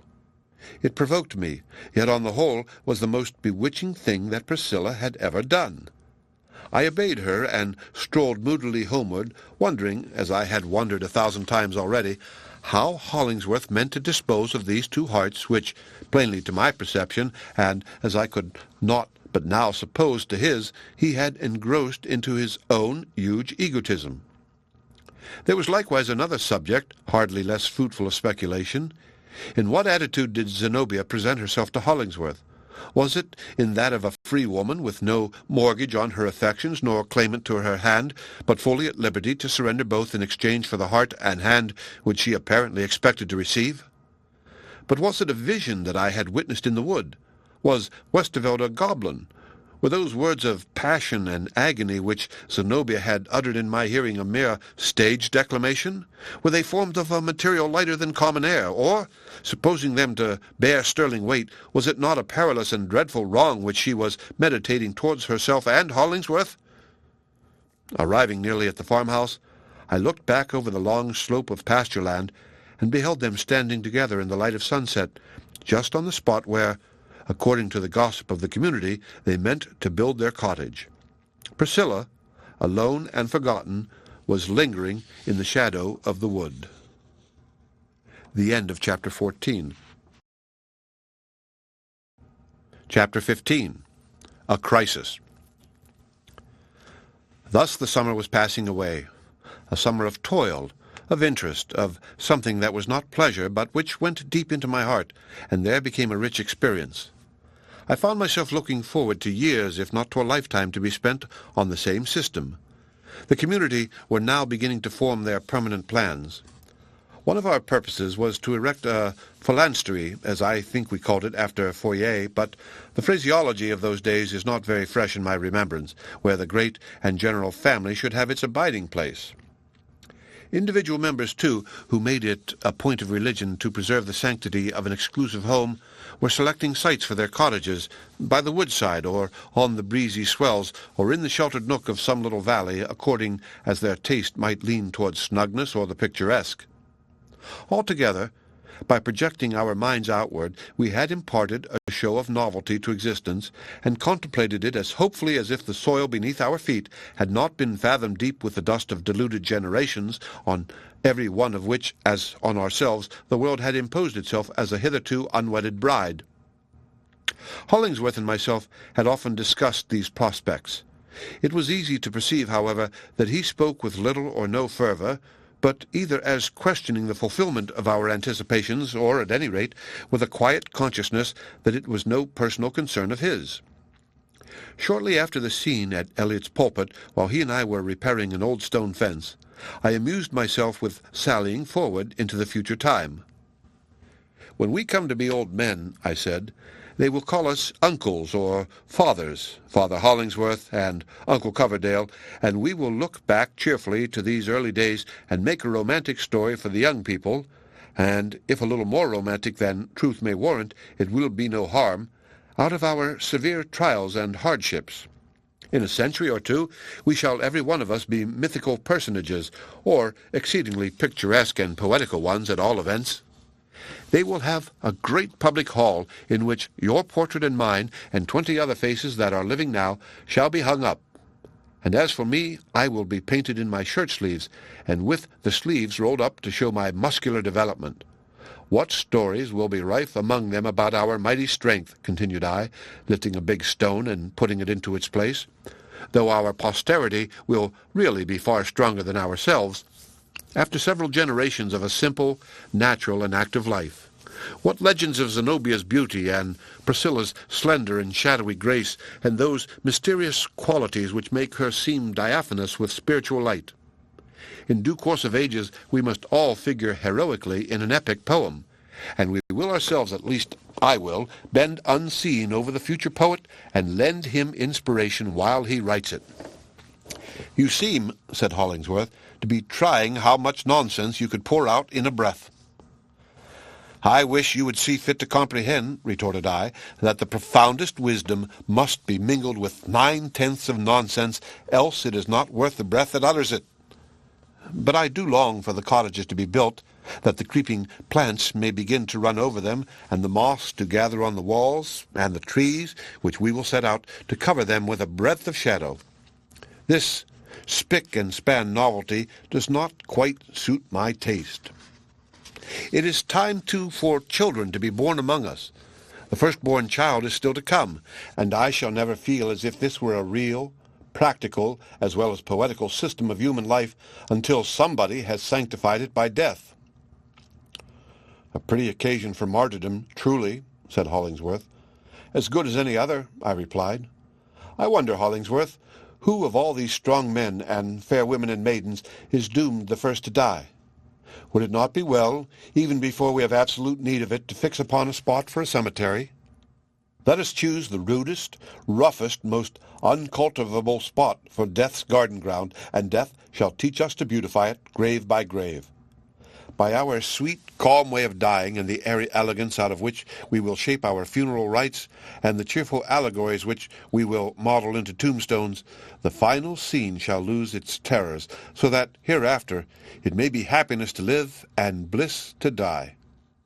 None of us must die young, yet, should Providence ordain it so, the event shall not be sorrowful, but affect us with a tender, delicious, only half melancholy, and almost smiling pathos. That is to say, muttered Hollingsworth, you will die like a heathen, as you certainly live like one. But listen to me, Coverdale. Your fantastic anticipations make me discern all the more forcibly what a wretched, unsubstantial scheme is this on which we have wasted a precious summer of our lives. Do you seriously imagine that any such realities as you and many others here have dreamed of will ever be brought to pass? Certainly I do, said I. Of course, when the reality comes, it will wear the everyday, commonplace, dusty, and rather homely garb that reality always does put on. But setting aside the ideal charm, I hold that our highest anticipations have a solid footing on common sense. You only half believe what you say, rejoined Hollingsworth. And as for me, I neither have faith in your dream, nor would care the value of this pebble for its realization were that possible. And what more do you want of it? It has given you a theme for poetry, let that content you. But now I ask you to be at last a man of sobriety and earnestness, and aid me in an enterprise which is worth all our strength, and the strength of 1,000 mightier than we. There can be no need of giving in detail the conversation that ensued. It is enough to say that Hollingsworth once more brought forward his rigid and unconquerable idea, a scheme for the reformation of the wicked by methods moral, intellectual, and industrial, by the sympathy of pure, humble, and yet exalted minds, and by opening to his pupils the possibility of a worthier life than that which had become their fate. It appeared, unless he overestimated his own means, that Hollingsworth held it at his choice, and he did so choose, to obtain possession of the very ground on which we had planted our community, and which had not yet been made irrevocably ours by purchase. It was just the foundation that he desired. Our beginnings might readily be adapted to his great end. The arrangements already completed would work quietly into his system. So plausible looked his theory, and more than that, so practical, such an air of reasonableness had he, by patient thought, thrown over it. Each segment of it was contrived to dovetail into all the rest with such a complicated applicability, and so ready was he with a response for every objection, that really, so far as logic and argument went, he had the matter all his own way. But, said I, whence can you, having no means of your own, derive the enormous capital which is essential to this experiment? State Street, I imagine, would not draw its purse strings very liberally in aid of such a speculation. I have the funds, as much at least as is needed for a commencement, at command, he answered. They can be produced within a month, if necessary. My thoughts reverted to Zenobia. It could only be her wealth which Hollingsworth was appropriating so lavishly, and on what conditions was it to be had? Did she fling it into the scheme with the uncalculating generosity that characterizes a woman when it is her impulse to be generous at all? And did she fling herself along with it? But Hollingsworth did not volunteer an explanation. And have you no regrets, I inquired, in overthrowing this fair system of our new life, which has been planned so deeply, and is now beginning to flourish so hopefully around us? How beautiful it is, and so far as we can yet see, how practicable. The ages have awaited us, and here we are, the very first that have essayed to carry on our mortal existence in love and mutual help. Hollingsworth, I would be loath to take the ruin of this enterprise upon my conscience. Then let it rest wholly upon mine, he answered, knitting his black brows. I see through the system. It is full of defects, irremediable and damning ones. From first to last, there is nothing else. I grasp it in my hand and find no substance whatever. There is not human nature in it. Why are you so secret in your operations? I asked. God forbid that I should accuse you of intentional wrong, but the besetting sin of a philanthropist, it appears to me, is apt to be a moral obliquity. His sense of honor ceases to be the sense of other honorable men. At some point of his course, I know not exactly when nor where, he is tempted to palter with the right, and can scarcely forbear persuading himself that the importance of his public ends renders it allowable to throw aside his private conscience. Oh, my dear friend, beware this error. If you meditate the overthrow of this establishment, call together our companions, state your design, support it with all your eloquence, but allow them an opportunity of defending themselves. It does not suit me, said Hollingsworth, nor is it my duty to do so. I think it is, replied I. Hollingsworth frowned, not in passion, but like fate, inexorably. I will not argue the point, said he. What I desire to know of you is, and you can tell me in one word, whether I am to look for your cooperation in this great scheme of good. Take it up with me. Be my brother in it. It offers you, what you have told me over and over again that you need most, a purpose in life worthy of the extremest self-devotion, worthy of martyrdom, should God so order it. In this view I present it to you. You can greatly benefit mankind. Your peculiar faculties, as I shall direct them, are capable of being so wrought into this enterprise that not one of them need lie idle. Strike hands with me, and from this moment you shall never again feel the languor and vague wretchedness of an indolent or half-occupied man. There may be no more aimless beauty in your life, but in its stead there shall be strength, courage, immitigable will, everything that a manly and generous nature should desire. We shall succeed. We shall have done our best for this miserable world, and happiness, which never comes but incidentally, will come to us unawares. It seemed his intention to say no more, but after he had quite broken off, his deep eyes filled with tears, and he held out both his hands to me. "Coverdale," he murmured, "there is not the man in this wide world whom I can love as I could you. Do not forsake me." As I looked back upon this scene, through the coldness and dimness of so many years, there was still a sensation as if Hollingsworth had caught hold of my heart, and were pulling it towards him with an almost irresistible force. It is a mystery to me how I withstood it, but, in truth, I saw in his scheme of philanthropy nothing but what was odious, a loathsomeness that was to be forever in my daily work, a great black ugliness of sin which he proposed to collect out of 1,000 human hearts, and that we should spend our lives in an experiment of transmuting it into virtue. Had I but touched his extended hand, Hollingsworth's magnetism would perhaps have penetrated me with his own conception of all these matters. But I stood aloof. I fortified myself with doubts whether his strength of purpose had not been too gigantic for his integrity, impelling him to trample on considerations that should have been paramount to every other. "Is Zenobia to take a part in your enterprise?" I asked. "She is," said Hollingsworth. "She, the beautiful, the gorgeous," I exclaimed. "And how have you prevailed with such a woman to work in this squalid element?" "Through no base methods, as you seem to suspect," he answered, "but by addressing whatever is best and noblest in her." Hollingsworth was looking on the ground, but as he often did so, generally, indeed, in his habitual moods of thought, I could not judge whether it was from any special unwillingness now to meet my eyes. What it was that dictated my next question I cannot precisely say. Nevertheless, it rose so inevitably into my mouth, and, as it were, asked itself so involuntarily that there must needs have been an aptness in it. "What is to become of Priscilla?" Hollingsworth looked at me fiercely and with glowing eyes.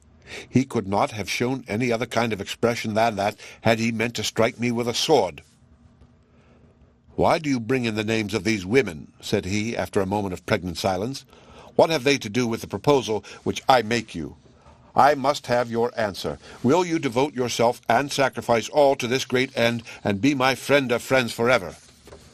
"In heaven's name, Hollingsworth," cried I, getting angry, and glad to be angry, because so only was it possible to oppose his tremendous concentrativeness and indomitable will, "cannot you conceive that a man may wish well to the world and struggle for its good on some other plan than precisely that which you have laid down? And will you cast off a friend for no unworthiness, but merely because he stands upon his right as an individual being, and looks at matters through his own optics instead of yours?" "Be with me," said Hollingsworth, "or be against me. There is no third choice for you." "Take this, then, as my decision," I answered. "I doubt the wisdom of your scheme. Furthermore, I greatly fear that the methods by which you allow yourself to pursue it are such as cannot stand the scrutiny of an unblessed conscience." "And you will not join me?" "No." I never said the word, and certainly can never have it to say hereafter, that cost me 1,000th part so hard an effort as did that one syllable. The heart-pang was not merely figurative, but an absolute torture of the breast. I was gazing steadfastly at Hollingsworth. It seemed to me that it struck him, too, like a bullet. A ghastly paleness, always so terrific on a swarthy face, overspread his features. There was a convulsive movement of his throat, as if he were forcing down some words that struggled and fought for utterance. Whatever words of anger or words of grief I cannot tell, although many and many a time I have vainly tormented myself with conjecturing which of the two they were. One other appeal to my friendship, such as once already Hollingsworth had made, taking me in the revulsion that had followed a strenuous exercise of opposing will, would completely have subdued me. But he left the matter there. "Well," said he. And that was all. I should have been thankful for one word more, even had it shot me through the heart as mine did him.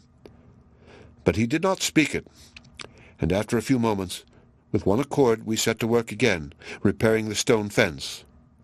Hollingsworth, I observed, wrought like a Titan, and for my own part I lifted stones which at this day, or in a calmer mood at that one, I should no more have thought it possible to stir than carry off the gates of Gaza on my back.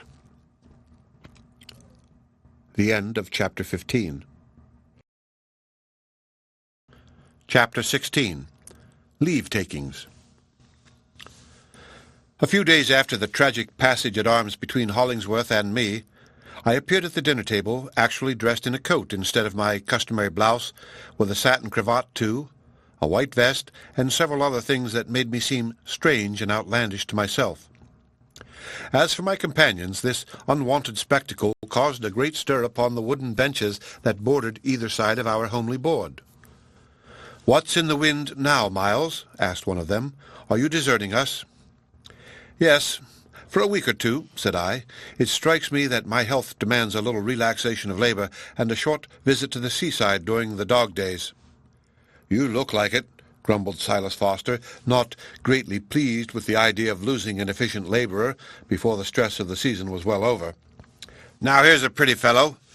His shoulders have broadened a matter of 6 inches since he came among us. He can do his day's work, if he likes, with any man or ox on the farm, and yet he talks about going to the seashore for his health. Well, well, old woman," added he to his wife, "let me have a plateful of that pork and cabbage.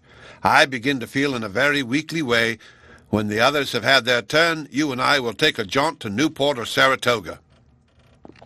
"Well, but, Mr. Foster," said I, "you must allow me to take a little breath." "Breath!" retorted the old yeoman. "Your lungs have the play of a pair of blacksmith's bellows already.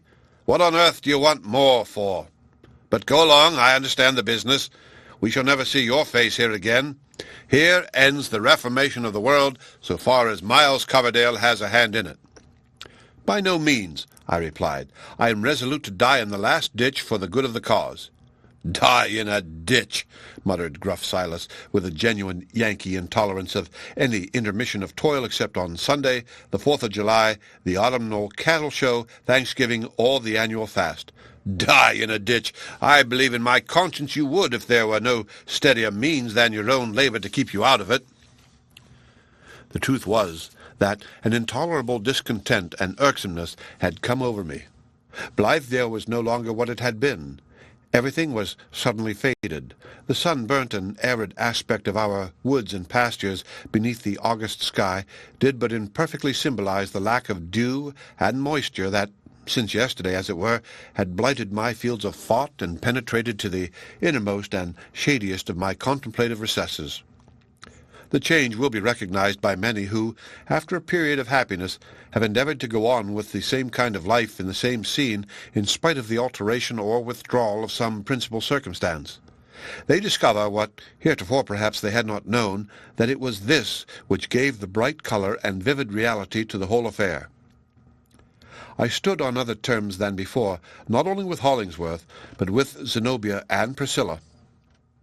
As regarded the two latter, it was that dreamlike and miserable sort of change that denies you the privilege to complain, because you can assert no positive injury, nor lay your finger on anything tangible. It is a matter which you do not see, but feel, and which, when you try to analyze it, seems to lose its very existence and resolve itself into a sickly humor of your own. Your understanding, possibly, may put faith in this denial, but your heart will not so easily rest satisfied. It incessantly remonstrates, though, most of the time, in a bass note, which you do not separately distinguish, but, now and then, with a sharp cry, importunate to be heard and resolute to claim belief. "Things are not as they were," it keeps saying. "You shall not impose on me. I will never be quiet. I will throb painfully. I will be heavy and desolate and shiver with cold, for I, your deep heart, know when to be miserable as once I knew when to be happy. All is changed for us. You are beloved no more. And were my life to be spent over again, I would invariably lend my ear to this Cassandra of the inward depths, however clamorous the music and the merriment of a more superficial region." My outbreak with Hollingsworth, though never definitely known to our associates, had really an effect upon the moral atmosphere of the community. It was incidental to the closeness of relationship into which we had brought ourselves that an unfriendly state of feeling could not occur between any two members without the whole society being more or less commoded and made uncomfortable thereby. This species of nervous sympathy, though a pretty characteristic enough, sentimentally considered, and apparently betokening an actual bond of love among us, was yet found rather inconvenient in its practical operation, mortal tempers being so infirm and variable as they are. If one of us happened to give his neighbor a box on the ear, the tingle was immediately felt on the same side of everybody's head. Thus, even on the supposition that we were far less quarrelsome than the rest of the world, a great deal of time was necessarily wasted in rubbing our ears. Musing on all these matters, I felt an inexpressible longing for at least a temporary novelty. I thought of going across the Rocky Mountains, or to Europe, or up the Nile, of offering myself a volunteer on the exploring expedition, of taking a ramble of years, no matter in what direction, and coming back on the other side of the world. Then, should the colonists of Blithedale have established their enterprise on a permanent basis, I might fling aside my pilgrim staff and dusty shoon and rest as peacefully here as elsewhere. Or, in case Hollingsworth should occupy the ground with his school of reform as he now proposed, I might plead earthly guilt enough by that time to give me what I was inclined to think the only trustworthy hold on his affections. Meanwhile, before deciding on any ultimate plan, I determined to remove myself to a little distance and take an exterior view of what we had all been about. In truth, it was dizzy work, amid such fermentation of opinions as was going on in the general brain of the community. It was a kind of bedlam for the time being, although out of the very thoughts that were wildest and most destructive might grow a wisdom, holy, calm, and pure, and that should incarnate itself with the substance of a noble and happy life.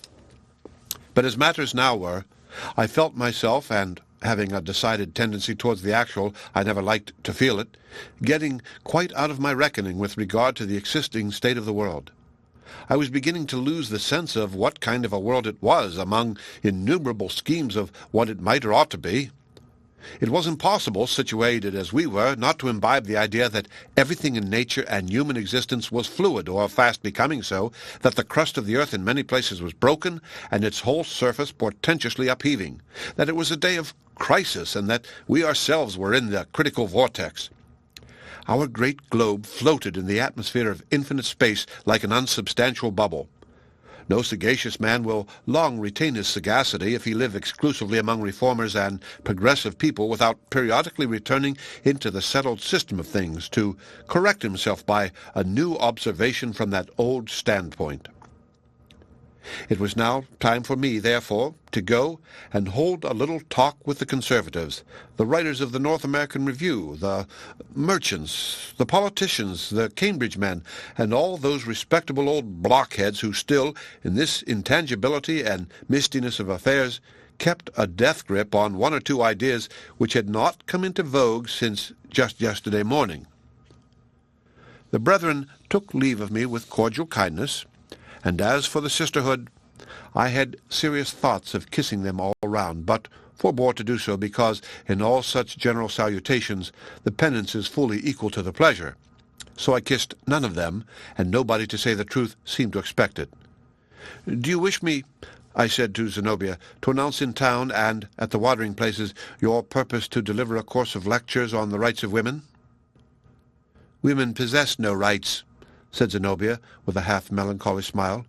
"Or at all events, only little girls and grandmothers would have the force to exercise them."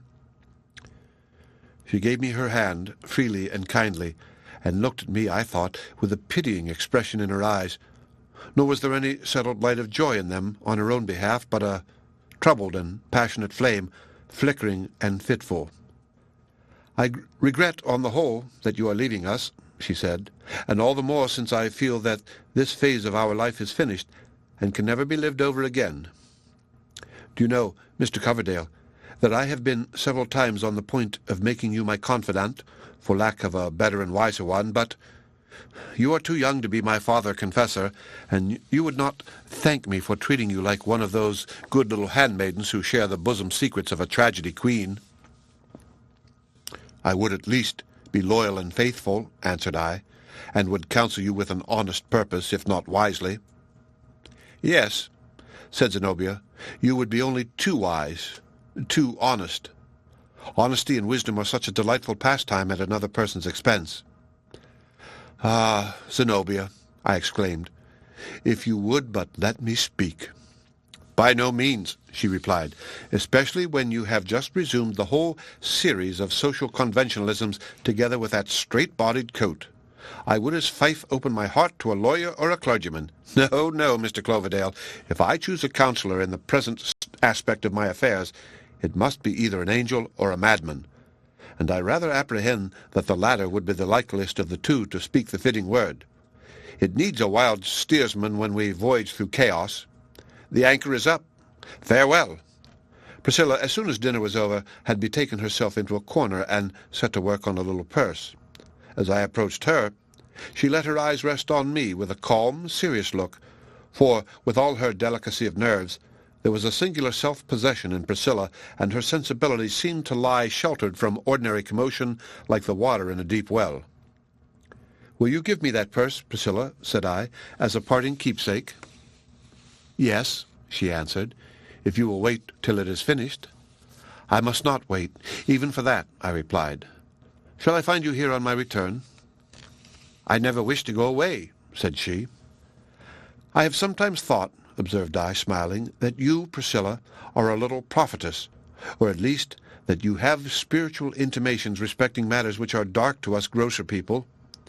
If that be the case, I should like to ask you what is about to happen, for I am tormented with a strong foreboding that, were I to return even so soon as tomorrow morning, I should find everything changed. Have you any impressions of this nature?" "Ah, no," said Priscilla, looking at me apprehensively. "If any such misfortune is coming, The shadow has not reached me yet. Heaven forbid. I should be glad if there might never be any change, but one summer follow another, and all just like this. No summer ever came back, and no two summers ever were alike, said I, with a degree of Orphic wisdom that astonished myself. Times change and people change, and if our hearts do not change as readily, so much the worse for us. Goodbye, Priscilla. I gave her hand a pressure which, I think, she neither resisted nor returned. Priscilla's heart was deep, but of small compass. It had room but for a very few dearest ones, among whom she never reckoned me. On the doorstep I met Hollingsworth. I had a momentary impulse to hold out my hand, or at least to give a parting nod, but resisted both. When a real and strong affection has come to an end, it is not well to mock the sacred past with any show of those commonplace civilities that belong to ordinary intercourse. Being dead henceforth to him, and he to me, there could be no propriety in our chilling one another with the touch of two corpse-like hands, or playing at looks of courtesy with eyes that were impenetrable beneath the glaze in the film. We passed, therefore, as if mutually invisible. I can nowise explain what sort of whim, prank, or perversity it was that, after all these leave-takings, induced me to go to the pigsty and take leave of the swine. There they lay, buried as deeply among the straw as they could burrow, 4 huge black grunters, the very symbols of slothful ease and sensual comfort. They were asleep, drawing short and heavy breaths which heaved their big sides up and down. Unclosing their eyes, however, at my approach, they looked dimly forth at the outer world, and simultaneously uttered a gentle grunt, not putting themselves to the trouble of an additional breath for that particular purpose, but grunting with their ordinary inhalation. They were involved and almost stifled and buried alive in their own corporeal substance. The very unreadiness and oppression wherewith these greasy citizens gained breath enough to keep their life machinery in sluggish movement appeared to make them only the more sensible of the ponderous and fat satisfaction of their existence. Peeping at me an instant out of their small, red, hardly perceptible eyes, they dropped asleep again, yet not so far asleep but that their unctuous bliss was still present to them betwixt dream and reality. "You must come back in season to eat part of a spare rib," said Silas Foster, giving my hand a mighty squeeze. "I shall have these fat fellows hanging up by the heels, head downward pretty soon, I tell you." "Oh, cruel Silas, what a horrible idea!" cried I. "All the rest of us, men, women, and livestock, save only these 4 porkers, are bedevilled with one grief or another. They alone are happy, and you mean to cut their throats and eat them. It would be more for the general comfort to let them eat us, and bitter and sour morsels we should be." The end of Chapter 16. Chapter 17. The Hotel. Arriving in town, where my bachelor rooms long before this time had received some other occupant, I established myself for a day or two in a certain respectable hotel. It was situated somewhat aloof from my former track in life, my present mood inclining me to avoid most of my old companions, from whom I was now sundered by other interests, and who would have been likely enough to amuse themselves at the expense of the amateur working-man. The hotel-keeper put me into a back room of the 3rd story of his spacious establishment. The day was lowering, with occasional gusts of rain, and an ugly-tempered east wind, which seemed to come right off the chill and melancholy sea, hardly mitigated by sweeping over the roofs and amalgamating itself with the dusky element of city smoke. All the effeminacy of past days had returned upon me at once. Summer, as it still was, I ordered a coal fire in the rusty grate, and was glad to find myself growing a little too warm with an artificial temperature. My sensations were those of a traveller, long sojourning in remote regions, and at length sitting down again amid customs once familiar. There was a newness and an oldness oddly combining themselves into one impression. It made me acutely sensible how strange a piece of mosaic work had lately been wrought into my life. True, if you look at it in one way, it had been only a summer in the country, but, considered in a profounder relation, it was part of another age, a different state of society, a segment of an existence peculiar in its aims and methods, a leaf of some mysterious volume, interpolated into the current history which time was writing off. At one moment, the very circumstances now surrounding me, my coal fire and the dingy room in the bustling hotel, appeared far off and intangible. The next instant, Blithedale looked vague, as if it were at a distance both in time and space, and so shadowy that a question might be raised whether the whole affair had been anything more than the thoughts of a speculative man. I had never before experienced a mood that so robbed the actual world of its solidity. It nevertheless involved a charm on which, a devoted epicure of my own emotions, I resolved to pause and enjoy the moral syllabub until quite dissolved away. Whatever had been my taste for solitude and natural scenery, yet the thick, foggy, stifled element of cities, the entangled life of many men together, sordid as it was, and empty of the beautiful, took quite as strenuous a hold upon my mind. I felt as if there could never be enough of it. Each characteristic sound was too suggestive to be passed over unnoticed. Beneath and around me, I heard the stir of the hotel, the loud voices of guests, landlord or barkeeper, steps echoing on the staircase, the ringing of a bell announcing arrivals or departures, the porter lumbering past my door with baggage which he thumped down upon the floors of neighboring chambers, the lighter feet of chambermaids scudding along the passages. It is ridiculous to think what an interest they had for me. From the street came the tumult of the pavements, pervading the whole house with a continual uproar so broad and deep that only an unaccustomed ear would dwell upon it.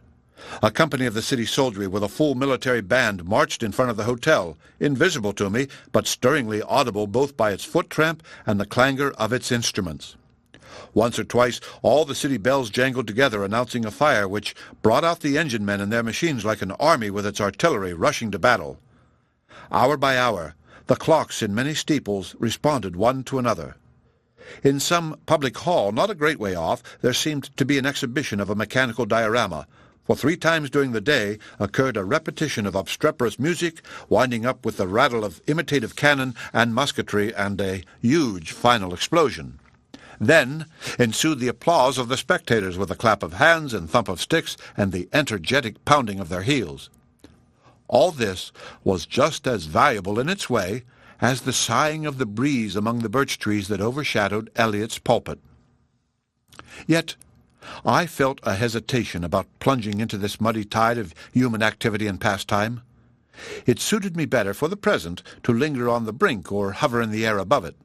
So I spent the first day and the greater part of the second in the laziest manner possible, in a rocking-chair, inhaling the fragrance of a series of cigars, with my legs and slippered feet horizontally disposed, and in my hand a novel purchased of a railroad bibliopolist.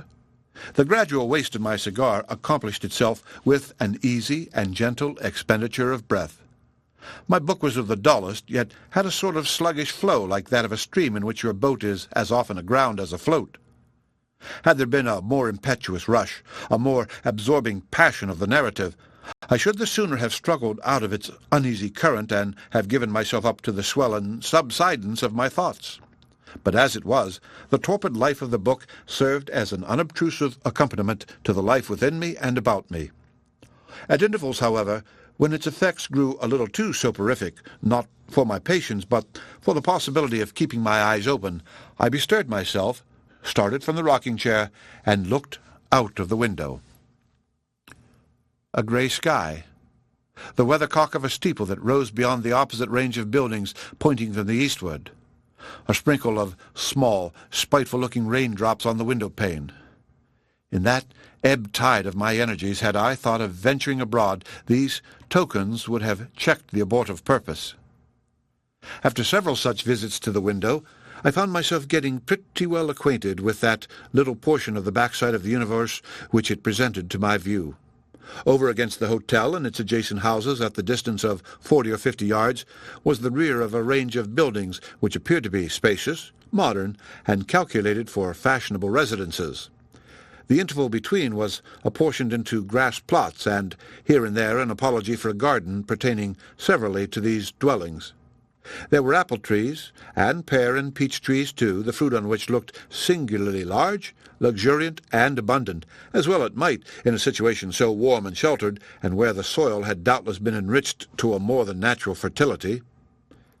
In 2 or 3 places Grapevines clambered upon trellises and bore clusters already purple and promising the richness of Malta or Madeira in their ripened juice.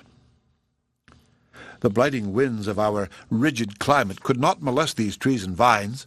The sunshine, though descending late into this area and too early intercepted by the height of the surrounding houses, yet lay tropically there, even when less than temperate in every other region. Dreary as was the day, the scene was illuminated by not a few sparrows and other birds which spread their wings, and flitted and fluttered, and alighted now here, now there, and busily scratched their food out of the wormy earth. Most of these winged people seemed to have their domicile in a robust and healthy buttonwood tree. It aspired upward, high above the roof of the houses, and spread a dense head of foliage half across the area. There was a cat, as there invariably is in such places, who evidently thought herself entitled to all the privileges of forest life in this close heart of city conventionalisms. I watched her creeping along the low, flat roofs of the offices, descending a flight of wooden steps, gliding among the grass, and besieging the buttonwood tree with murderous purpose against its feathered citizens. But after all, they were birds of city breeding, and doubtless knew how to guard themselves against the peculiar perils of their position. Bewitching to my fancy are all those nooks and crannies where nature, like a stray partridge, hides her head among the long-established haunts of men.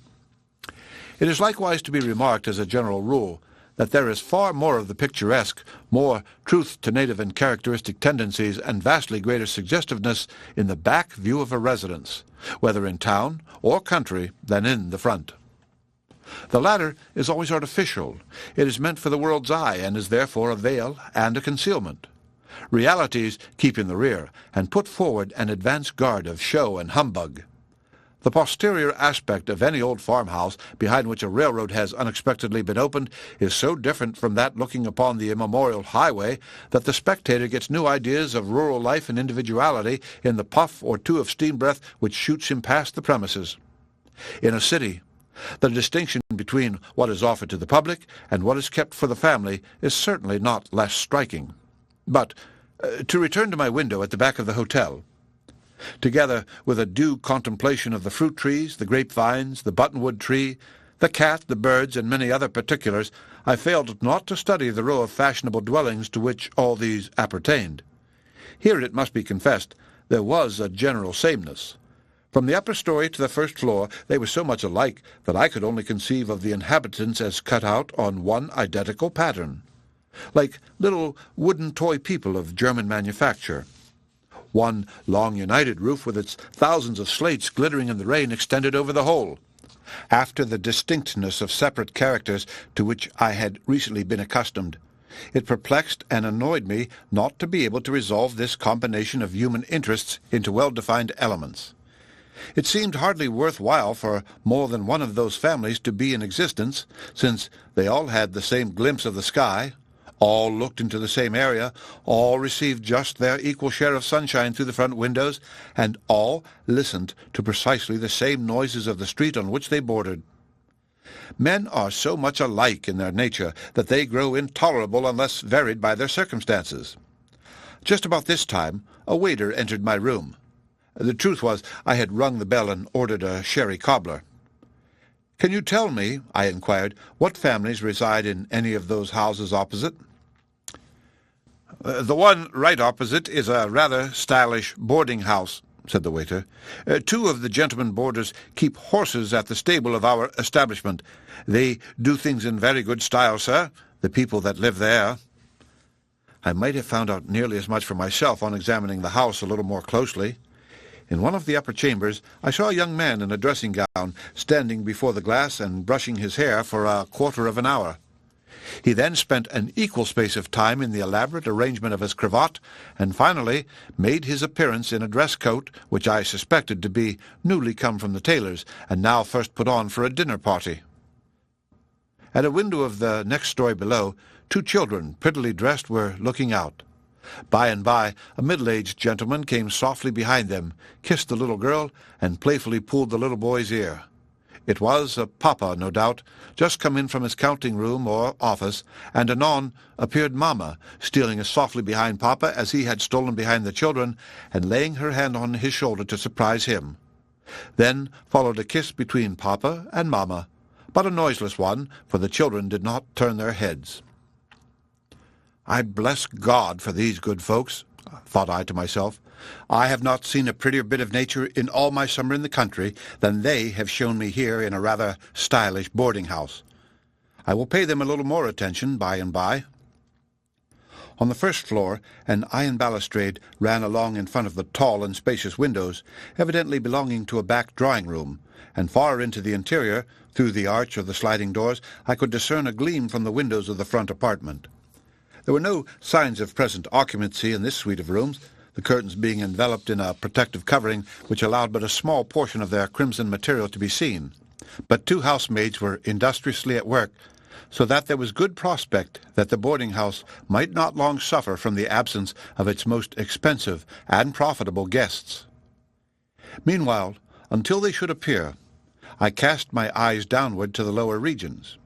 There, in the dusk that so early settles into such places, I saw the red glow of the kitchen range. The hot cook, or one of her subordinates, with a ladle in her hand, came to draw a cool breath at the back door. As soon as she disappeared, an Irish manservant in a white jacket crept slyly forth and threw away the fragments of a china dish which unquestionably he had just broken. Soon afterwards, a lady, showily dressed, with a curling front of what must have been false hair and reddish-brown, I suppose in you, though my remoteness allowed me only to guess at such particulars, this respectable mistress of the boarding-house made a momentary transit across the front window and appeared no more. It was her final, comprehensive glance in order to make sure that soup, fish, and flesh were in a proper state of readiness before the serving up of dinner. There was nothing else worth noticing about the house, unless it be that on the peak of one of the dormer windows which opened out of the roof sat a dove, looking very dreary and forlorn, insomuch that I wondered why she chose to sit there in the chilly rain, while her kindred were doubtless nestling in a warm and comfortable dovecot. All at once, this dove spread her wings, and launching herself into the air, came flying so straight across the intervening space that I fully expected her to alight directly on my window-sill.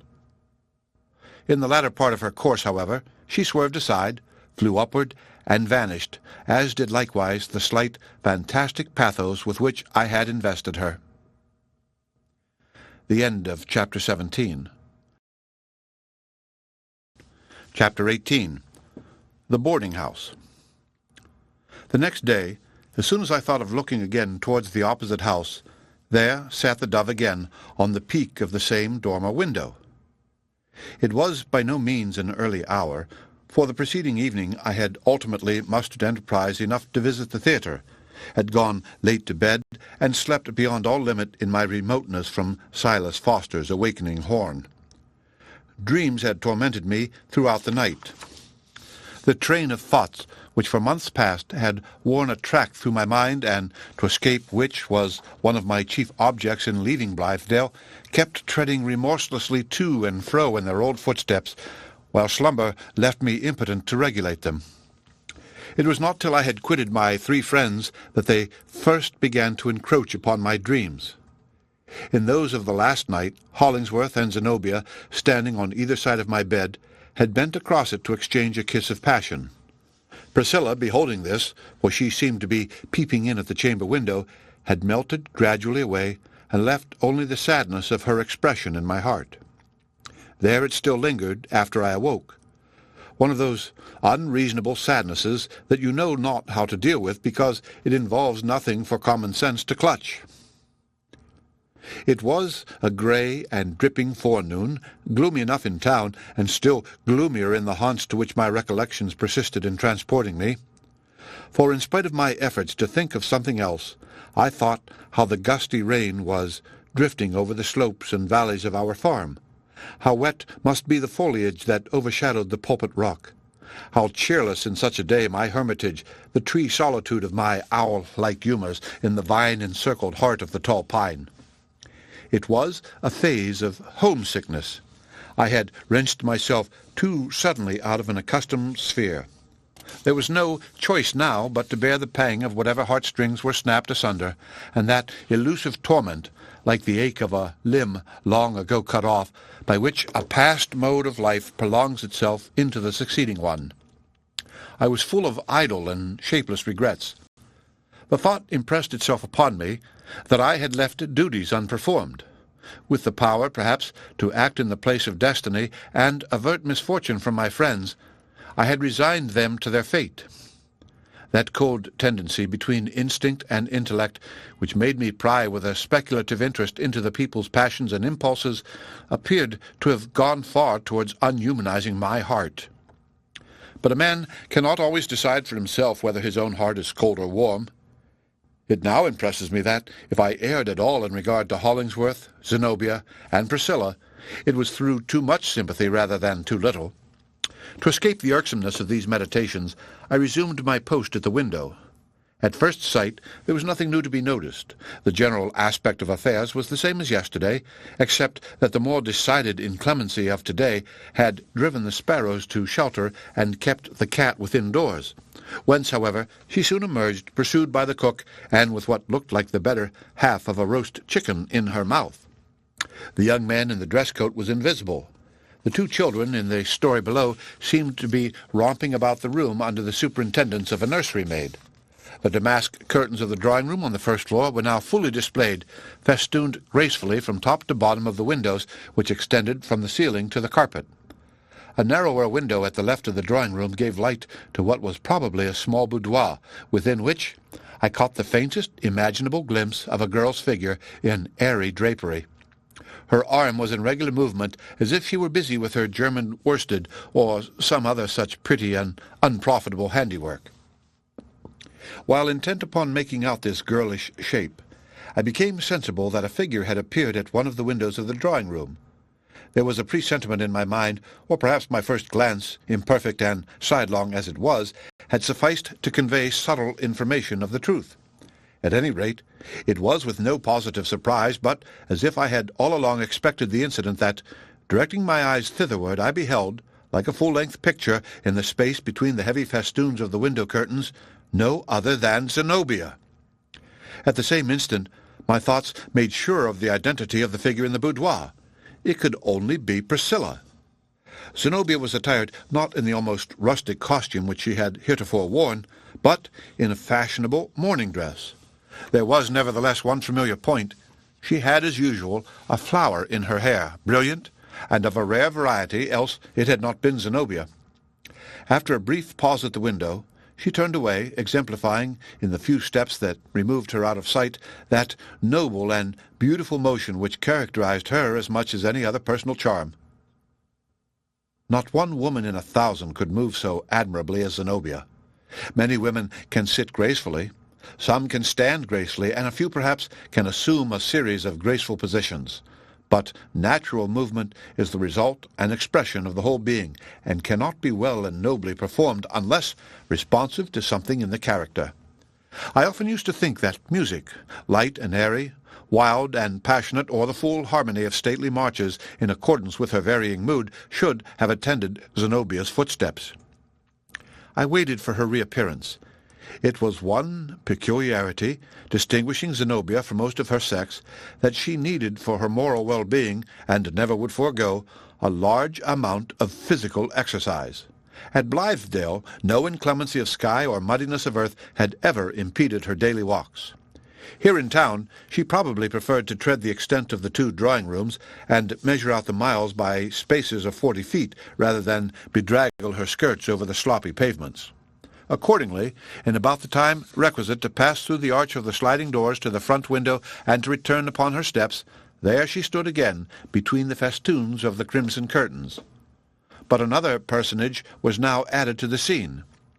Behind Zenobia appeared that face which I had first encountered in the wood-path. The man who had passed side by side with her in such mysterious familiarity and estrangement beneath my vine-curtained hermitage in the tall pine-tree. It was Westervelt, and though he was looking closely over her shoulder, it still seemed to me, as on the former occasion, that Zenobia repelled him, that, Perchance they mutually repelled each other by some incompatibility of their spheres. This impression, however, might have been altogether the result of fancy and prejudice in me. The distance was so great as to obliterate any play of feature by which I might otherwise have been made a partaker of their counsels.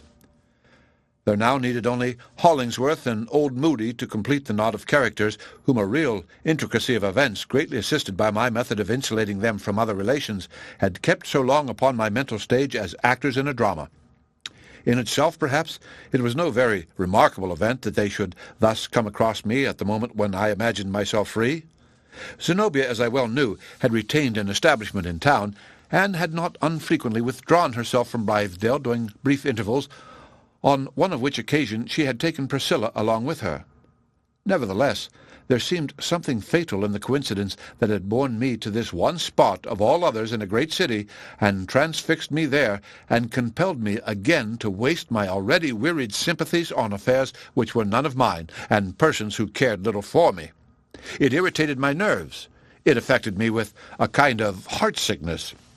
After the effort which it cost me to fling them off, after consummating my escape, as I thought, from these goblins of flesh and blood, and pausing to revive myself with a breath or two of an atmosphere in which they should have no share, it was a positive despair to find the same figures arraying themselves before me, and presenting their old problem in a shape that made it more insoluble than ever. I began to long for a catastrophe. If the noble temper of Hollingsworth's soul were doomed to be utterly corrupted by the too powerful purpose which had grown out of what was noblest in him, if the rich and generous qualities of Zenobia's womanhood might not save her, if Priscilla must perish by her tenderness and faith so simple and so devout, then be it so. Let it all come.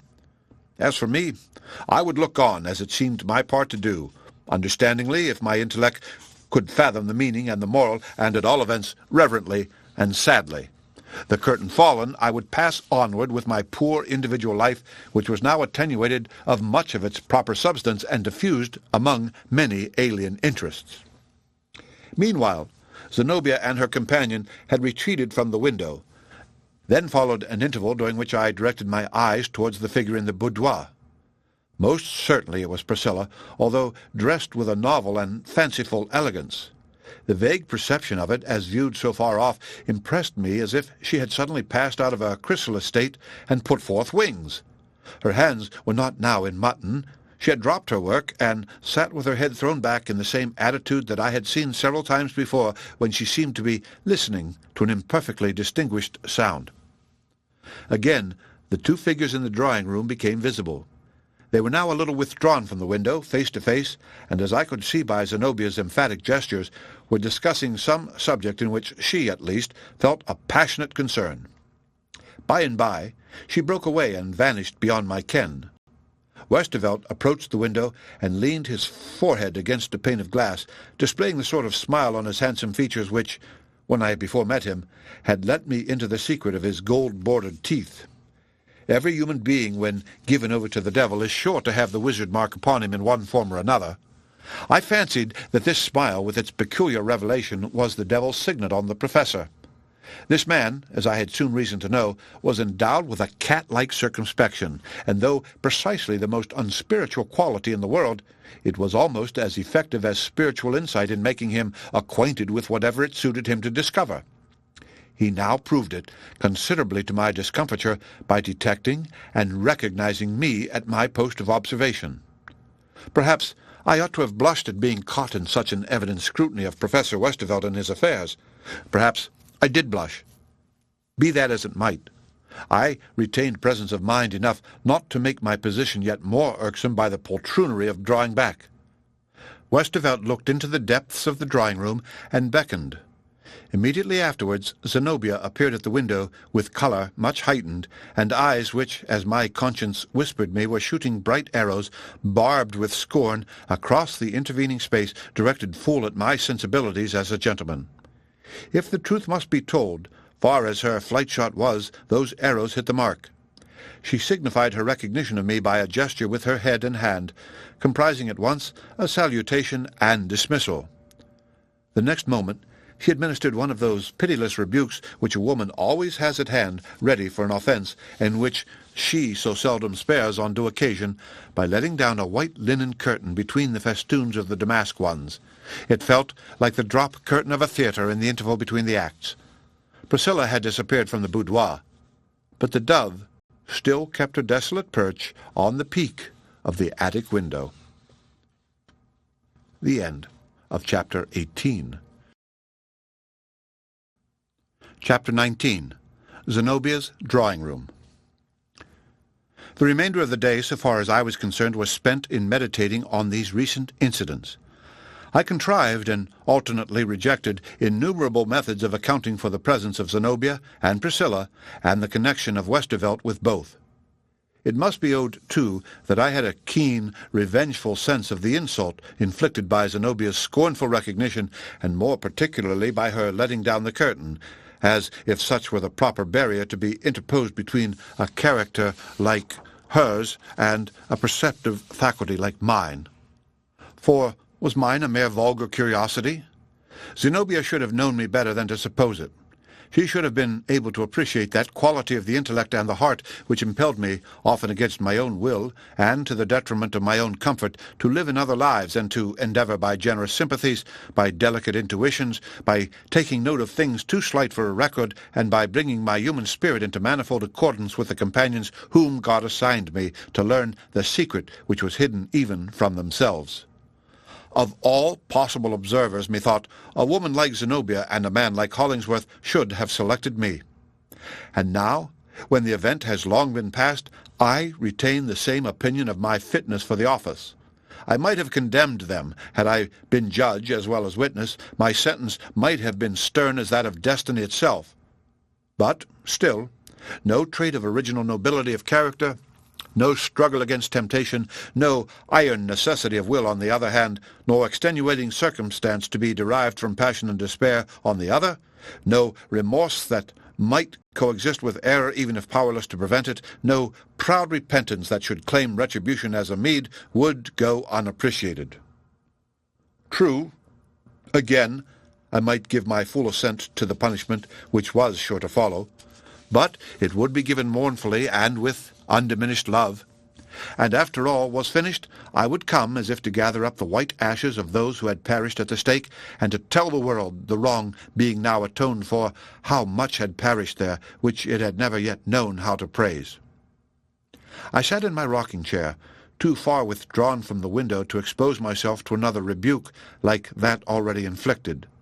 My eye still wandered towards the opposite house, but without effecting any new discoveries. Late in the afternoon, the weathercock on the church spire indicated a change of wind. The sun shone dimly out, as if the golden wine of its beams were mingled half and half with water. Nevertheless, they kindled up the whole range of edifices, threw a glow over the windows, glistened on the wet roofs, and, slowly withdrawing upward, perched upon the chimney-tops. Thence they took a higher flight and lingered an instant on the tip of the spire, making it the final point of more cheerful light in the whole sombre scene. The next moment it was all gone. The twilight fell into the area like a shower of dusky snow, and before it was quite dark, the gong of the hotel summoned me to tea. When I returned to my chamber, the glow of an astral lamp was penetrating mistily through the white curtain of Zenobia's drawing-room. The shadow of a passing figure was now and then cast upon this medium, but with too vague an outline for even my adventurous conjectures to read the hieroglyphic that it presented. All at once it occurred to me how very absurd was my behavior in thus tormenting myself with crazy hypotheses as to what was going on within that drawing-room, when it wasn't my option to be personally present there. My relations with Zenobia, as yet unchanged, as a familiar friend, and associated in the same lifelong enterprise, gave me the right, and made it no more than kindly courtesy demanded, to call on her. Nothing except our habitual independence of conventional rules at Blithedale could have kept me from sooner recognizing this duty. At all events, it should now be performed. In compliance with this sudden impulse, I soon found myself actually within the house, the rear of which, for 2 days past, I had been so sedulously watching. A servant took my card, and immediately returning, ushered me upstairs. On the way, I heard a rich and, as it were, triumphant burst of music from a piano, in which I felt Zenobia's character, although heretofore I had known nothing of her skill upon the instrument. 2 or 3 canary birds, excited by this gush of sound, sang piercingly and did their utmost to produce a kindred melody. A bright illumination streamed through the door of the front drawing-room, and I had barely stepped across the threshold before Zenobia came forward to meet me, laughing and with an extended hand.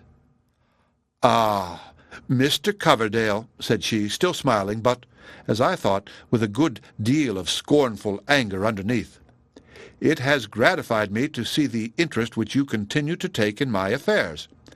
I have long recognized you as a sort of transcendental Yankee, with all the native propensity of your countrymen to investigate matters that come within their range, but rendered almost poetical in your case by the refined methods which you adopt for its gratification. After all, it was an unjustifiable stroke on my part, was it not, to let down the window curtain?" "I cannot call it a very wise one," returned I, with a secret bitterness which, no doubt, Zenobia appreciated. "It is really impossible to hide anything in this world, to say nothing of the next. All that we ought to ask, therefore, is that the witness of our conduct and the speculators on our motives should be capable of taking the highest view which the circumstances of the case may admit. So much being secured, I, for one, would be most happy in feeling myself followed everywhere by an indefatigable human sympathy." "We must trust for intelligent sympathy to our guardian angels, if any there be," said Zenobia. "As long as the only spectator of my poor tragedy is a young man at the window of his hotel, I must still claim the liberty to drop the curtain." While this passed, as Zenobia's hand was extended, I had applied the very slightest touch of my fingers to her own. In spite of an external freedom, her manner made me sensible that we stood upon no real terms of confidence. The thought came sadly across me how great was the contrast betwixt this interview and our first meeting. Then, in the warm light of the country fireside, Zenobia had greeted me cheerily and hopefully, with a full sisterly grasp of the hand, conveying as much kindness in it as other women could have evinced by the pressure of both arms around my neck, or by yielding a cheek to the brotherly salute. The difference was as complete as between her appearance at that time, so simply attired, and with only the one superb flower in her hair, and now when her beauty was set off by all that dress and ornament could do for it. And they did much. Not indeed that they created or added anything to what nature had lavishly done for Zenobia, but these costly robes which she had on, these flaming jewels on her neck, served as lamps to display the personal advantages which require nothing less than such an illumination to be fully seen. Even her characteristic flower, though it seemed to be still there, had undergone a cold and bright transfiguration. It was a flower exquisitely imitated in jeweller's work, and imparting the last touch that transformed Zenobia into a work of art. "I scarcely feel," I could not forbear saying, "as if we had ever met before. How many years ago it seems since we last sat beneath Elliot's pulpit, with Hollingsworth extended on the fallen leaves and Priscilla at his feet. Can it be, Zenobia, that you ever really numbered yourself with our little band of earnest, thoughtful, philanthropic laborers?" "Those ideas have their time and place," she answered coldly, "but I fancy it must be a very circumscribed mind that can find room for no others." Her manner bewildered me. Literally, moreover, I was dazzled by the brilliancy of the room. A chandelier hung down in the center, glowing with I know not how many lights. There were separate lamps also on 2 or 3 tables, and on marble brackets, adding their white radiance to that of the chandelier. The furniture was exceedingly rich. Fresh from our old farmhouse, with its homely board and benches in the dining-room, and a few wicker chairs in the best parlor, it struck me that here was the fulfillment of every fantasy of an imagination reveling in various methods of costly self-indulgence and splendid ease. Pictures, marbles, vases, in brief, more shapes of luxury than there could be any object in enumerating, except for an auctioneer's advertisement, and the whole repeated and doubled by the reflection of a great mirror which showed me Zenobia's proud figure likewise, and my own. It cost me, I acknowledge, a bitter sense of shame to perceive in myself a positive effort to bear up against the effect which Zenobia sought to impose on me. I reasoned against her in my secret mind, and strove so to keep my footing. In the gorgeousness with which she had surrounded herself, in the redundance of personal ornament which the largeness of her physical nature and the rich type of her beauty caused to seem so suitable, I malevolently beheld the true character of the woman, passionate, luxurious, lacking simplicity, not deeply refined, incapable of pure and perfect taste. But the next instant she was too powerful for all my opposing struggles. I saw how fit it was that she should make herself as gorgeous as she pleased, and should do 1,000 things that would have been ridiculous in the poor, thin, weakly characters of other women. To this day, however, I hardly know whether I then beheld Zenobia in her truest attitude, or whether that were the truer one in which she had presented herself at Blithedale. In both there was something like the illusion which a great actress flings around her. "Have you given up Blithedale forever?" I inquired. "Why should you think so?" asked she. "I cannot tell," answered I, "except that it appears all like a dream that we were ever there together." "It is not so to me," said Zenobia. "I should think it a poor and meagre nature that is capable of but one set of forms, and must convert all the past into a dream merely because the present happens to be unlike it. Why should we be content with our homely life of a few months past to the exclusion of all other modes? It was good, but there are other lives as good or better. Not, you will understand, that I condemn those who give themselves up to it more entirely than I, for myself, should deem it wise to do." It irritated me, this self-complacent, condescending, qualified approval and criticism of a system to which many individuals, perhaps as highly endowed as our gorgeous Zenobia, had contributed their all of earthly endeavor and their loftiest aspirations. I determined to make proof if there were any spell that would exorcise her out of the part which she seemed to be acting. She should be compelled to give me a glimpse of something true, some nature, some passion, no matter whether right or wrong, provided it were real. "Your allusion to that class of circumscribed characters who can live only in one mode of life," remarked I coolly, "reminds me of our poor friend Hollingsworth. Possibly he was in your thoughts when you spoke thus." Poor fellow!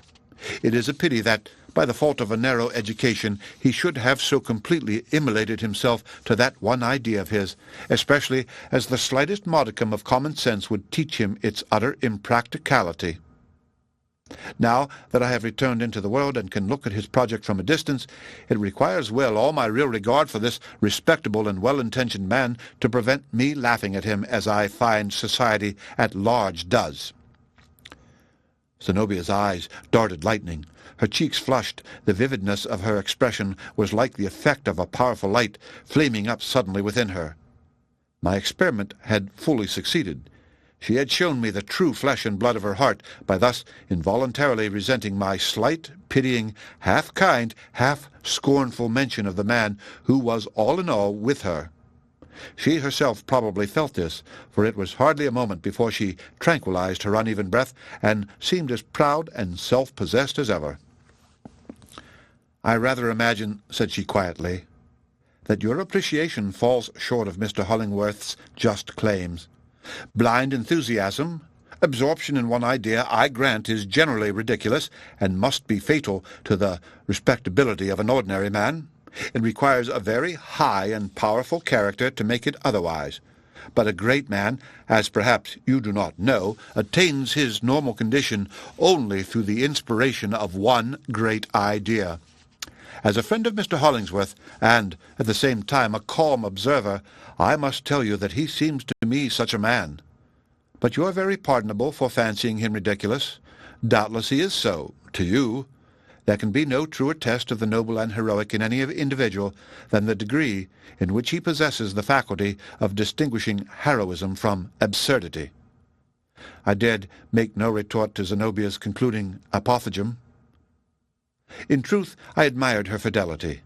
It gave me a new sense of Hollingsworth's native power to discover that his influence was no less potent with this beautiful woman here in the midst of artificial life than it had been at the foot of the grey rock, and among the wild birch-trees of the wood-path when she so passionately pressed his hand against her heart. The great, rude, shaggy, swarthy man, and Zenobia loved him. "Did you bring Priscilla with you?" I resumed. Do you know, I have sometimes fancied it not quite safe, considering the susceptibility of her temperament, that she should be so constantly within the sphere of a man like Hollingsworth. Such tender and delicate natures among your sex have often, I believe, a very adequate appreciation of the heroic elements in men. But then again, I should suppose them as likely as any other woman to make a reciprocal impression. Hollingsworth could hardly give his affections to a person capable of taking an independent stand, but only to one whom he might absorb into himself. He has certainly shown great tenderness for Priscilla." Zenobia had turned aside, but I caught the reflection of her face in the mirror and saw that it was very pale, as pale in her rich attire as if a shroud were round her. "Priscilla is here," said she, her voice a little lower than usual. "Have not you learnt as much from your chamber window? Would you like to see her?" She made a step or two into the back drawing-room and called, "Priscilla! Dear Priscilla!" The end of Chapter 19. Chapter 20. They Vanish. Priscilla immediately answered the summons and made her appearance through the door of the boudoir. I had conceived the idea, which I now recognize as a very foolish one, that Zenobia would have taken measures to debar me from an interview with this girl, between whom and herself there was so utter an opposition of their dearest interest, that, on one part or the other, a great grief, if not likewise a great wrong, seemed a matter of necessity. But, as Priscilla was only a leaf floating on the dark current of events without influencing them by her own choice or plan, as she probably guessed not whither the stream was bearing her, nor perhaps even felt its inevitable movement, there could be no peril of her communicating to me any intelligence with regard to Zenobia's purposes.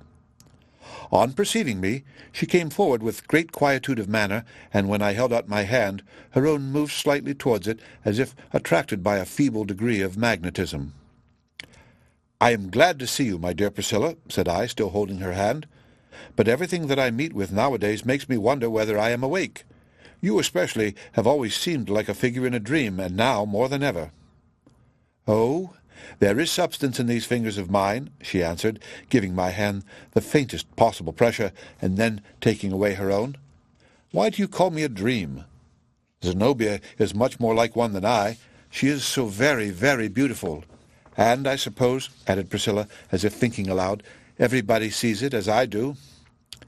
But for my part, it was Priscilla's beauty, not Zenobia's, of which I was thinking at that moment. She was a person who could be quite obliterated so far as beauty went by anything unsuitable in her attire. Her charm was not positive and material enough to bear up against a mistaken choice of colour, for instance, or fashion. It was safest in her case to attempt no art of dress, for it demanded the most perfect taste, or else the happiest accident in the world to give her precisely the adornment which she needed. She was now dressed in pure white, set off with some kind of gauzy fabric, which, as I bring up her figure in my memory, with a faint gleam on her shadowy hair, and her dark eyes bent shyly on mine, through all the vanished years, seems to be floating about her like a mist. I wondered what Zenobia meant by evolving so much loveliness out of this poor girl. It was what few women could afford to do, for, as I looked from one to the other, the sheen and splendor of Zenobia's presence took nothing from Priscilla's softer spell, if it might not rather be thought to add to it. "What do you think of her?" asked Zenobia. I could not understand the look of melancholy kindness with which Zenobia regarded her. She advanced a step, and beckoning Priscilla near her, kissed her cheek. Then, with a slight gesture of repulse, she moved to the other side of the room. I followed. "She is a wonderful creature," I said. "Ever since she came among us, I have been dimly sensible of just this charm which you have brought out. But it was never absolutely visible till now. She is as lovely as a flower." "Well, say so if you like," answered Zenobia. "You are a poet, at least as poets go nowadays, and must be allowed to make an opera-glass of your imagination when you look at women. I wonder, in such Arcadian freedom of falling in love as we have lately enjoyed, it never occurred to you to fall in love with Priscilla. In society, indeed, a genuine American never dreams of stepping across the inappreciable air-line which separates one class from another. But what was rank to the colonists of Blithedale?" "There were other reasons," I replied. Why, I should have demonstrated myself an ass had I fallen in love with Priscilla. By the by, has Hollingsworth ever seen her in this dress? Why do you bring up his name at every turn? Asked Zenobia in an undertone, and with a malign look which wandered from my face to Priscilla's.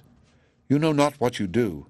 It is dangerous, sir, believe me, to tamper thus with earnest human passions out of your own mere idleness, and for your own sport. I will endure it no longer. Take care that it does not happen again, I warn you. You partly wrong me, if not wholly, I responded. It is an uncertain sense of some duty to perform that brings my thoughts, and therefore my words, continuously to that one point. Oh, this stale excuse of duty, said Zenobia, in a whisper so full of scorn that it penetrated me like the hiss of a serpent. I have often heard it before from those who sought to interfere with me, and I know precisely what it signifies. Bigotry, self-conceit, an insolent curiosity, a meddlesome temper, a cold-blooded criticism founded on a shallow interpretation of half-perceptions, a monstrous skepticism in regard to any conscience or any wisdom except one's own, a most irreverent propensity to thrust Providence aside and substitute one's self in its awful place. Out of these and other motives as miserable as these comes your idea of duty. But beware, sir, with all your fancied acuteness, you step blindfold into these affairs. For any mischief that may follow your interference, I hold you responsible. It was evident that, with but a little further provocation, the lioness would turn to bay, if indeed such were not her attitude already. I bowed, and not very well knowing what else to do, was about to withdraw. But glancing again towards Priscilla, who had retreated into a corner, there fell upon my heart an intolerable burden of despondency, the purport of which I could not tell, but only felt it to bear reference to her. I approached her and held out my hand, a gesture, however, to which she made no response. It was always one of her peculiarities that she seemed to shrink from even the most friendly touch, unless it were Zenobia's or Hollingsworth's. Zenobia all this while stood watching us, but with a careless expression, as if it mattered very little what might pass. "Priscilla," I inquired, lowering my voice, "when do you go back to Blithedale?" "Whenever they please to take me," said she. "Did you come away of your own free will?" I asked. "I am blown about like a leaf," she replied. "I never have any free will." "Does Hollingworth know that you are here?" said I. "He bade me come," answered Priscilla. She looked at me, I thought, with an air of surprise, as if the idea were incomprehensible, that she should have taken this step without his agency. "What a grip this man has laid upon her whole being," muttered I, between my teeth. "Well, as Zenobia so kindly intimates, I have no more business here. I wash my hands of it all. On Hollingsworth's head be the consequences. Priscilla," I added aloud, "I know not that ever we may meet again. Farewell." As I spoke the word, a carriage had rumbled along the street and stopped before the house. The doorbell rang, and steps were immediately afterwards heard on the staircase. Zenobia had thrown a shawl over her dress. "Mr. Coverdale," said she with cool courtesy, "you will perhaps excuse us. We have an engagement, and are going out." "Whither?" I demanded. "Is not that a little more than you are entitled to inquire?" said she, with a smile. "At all events, it does not suit me to tell you." The door of the drawing-room opened, and Westervelt appeared. I observed that he was elaborately dressed, as if for some grand entertainment. My dislike for this man was infinite. At that moment it amounted to nothing less than a creeping of the flesh, as when, feeling about in a dark place, one touches something cold and slimy, and questions what the secret hatefulness may be. And still, I could not but acknowledge that, for personal beauty, for polish of manner, for all that externally befits a gentleman, there was hardly another like him. After bowing to Zenobia, and graciously saluting Priscilla in her corner, he recognized me by a slight but courteous inclination. "Come, Priscilla," said Zenobia. "It is time. Mr. Coverdale, good evening." As Priscilla moved slowly forward, I met her in the middle of the drawing-room. "Priscilla," said I, in the hearing of them all, "do you know whither you are going?" "I do not know," she answered. "Is it wise to go, and is it your choice to go?" I asked. "If not, I am your friend, "And Hollingsworth's friend. Tell me so at once." "Possibly," observed Westervelt, smiling, "Priscilla sees in me an older friend than either Mr. Coverdale or Mr. Hollingsworth. I shall willingly leave the matter at her option." While thus speaking, he made a gesture of kindly invitation, and Priscilla passed me with the gliding movement of a sprite and took his offered arm. He offered the other to Zenobia, but she turned her proud and beautiful face upon him with a look which, judging from what I caught of it in profile, would undoubtedly have smitten the man dead had he possessed any heart, or had this glance attained to it. It seemed to rebound, however, from his courteous visage like an arrow from polished steel. They all three descended the stairs, and when I likewise reached the street door, the carriage was already rolling away. The end of Chapter 20. Chapter 21. An Old Acquaintance. Thus excluded from everybody's confidence, and attaining no further by my most earnest study than to an uncertain sense of something hidden from me, it would appear reasonable that I should have flung off all these alien perplexities. Obviously, my best course was to betake myself to new scenes. Here I was only an intruder. Elsewhere there might be circumstances in which I could establish a personal interest, and people who would respond with a portion of their sympathies for so much as I should bestow of mine. Nevertheless, there occurred to me one other thing to be done. Remembering old Moody and his relationship with Priscilla, I determined to seek an interview for the purpose of ascertaining whether the knot of affairs was as inextricable on that side as I found it on all others. Being tolerably well acquainted with the old man's haunts, I went the next day to the saloon of a certain establishment about which he often lurked. It was a reputable place enough, affording good entertainment in the way of meat, drink, and fumigation, and there in my young and idle days and nights, when I was neither nice nor wise, I had often amused myself with watching the staid humours and sober jollities of the thirsty souls around me. At my first entrance, old Moody was not there. The more patiently to await him, I lighted a cigar, and, establishing myself in a corner, took a quiet and, by sympathy, boozy kind of pleasure in the customary life that was going forward. Human nature, in my opinion, has a naughty instinct that approves of wine at least, if not of stronger liquor. The temperance men may preach till doomsday, and still this cold and barren world will look warmer, kindlier, mellower, through the medium of a toper's glass. Nor can they, with all their efforts, really spill his draught upon the floor until some hitherto unthought-of discovery shall supply him with a truer element of joy. The general atmosphere of life must first be rendered so inspiriting that he will not need his delirious solace. The custom of tippling has its defensible side as well as any other question, but these good people snatch at the old time-honored demijohn and offer nothing, either sensual or moral, nothing whatever to supply its place. And human life, as it goes with a multitude of men, will not endure so great a vacuum as would be left by the withdrawal of that big-bellied convexity. The space which it now occupies must somehow or other be filled up. As for the rich, it would be little matter if a blight fell upon their vineyards, but the poor man, whose only glimpse of a better state is through the muddy medium of his liquor, what is to be done for him? The reformers should make their efforts positive instead of negative. They must do away with evil by substituting good. The saloon was fitted up with a good deal of taste.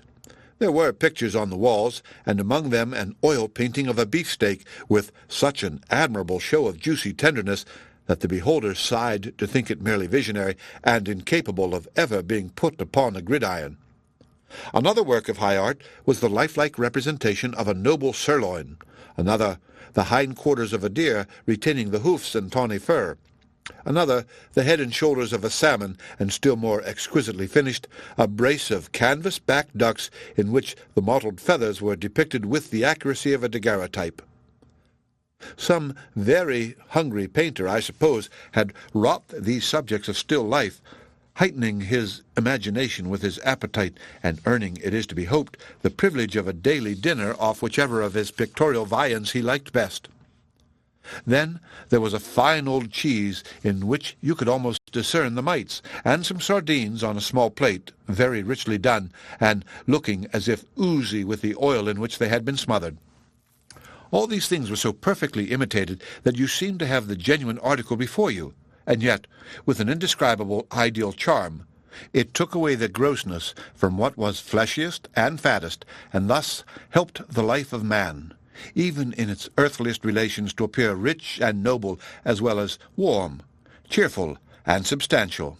There were pictures, too, of gallant revellers, those of the old time, Flemish apparently, with doublets and slashed sleeves, drinking their wine out of fantastic long-stemmed glasses, quaffing joyously, quaffing forever, with inaudible laughter and song, while the champagne bubbled immortally against their moustaches, or the purple tide of Burgundy ran inexhaustibly down their throats. But in an obscure corner of the saloon there was a little picture, excellently done, moreover, of a ragged, bloated New England toper, stretched out on a bench in the heavy, apoplectic sleep of drunkenness. The death in life was too well portrayed. You felt the fumy liquor that had brought on this syncope. Your only comfort lay in the forced reflection that, real as he looked, the poor caitiff was but imaginary, a bit of painted canvas, whom no delirium tremens, nor so much as a retributive headache awaited on the morrow. By this time, it being past 11 o'clock, the two barkeepers of the saloon were in pretty constant activity. One of these young men had a rare faculty in the concoction of gin cocktails. It was a spectacle to behold how, with a tumbler in each hand, he tossed the contents from one to the other, never conveying it awry, nor spilling the least drop. He compelled the frothy liquor, as it seemed to me, to spout forth from one glass and descend into the other in a green parabolic curve, as well defined and calculable as a planet's orbit. He had a good forehead, with a particularly large development just above the eyebrows. Fine intellectual gifts, no doubt, which he had educated to this profitable end, being famous for nothing but gin cocktails, and commanding a fair salary by his one accomplishment. These cocktails, and other artificial combinations of liquor, of which there were at least a score, though mostly, I suspect, fantastic in their differences, were much in favour with the younger class of customers who, at farthest, had only reached the second stage of potatory life.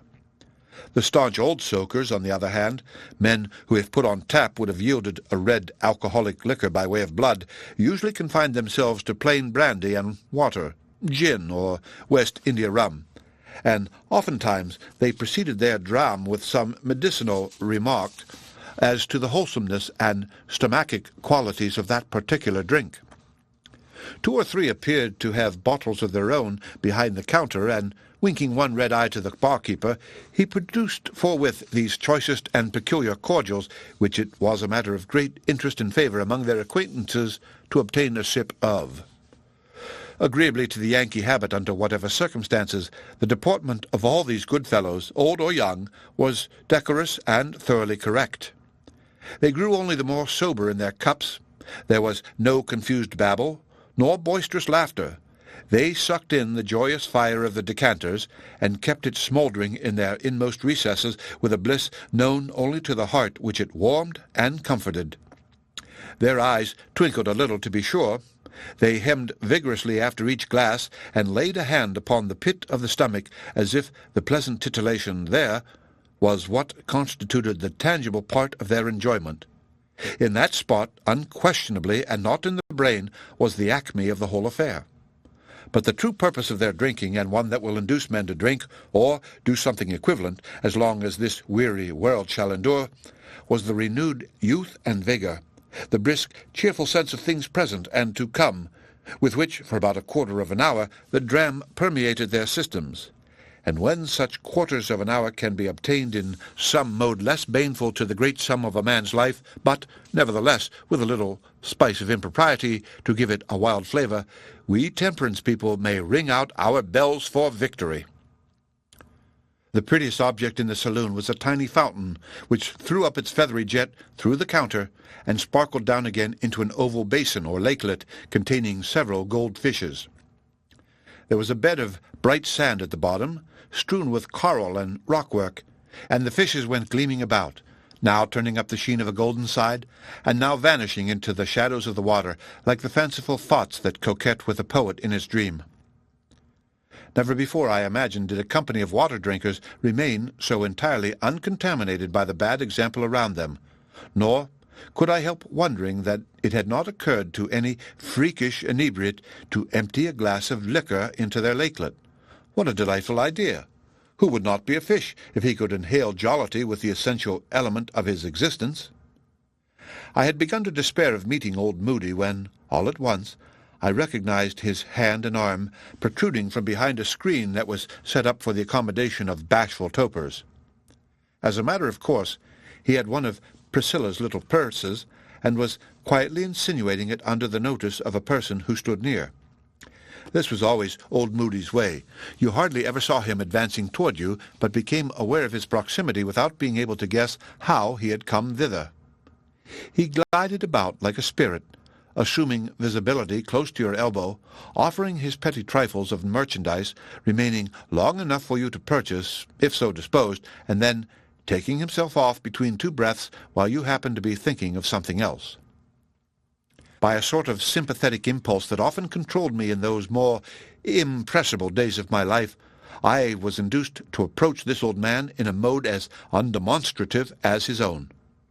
Thus, when, according to his custom, he was probably just about to vanish, he found me at his elbow. "Ah," said he, with more emphasis than was usual with him, "it is Mr. Coverdale."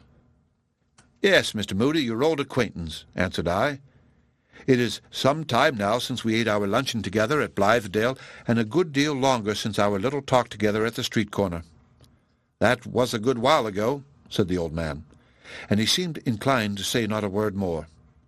His existence looked so colourless and torpid, so very faintly shadowed on the canvas of reality, that I was half afraid lest he should altogether disappear, even while my eyes were fixed full upon his figure. He was certainly the wretchedest old ghost in the world, with his crazy hat, the dingy handkerchief about his throat, his suit of threadbare grey, and especially that patch over his right eye behind which he always seemed to be hiding himself. There was one method, however, of bringing him out into somewhat stronger relief. A glass of brandy would effect it. Perhaps the gentler influence of a bottle of claret might do the same. Nor could I think it a matter for the recording angel to write down against me if, with my painful consciousness of the frost in this old man's blood and the positive ice that had congealed about his heart, I should thaw him out, were it only for an hour, with the summer warmth of a little wine.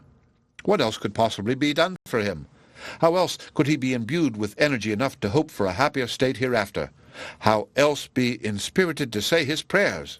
For there are states of our spiritual system when the throb of the soul's life is too faint and weak to render us capable of religious aspiration. "Mr. Moody," said I, "shall we lunch together? And would you like to drink a glass of wine?" His one eye gleamed. He bowed, and it impressed me that he grew to be more of a man at once, either in anticipation of the wine, or as a grateful response to my good fellowship in offering it. "With pleasure," he replied. The barkeeper, at my request, showed us into a private room, and soon afterwards set some fried oysters and a bottle of claret on the table, and I saw the old man glance curiously at the label of the bottle, as if to learn the brand. "It should be good wine," I remarked, "if it have any right to its label." "You cannot suppose, sir," said Moody with a sigh, "that a poor old fellow like me knows any difference in wines." And yet, in his way of handling the glass, in his preliminary snuff at the aroma, in his first cautious sip of the wine, and the gustatory skill with which he gave his palate the full advantage of it, it was impossible not to recognize the connoisseur. "I fancy, Mr. Moody," said I, "you are a much better judge of wines than I have yet learned to be. Tell me fairly, did you ever drink it where the grape grows?" "How should that have been, Mr. Coverdale?" answered old Moody shyly, but then he took courage, as it were, and uttered a feeble little laugh. "The flavour of this wine," added he, "and its perfume, still more than its taste, makes me remember that I was once a young man." "I wish, Mr. Moody," suggested I, not that I greatly cared about it, however, but was only anxious to draw him into some talk about Priscilla and Zenobia, "I wish, while we sit over our wine, you would favour me with a few of those youthful reminiscences." "Ah," said he, shaking his head. "They might interest you more than you suppose.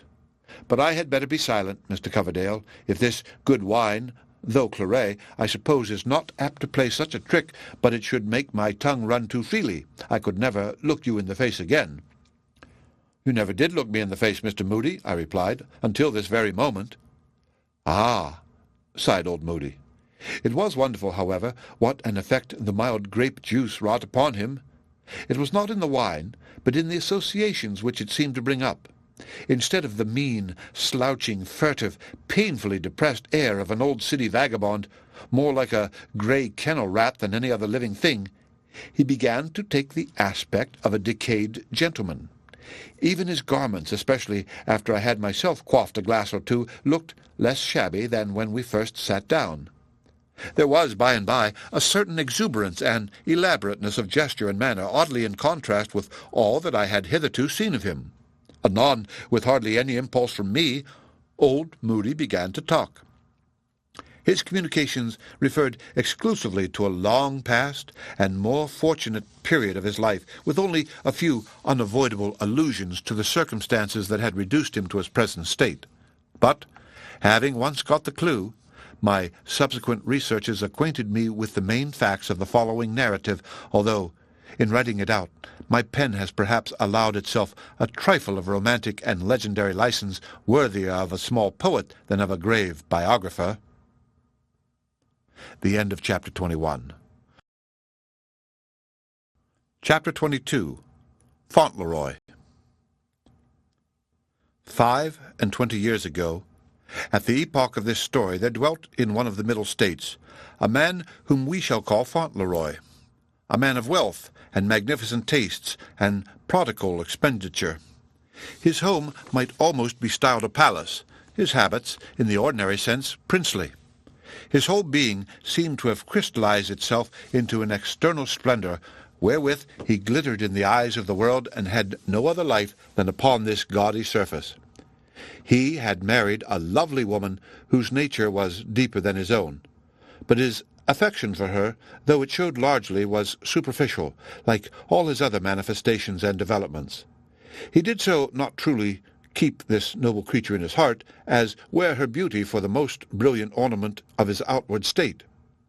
And there was born to him a child, a beautiful daughter, whom he took from the beneficent hand of God with no just sense of her immortal value, but, as a man already rich in gems, would receive another jewel. If he loved her, it was because she shone.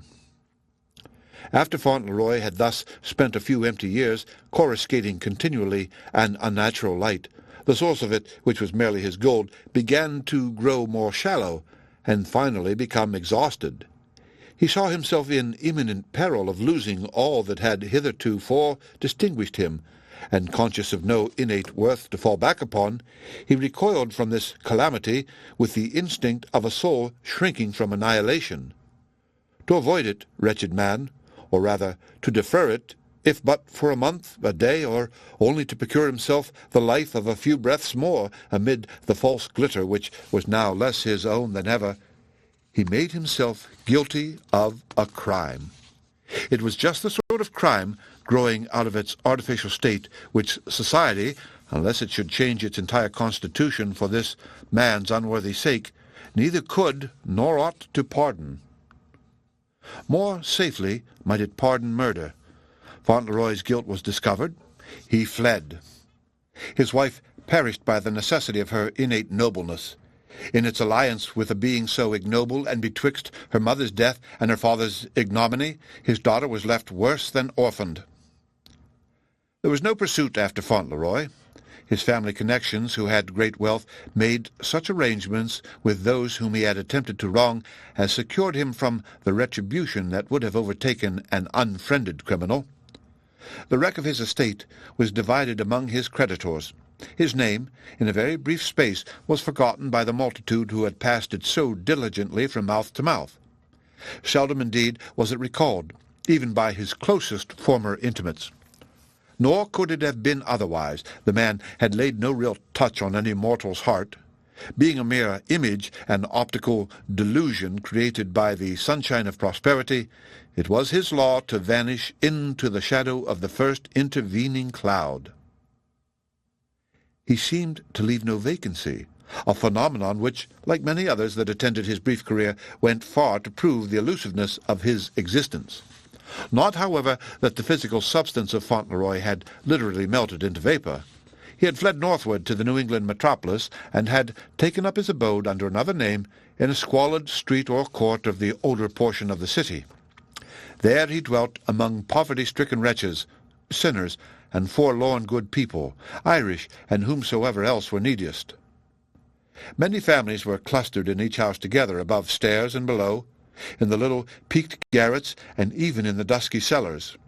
The house where Fontleroy paid weekly rent for a chamber and a closet had been a stately habitation in its day.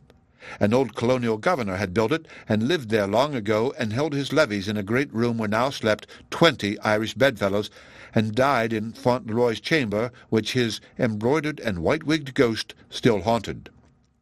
Tattered hangings, a marble hearth, transversed with many cracks and fissures, a richly carved oaken mantelpiece, partly hacked away for kindling stuff, a stuccoed ceiling defaced with great, unsightly patches of the naked laths. Such was the chamber's aspect, as if, with its splinters and rags of dirty splendor, it were a kind of practical jibe at this poor, ruined man of show. At first, and at irregular intervals, his relatives allowed Fauntleroy a little pittance to sustain life, not from any love, perhaps, but lest poverty should compel him by new offences to add more shame to that with which he had already stained them. But he showed no tendency to further guilt. His character appeared to have been radically changed, as indeed, from its shallowness it well might, by his miserable fate, or, it may be, the traits now seen in him were portions of the same character presenting itself in another phase. Instead of any longer seeking to live in the sight of the world, his impulse was to shrink into the nearest obscurity, and to be unseen of men, were it possible, even while standing before their eyes. He had no pride. It was all trodden in the dust. No ostentation, for how could it survive, when there was nothing left of Fauntleroy save penury and shame? His very gait demonstrated that he would gladly have faded out of view and have crept about invisibly for the sake of sheltering himself from the irksomeness of a human glance. Hardly it was averted, within the memory of those who knew him now, had he the hardihood to show his full front to the world. He skulked in corners, and crept about in a sort of noonday twilight, making himself grey and misty at all hours with his morbid intolerance of sunshine. In his torpid despair, however, he had done an act which that condition of the spirit seems to prompt almost as often as prosperity and hope. Fauntleroy was again married. He had taken to wife a forlorn, meek-spirited, feeble young woman, a seamstress whom he found dwelling with her mother in a contiguous chamber of the old gubernatorial residence. This poor phantom, as the beautiful and noble companion of his former life had done, brought him a daughter.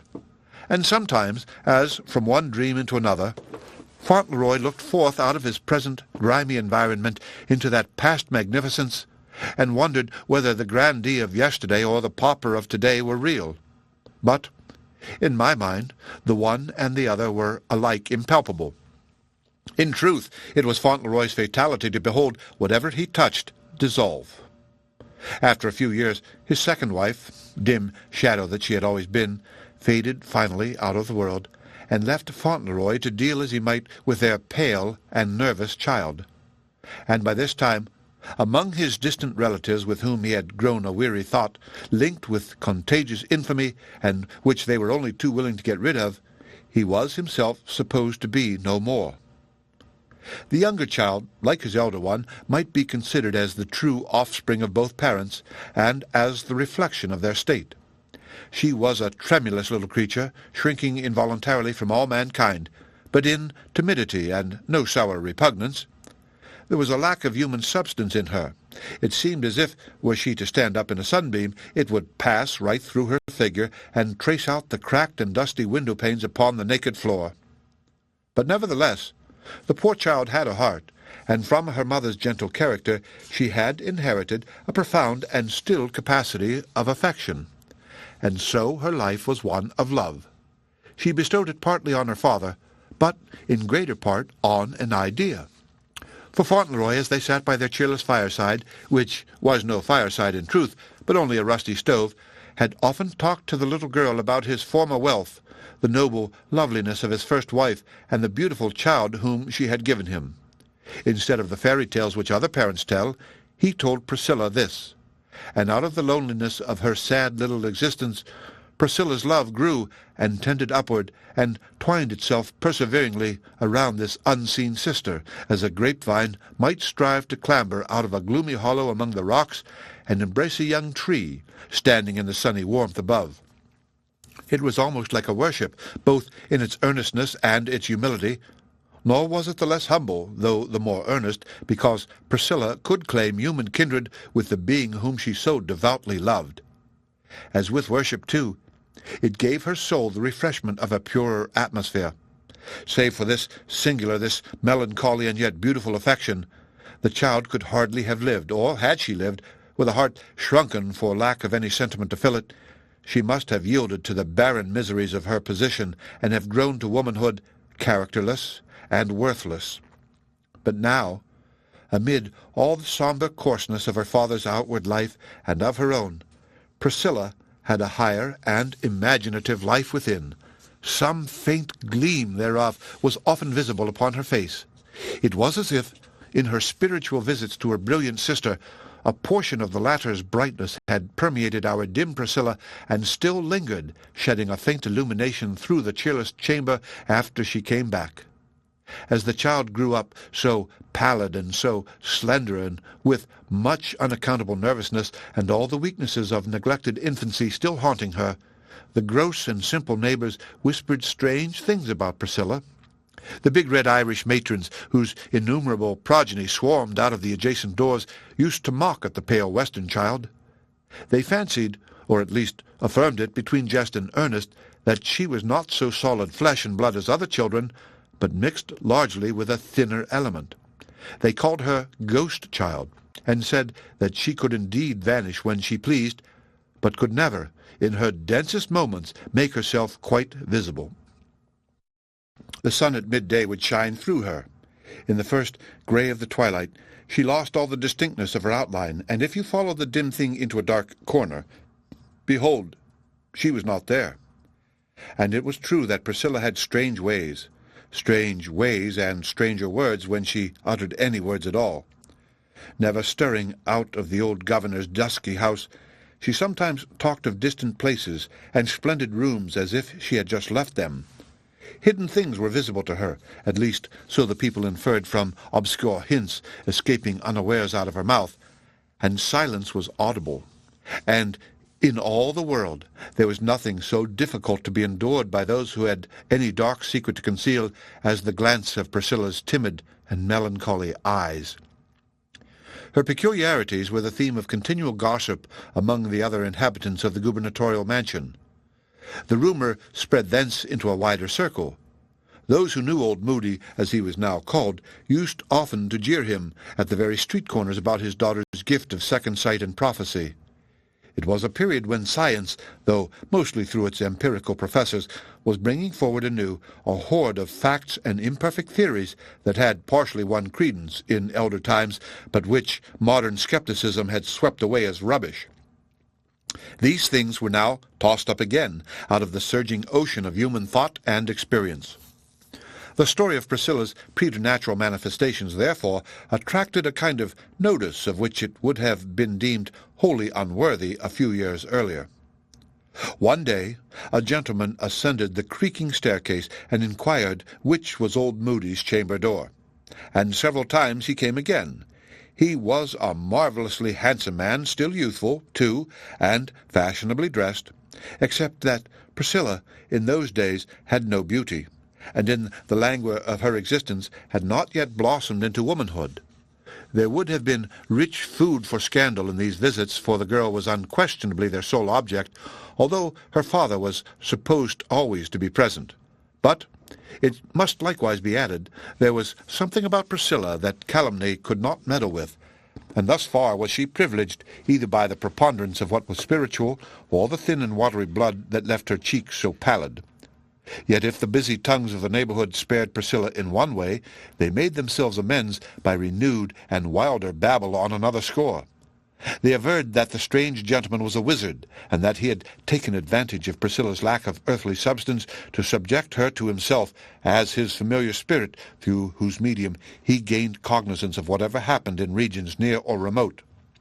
The boundaries of his power were defined by the verge of the pit of Tartarus on the one hand, and the third sphere of the celestial world on the other. Again, they declared their suspicion that the wizard, with all his show of manly beauty, was really an aged and wizened figure, or else that his semblance of a human body was only a necromantic, or perhaps a mechanical contrivance in which a demon walked about. In proof of it, however, they could merely instance a gold band around his upper teeth, which had once been visible to several old women when he smiled at them from the top of the governor's staircase. Of course, this was all absurdity, or mostly so, but after every possible deduction, there remained certain very mysterious points about the stranger's character, as well as the connection that he established with Priscilla. Its nature at that period was even less understood than now, when miracles of this kind have grown so absolutely stale that I would gladly, if the truth allowed, dismiss the whole matter from my narrative. We must now glance backward in quest of the beautiful daughter of Fontleroy's prosperity. What had become of her? Fauntleroy's only brother, a bachelor, and with no other relative so near, had adopted the forsaken child. She grew up in affluence, with native graces clustering luxuriantly about her. In her triumphant progress towards womanhood, she was adorned with every variety of feminine accomplishment, but she lacked a mother's care. With no adequate control on any hand, for a man, however stern, however wise, can never sway and guide a female child, her character was left to shape itself. There was good in it, and evil. Passionate, self-willed, and imperious, she had a warm and generous nature, showing the richness of the soil, however, chiefly by the weeds that flourished in it, and choked up the herbs of grace. In her childhood, her uncle died. As Fauntleroy was supposed to be likewise dead, and no other heir was known to exist, his wealth devolved on her, although, dying suddenly, the uncle left no will. After his death, there were obscure passages in Zenobia's history. There were whispers of an attachment, and even a secret marriage with a fascinating and accomplished but unprincipled young man. The incidents and appearances, however, which led to this surmise soon passed away and were forgotten. Nor was her reputation seriously affected by the report. In fact, so great was her native power and influence, and such seemed the careless purity of her nature, that whatever Zenobia did was generally acknowledged as right for her to do. The world never criticized her so harshly as it does most women who transcend its rules. It almost yielded its assent when it beheld her stepping out of the common path and asserting the more extensive privileges of her sex, both theoretically and by her practice. The sphere of ordinary womanhood was felt to be narrower than her development required. A portion of Zenobia's more recent life is told in the foregoing pages, partly in earnest, and, I imagine, as was her disposition, half in a proud jest, or in a kind of recklessness that had grown upon her out of some hidden grief. She had given her countenance, and promised liberal pecuniary aid to our experiment of a better social state. And Priscilla followed her to Blithedale. The sole bliss of her life had been a dream of this beautiful sister, who had never so much as known of her existence. By this time, too, the poor girl was enthralled in an intolerable bondage from which she must either free herself or perish. She deemed herself safest near Zenobia, into whose large heart she hoped to nestle. One evening, months after Priscilla's departure, when Moody, or shall we call him Fontleroy, was sitting alone in his state chamber of the old governor, there came footsteps up the staircase. There was a pause on the landing-place. A lady's musical yet haughty accents were heard making an inquiry from some denizen of the house who had thrust a head out of a contiguous chamber. There was then a knock at Moody's door. "Come in," said he. And Zenobia entered, the details of the interview that followed being unknown to me, while Notwithstanding it would be a pity quite to lose the picturesqueness of the situation, I shall attempt to sketch it mainly from fancy, although with some general grounds of surmise in regard to the old man's feelings. She gazed wonderingly at the dismal chamber, dismal to her who beheld it only for an instant, and how much more so to him, into whose brain each bare spot on the ceiling, every tatter of the paper hangings, and all the splintered carvings of the mantelpiece seen wearily through long years, had worn their several prints. Inexpressibly miserable is this familiarity with objects that have been, from the first, disgustful. "I have received a strange message," said Zenobia, after a moment's silence, "requesting, or rather enjoining it upon me to come hither. Rather from curiosity than any other motive, and because, though a woman, I have not all the timidity of one, I have complied. Can it be you, sir, who thus summoned me?" "It was," answered Moody. "And what was your purpose?" she continued. "You require charity, perhaps? In that case the message might have been more fitly worded, but you are old and poor, and age and poverty should be allowed their privileges. Tell me, therefore, to what extent you need my aid." "Put up your purse," said the supposed mendicant with an inexplicable smile.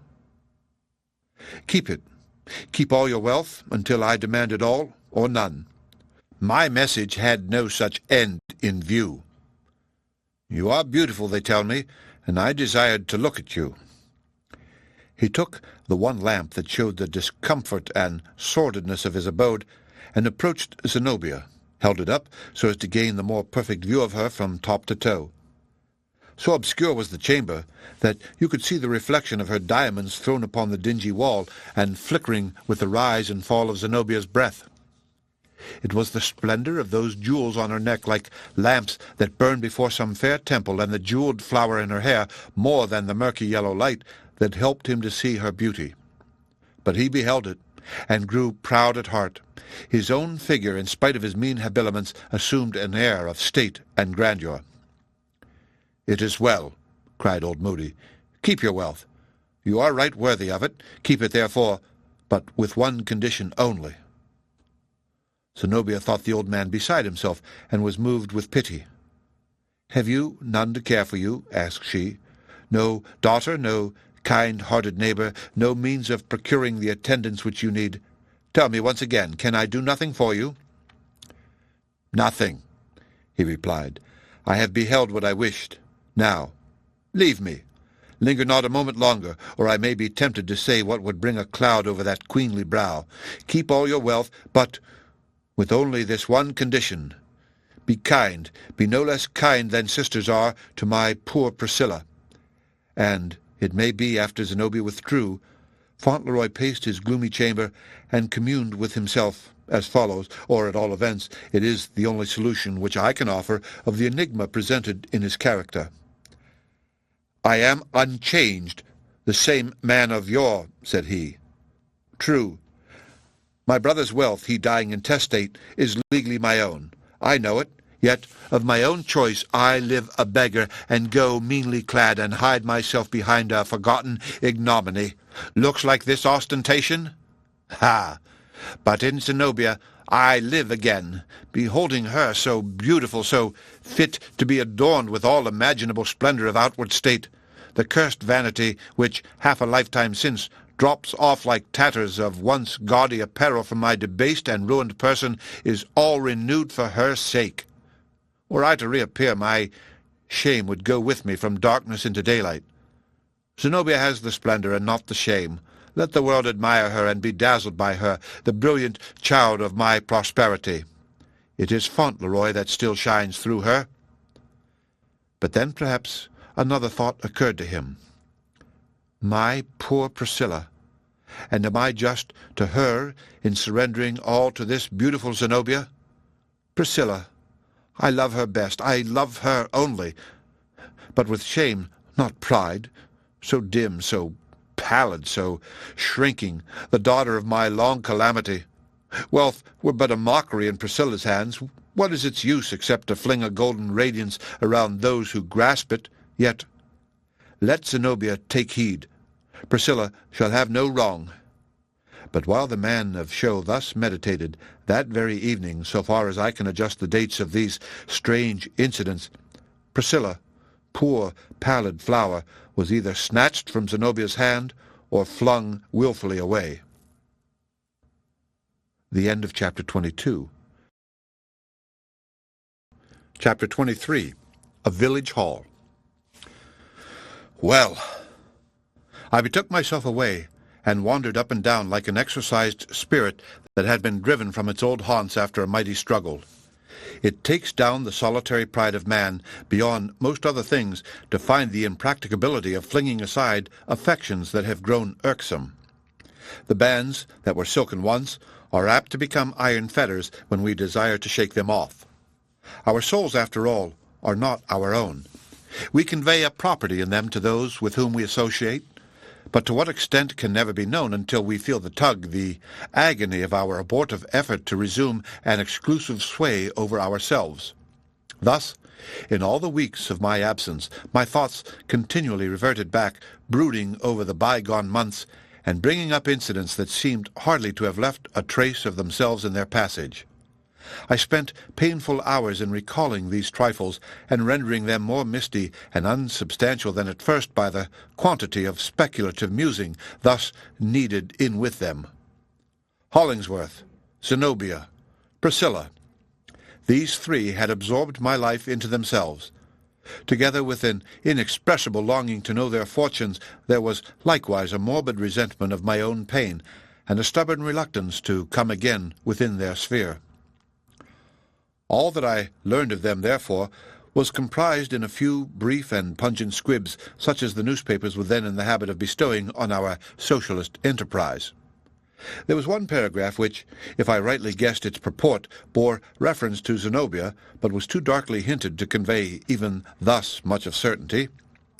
Hollingsworth, too, with his philanthropic project, afforded the penny-a-liners a theme for some savage and bloody-minded jokes, and considerably to my surprise, they affected me with as much indignation as if we had still been friends. Thus passed several weeks, time long enough for my brown and toil-hardened hands to reaccustom themselves to gloves. Old habits, such as were merely external, returned upon me with wonderful promptitude. My superficial talk, too, assumed altogether a worldly tone. Meeting former acquaintances who showed themselves inclined to ridicule my heroic devotion to the cause of human welfare, I spoke of the recent phase of my life as indeed fair matter for a jest. But I also gave them to understand that it was at most only an experiment on which I had staked no valuable amount of hope or fear. It had enabled me to pass the summer in a novel and agreeable way, had afforded me some grotesque specimens of artificial simplicity, and could not, therefore, so far as I was concerned, be reckoned a failure. In no one instance, however, did I voluntarily speak of my three friends. They dwelt in a profounder region. The more I consider myself as I then was, the more do I recognize how deeply my connection with those three had affected all my being. As it was already the epoch of annihilated space, I might in the time I was away from Blithedale have snatched a glimpse at England and been back again. But my wanderings were confined within a very limited sphere. I hopped and fluttered like a bird with a string about its leg, gyrating round a small circumference and keeping up a restless activity to no purpose. Thus, it was still in our familiar Massachusetts, in one of its white country villages, that I must next particularize an incident. The scene was one of those lyceum halls of which almost every village has now its own, dedicated to that sober and pallid, or rather drab-colored mode of winter-evening entertainment, the lecture. Of late years, this has come strangely into vogue when the natural tendency of things would seem to be to substitute lettered for oral methods of addressing the public. But in halls like this, besides the winter course of lectures, there is a rich and varied series of other exhibitions.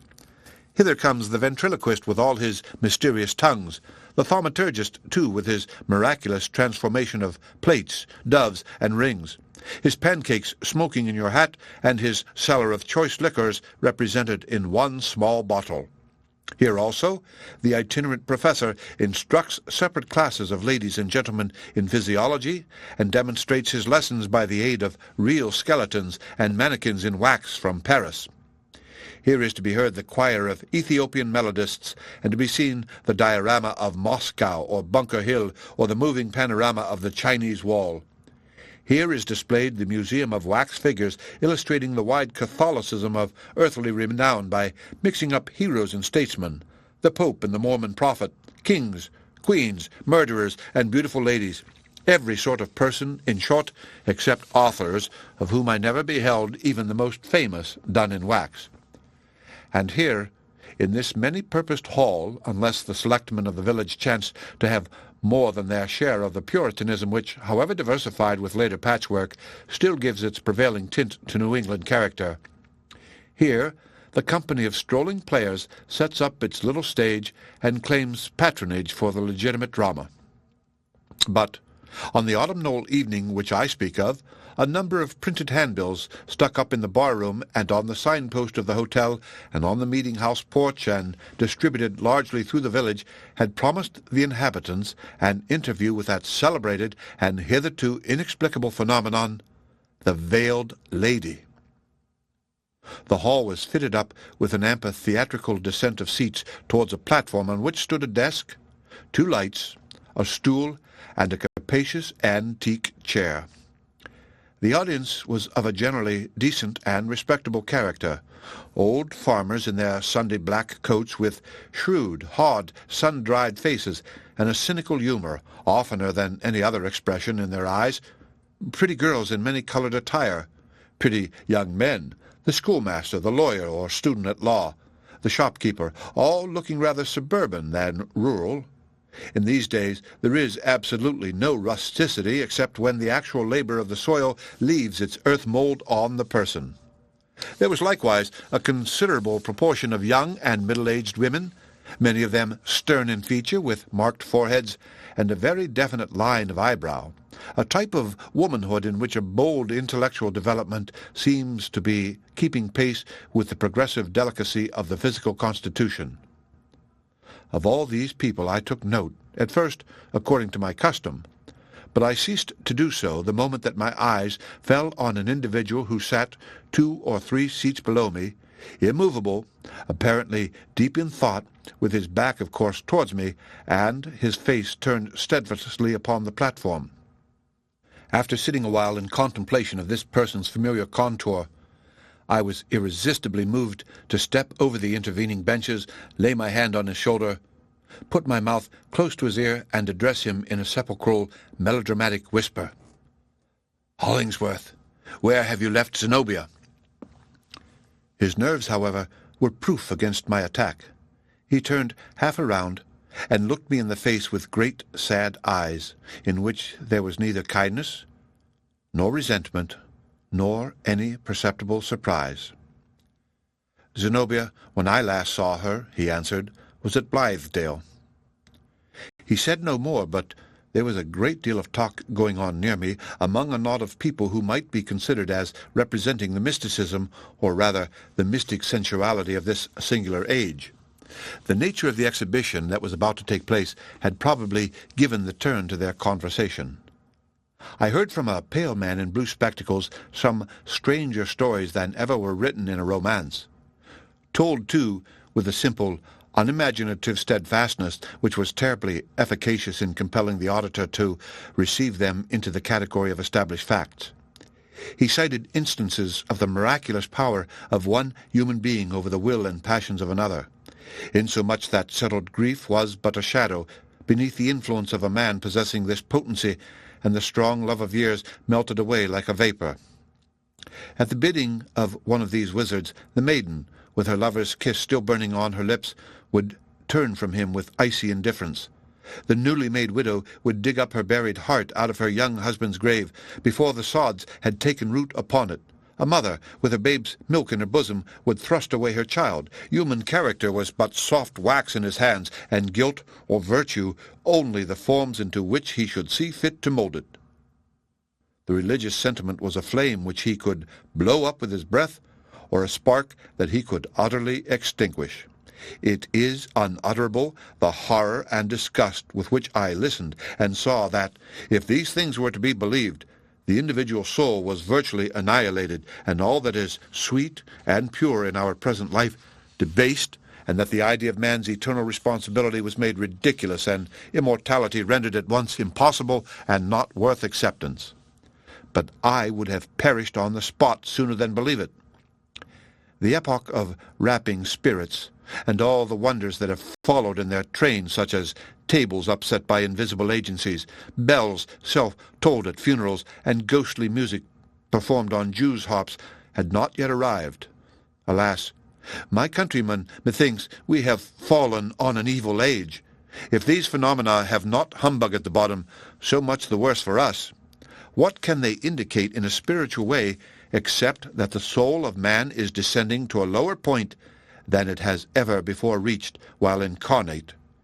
We are pursuing a downward course in the eternal march, and thus bring ourselves into the same range with beings whom death, in requital of their gross and evil lives, has degraded below humanity. To hold intercourse with spirits of this order, we must stoop and grovel in some element more vile than earthly dust. These goblins, if they exist at all, are but the shadows of past mortality, outcasts, mere refuse stuff adjudged unworthy of the eternal world, and, on the most favorable supposition, dwindling gradually into nothingness. The less we have to say to them, the better, lest we share their fate. The audience now began to be impatient. They signified their desire for the entertainment to commence by thump of sticks and stamp of boot heels. Nor was it a great while longer before, in response to their call, there appeared a bearded personage in oriental robes, looking like one of the enchanters of the Arabian Nights. He came upon the platform from a side door, saluted the spectators not with a salaam, but a bow, took his station at the desk, and first, blowing his nose with a white handkerchief, prepared to speak. The environment of the homely village hall, and the absence of many ingenious contrivances of stage effect with which the exhibition had heretofore been set off, seemed to bring the artifice of this character more openly upon the surface. No sooner did I behold the bearded enchanter than, laying my hand again on Hollingsworth's shoulder, I whispered in his ear, "Do you know him?" "I never saw the man before," he muttered, without turning his head. "But I had seen him 3 times already. Once, on occasion of my first visit to the Veiled Lady, a second time in the wood path at Blithedale, and lastly in Zenobia's drawing-room. It was Westervelt.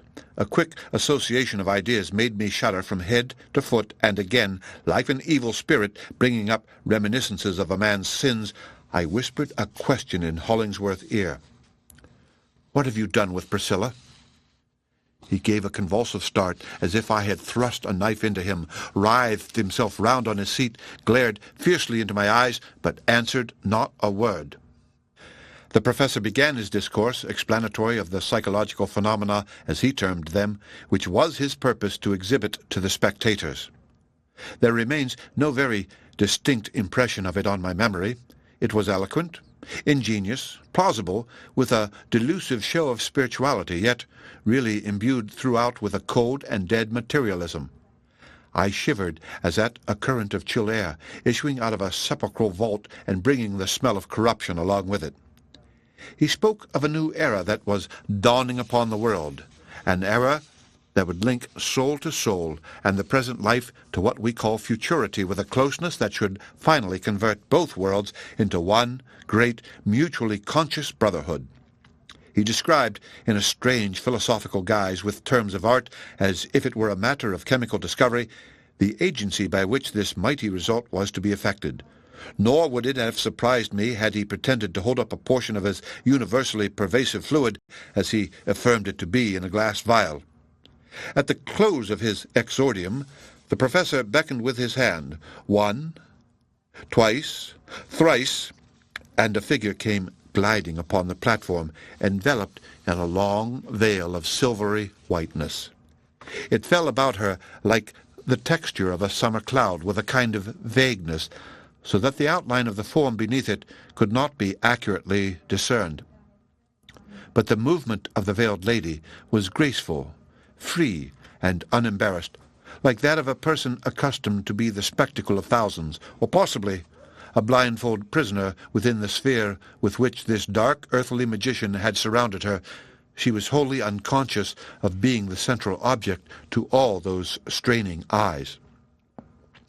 Pliant to his gesture, which had even an obsequious courtesy, but at the same time a remarkable decisiveness, the figure placed itself in the great chair. Sitting there, in such visible obscurity, it was perhaps as much like the actual presence of a disembodied spirit as anything that stage trickery could devise. The hushed breathing of the spectators proved how high-wrought were their anticipations of the wonders to be performed through the medium of this incomprehensible creature. I, too, was in breathless suspense, but with a far different presentiment of some strange event at hand. "You see before you the veiled lady," said the bearded professor, advancing to the edge of the platform, "by the agency of which I have just spoken. She is at this moment in communion with the spirit world. That silvery veil is, in one sense, an enchantment, having been dipped, as it were, and essentially imbued through the potency of my art with the fluid medium of spirits. Slight and ethereal as it seems, the limitations of time and space have no existence within its folds. This hall, these hundreds of faces encompassing her within so narrow an amphitheatre, are of thinner substance in her view than the airiest vapour that the clouds are made of. She beholds the Absolute." As preliminary to other and far more wonderful psychological experiments, the exhibitor suggested that some of his auditors should endeavour to make the veiled lady sensible of their presence by such methods, provided only no touch were laid upon her person, as they might deem best adapted to that end. Accordingly, several deep-lunged country fellows, who looked as if they might have blown the apparition away with a breath, ascended the platform. Mutually encouraging one another, they shouted so close to her ear that the veil stirred like a wreath of vanishing mist. They smote upon the floor with bludgeons. They perpetrated so hideous a clamour that, methought, it might have reached at least a little way into the eternal sphere. Finally, with the assent of the professor, they laid hold of the great chair, and were startled, apparently, to find it soar upward as if lighter than the air through which it rose. But the veiled lady remained seated and motionless, with a composure that was hardly less than awful, because implying so immeasurable a distance betwixt her and these rude prosecutors. "These efforts are wholly without avail," observed the professor, who had been looking on with an aspect of serene indifference. "The roar of a battery of cannon would be inaudible to the veiled lady.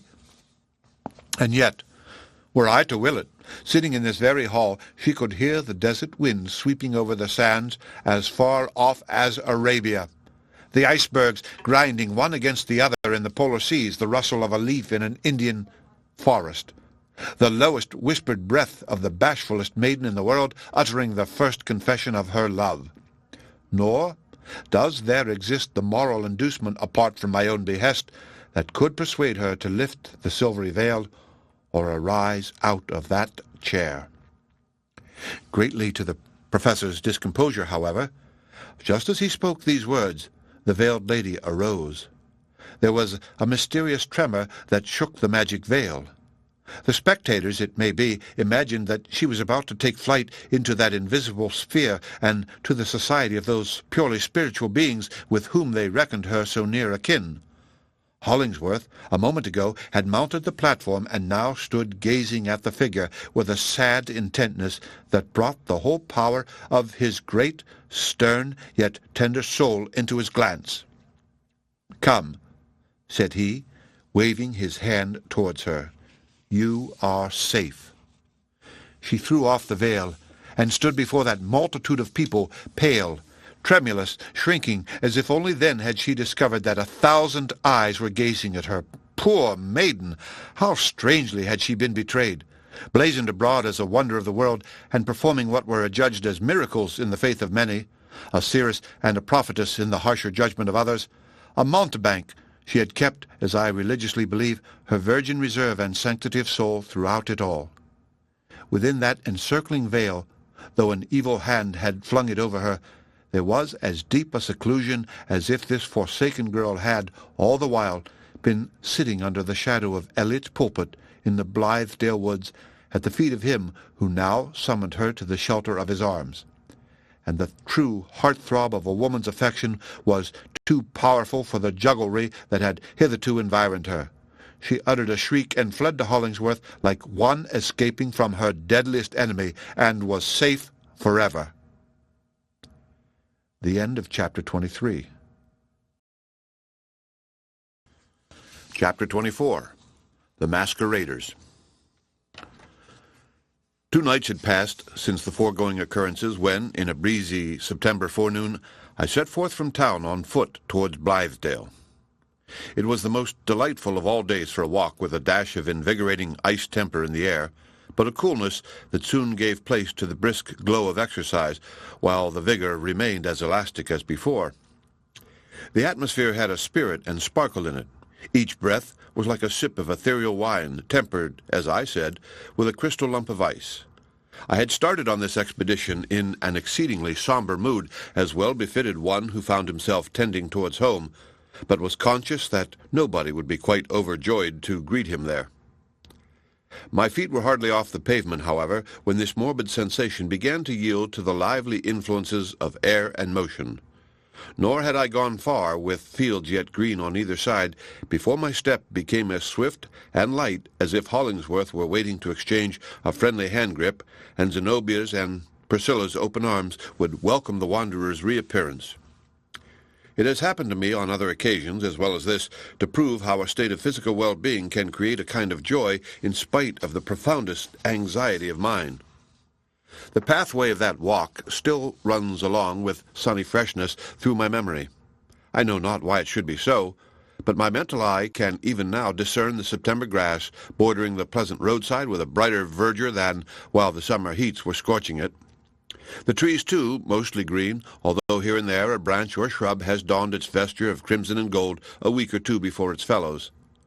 I see the tufted barberry bushes with their small clusters of scarlet fruit, the toadstools, likewise, some spotlessly white, others yellow or red, mysterious growths springing suddenly from no root or seed, and growing nobody can tell how or wherefore.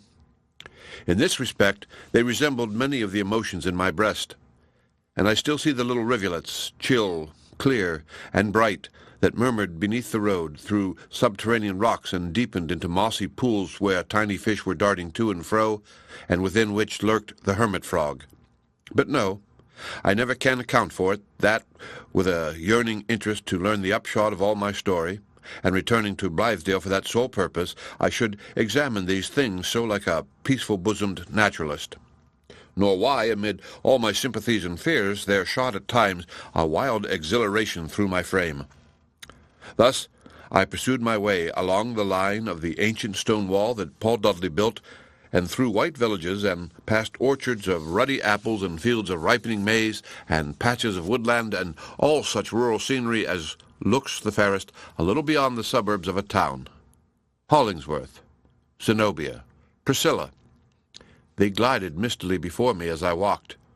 Sometimes in my solitude I laughed with the bitterness of self-scorn, remembering how unreservedly I had given up my heart and soul to interests that were not mine. What had I ever had to do with them? And why, being now free, should I take this thraldom on me once again? It was both sad and dangerous, I whispered to myself, to be in too close affinity with the passions, the errors, and the misfortunes of individuals who stood within a circle of their own, into which, if I stepped at all, it must be as an intruder, and at a peril that I could not estimate. Drawing nearer to Blithedale, a sickness of the spirits kept alternating with my flight's causeless buoyancy. I indulged in 100 odd and extravagant conjectures. Either there was no such place as Blithedale, nor ever had been, nor any brotherhood of thoughtful labourers like what I seemed to recollect there, or else it was all changed during my absence. It had been nothing but dream-work and enchantment. I should seek in vain for the old farmhouse and for the greensward, the potato fields, the root crops, and acres of Indian corn, and for all that configuration of the land which I had imagined. It would be another spot, and an utter strangeness. These vagaries were of the spectral throng, so apt to steal out of an unquiet heart. They partly ceased to haunt me on my arriving at a point whence, through the trees, I began to catch glimpses of the Blithedale farm. That surely was something real. There was hardly a square foot of all those acres on which I had not trodden heavily in one or another kind of toil. The curse of Adam's posterity, and, curse or blessing be it, it gives substance to the life around us, had first come upon me there. In the sweat of my brow I had there earned bread and eaten it, and so established my claim to be on earth, and my fellowship with all the sons of labor. I could have knelt down and have laid my breast against that soil. The red clay of which my frame was molded seemed nearer akin to those crumbling furrows than to any other portion of the world's dust. There was my home, and there might be my grave. I felt an invincible reluctance, nevertheless, at the idea of presenting myself before my old associates without first ascertaining the state in which they were. A nameless foreboding weighed upon me. Perhaps, should I know all the circumstances that had occurred, I might find it my wisest course to turn back, unrecognized, unseen, and never look at Blithedale more. Had it been evening, I would have stolen softly to some lighted window of the old farmhouse and peeped darkling in to see all their well-known faces round the supper-board. Then, were there a vacant seat, I might noiselessly unclose the door, glide in, and take my place among them without a word. My entrance might be so quiet, my aspect so familiar, that they would forget how long I had been away, and suffer me to melt into the scene as a wreath of vapor melts into a larger cloud. I dreaded a boisterous greeting.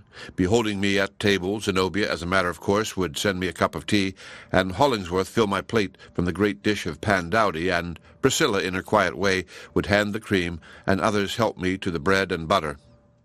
Being one of them again, the knowledge of what had happened would come to me without a shock. For still, at every turn of my shifting fantasies, the thought stared me in the face that some evil thing had befallen us, or was ready to befall. Yielding to this ominous impression, I now turned aside into the woods, resolving to spy out the posture of the community as craftily as the wild Indian before he makes his onset.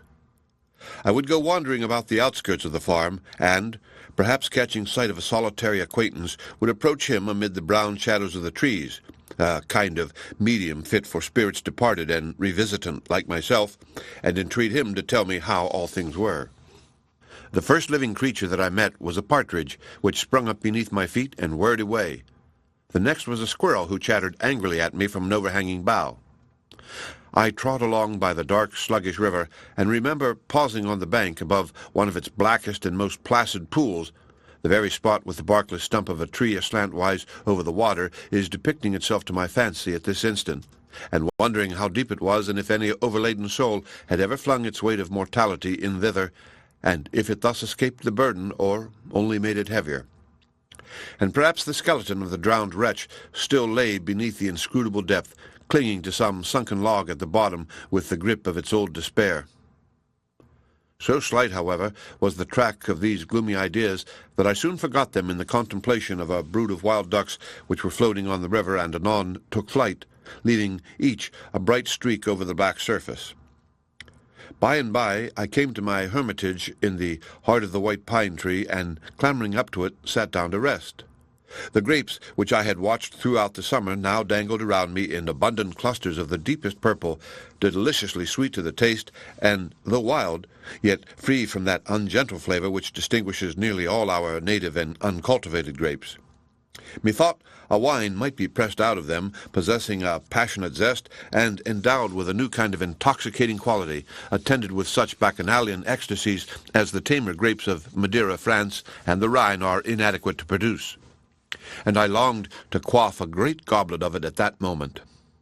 While devouring the grapes, I looked on all sides out of the peepholes of my hermitage, and saw the farmhouse, the fields, and almost every part of our domain, but not a single human figure in the landscape.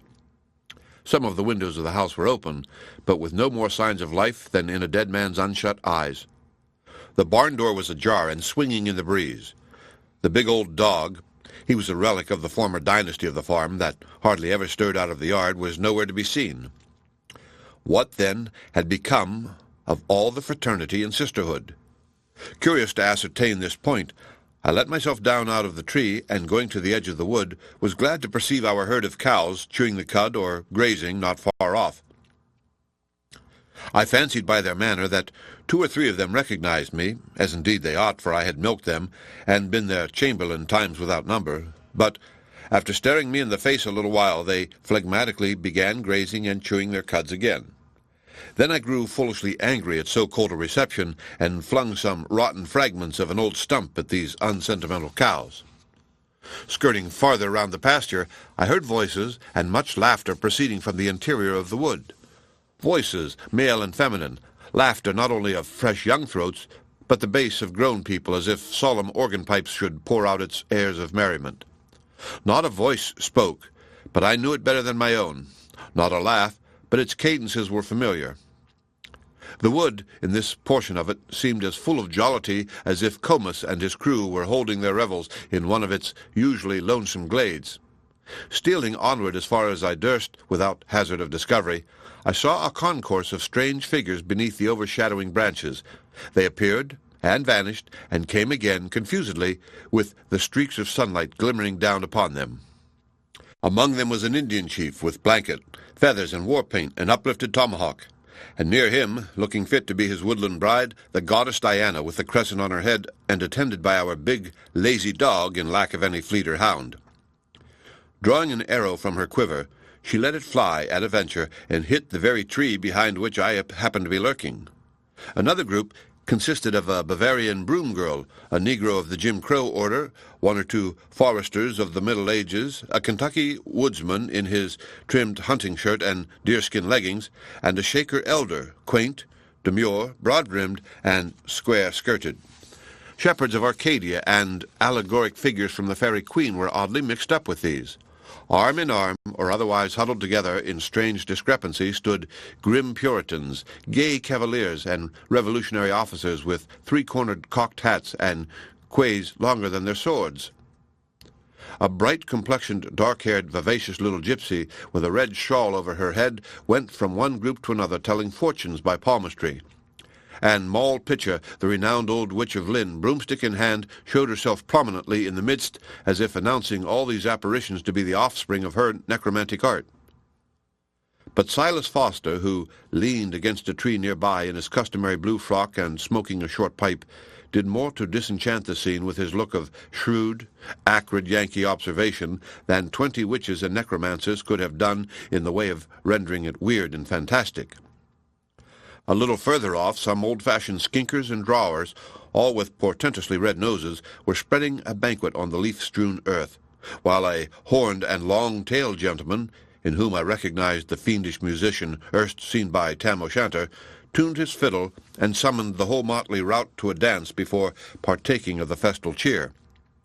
So they joined hands in a circle, whirling round so swiftly, so madly, and so merrily in time and tune with the satanic music, that their separate incongruities were blended altogether, and they became a kind of entanglement that went nigh to turn one's brain with merely looking at it.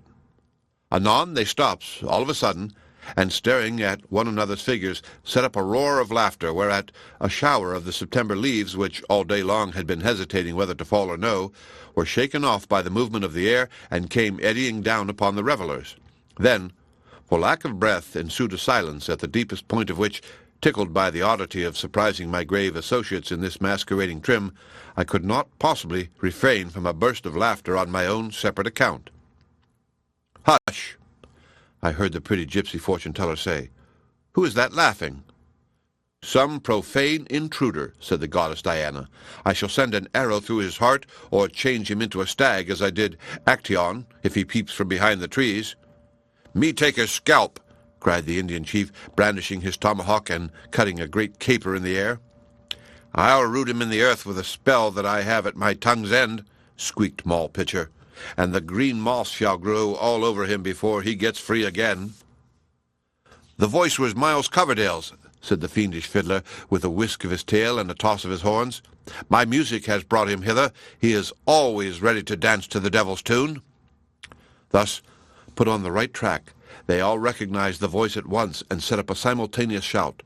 "Miles, Miles, Miles Coverdale, where are you?" they cried. Zenobia, Queen Zenobia, here is one of your vassals lurking in the wood. Command him to approach and pay his duty." The whole fantastic rabble forthwith streamed off in pursuit of me, so that I was like a mad poet hunted by chimeras. Having fairly the start of them, however, I succeeded in making my escape, and soon left their merriment and riot at a good distance in the rear. Its fainter tones assumed a kind of mournfulness, and were finally lost in the hush and solemnity of the wood. In my haste, I stumbled over a heap of logs and sticks that had been cut for firewood a great while ago by some former possessor of the soil, and piled up square in order to be carted or sledded away to the farmhouse. But being forgotten, they had lain there perhaps 50 years, and possibly much longer, until, by the accumulation of moss and the leaves falling over them and decaying there from autumn to autumn, a green mound was formed in which the softened outline of the woodpile was still perceptible. In the fitful mood that then swayed my mind, I found something strangely affecting in this simple circumstance. I imagined the long-dead woodman and his long-dead wife and children coming out of their chill graves and essaying to make a fire with this heap of mossy fuel. From this spot I strayed onward, quite lost in reverie, and neither knew nor cared whither I was going, until a low, soft, well-remembered voice spoke at a little distance. "There is Mr. Coverdale." "Miles Coverdale," said another voice, and its tones were very stern. "Let him come forward, then." "Yes, Mr. Coverdale," cried a woman's voice, clear and melodious, but just then with something unnatural in its chord. "You are welcome, but you come half an hour too late, and have missed a scene which you would have enjoyed." I looked up, and found myself nigh Elliot's pulpit, at the base of which sat Hollingsworth, with Priscilla at his feet, and Zenobia standing before them. The end of Chapter 24. Chapter 25. The Three Together. Hollingsworth was in his ordinary working dress. Priscilla wore a pretty and simple gown with a kerchief about her neck, and a calash which she had flung back from her head, leaving it suspended by the strings. But Zenobia, whose part among the maskers, as may be supposed, was no inferior one, appeared in a costume of fanciful magnificence, with her jewelled flower as the central ornament of what resembled a leafy crown or coronet. She represented the Oriental princess by whose name we were accustomed to know her. Her attitude was free and noble, yet, if a queen's, it was not that of a queen triumphant, but dethroned, on trial for her life, or perchance condemned already. The spirit of the conflict seemed nevertheless to be alive in her. Her eyes were on fire, her cheeks had each a crimson spot, so exceedingly vivid, and marked with so definite an outline, that I at first doubted whether it were not artificial. In a very brief space, however, this idea was shamed by the paleness that ensued as the blood sank suddenly away. Zenobia now looked like marble. One always feels the fact in an instant when he has intruded on those who love or those who hate at some acme of their passion that puts them into a sphere of their own, when no other spirit can pretend to stand on equal ground with them. I was confused, affected even with a species of terror, and wished myself away. The intentness of their feelings gave them the exclusive property of the soil and atmosphere, and left me no right to be or breathe there. "Hollingsworth, Zenobia, I have just returned to Blithedale," said I, "and had no thought of finding you here. We shall meet again at the house. I will retire." "This place is free to you," answered Hollingsworth. "As free as to ourselves," added Zenobia. "This long while past you have been following up your game, groping for human emotions in the dark corners of the heart. Had you been here a little sooner, you might have seen them dragged into the daylight. I could even wish to have my trial over again with you standing by to see fair play. Do you know, Mr. Coverdale, I have been on trial for my life?" She laughed while speaking thus, but, in truth, as my eyes wandered from one of the group to another, I saw in Hollingsworth all that an artist could desire for the grim portrait of a Puritan magistrate, holding request of life and death in a case of witchcraft. In Zenobia, the sorceress herself, not aged, wrinkled, and decrepit, but fair enough to tempt Satan with a force reciprocal to his own, and in Priscilla, the pale victim, whose soul and body had been wasted by her spells. Had a pile of faggots been heaped against the rock, this hint of impending doom would have completed the suggestive picture. "It was too hard upon me," continued Zenobia, addressing Hollingsworth, "that judge, jury, and accuser should all be comprehended in one man. I demur, as I think the lawyers say, to the jurisdiction.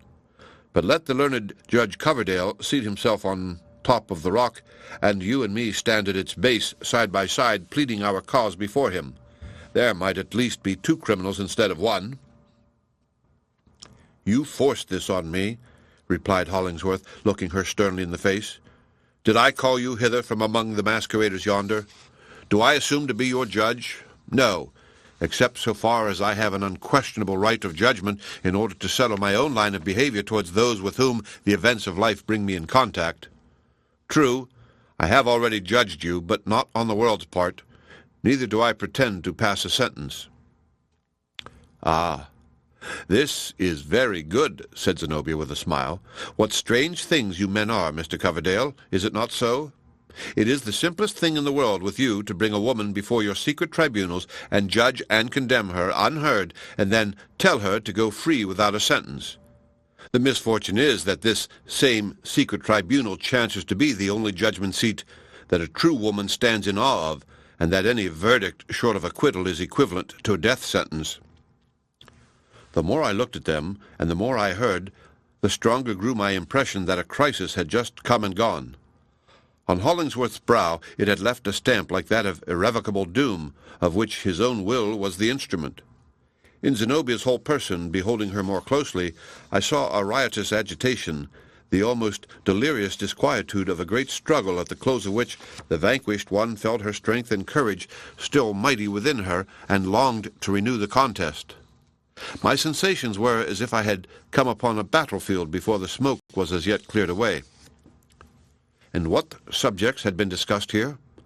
All, no doubt, that for so many months past had kept my heart and my imagination idly feverish. Zenobia's whole character and history, the true nature of her mysterious connection with Westervelt, her later purposes towards Hollingsworth and reciprocally his in reference to her, and finally the degree in which Zenobia had been cognizant of the plot against Priscilla, and what at last had been the real object of that scheme. On these points, as before, I was left to my own conjectures. One thing only was certain. Zenobia and Hollingsworth were friends no longer. If their heartstrings were ever intertwined, the knot had been adjudged an entanglement, and was now violently broken. But Zenobia seemed unable to rest content with the matter in the posture which it had assumed. "Ah, do we part so?" exclaimed she, seeing Hollingsworth about to retire. "And why not?" said he, with almost rude abruptness. "What is there further to be said between us?" "Well, perhaps nothing," answered Zenobia, looking him in the face and smiling. "But we have come many times before to this grey rock, and we have talked very softly among the whisperings of the birch trees. They were pleasant hours.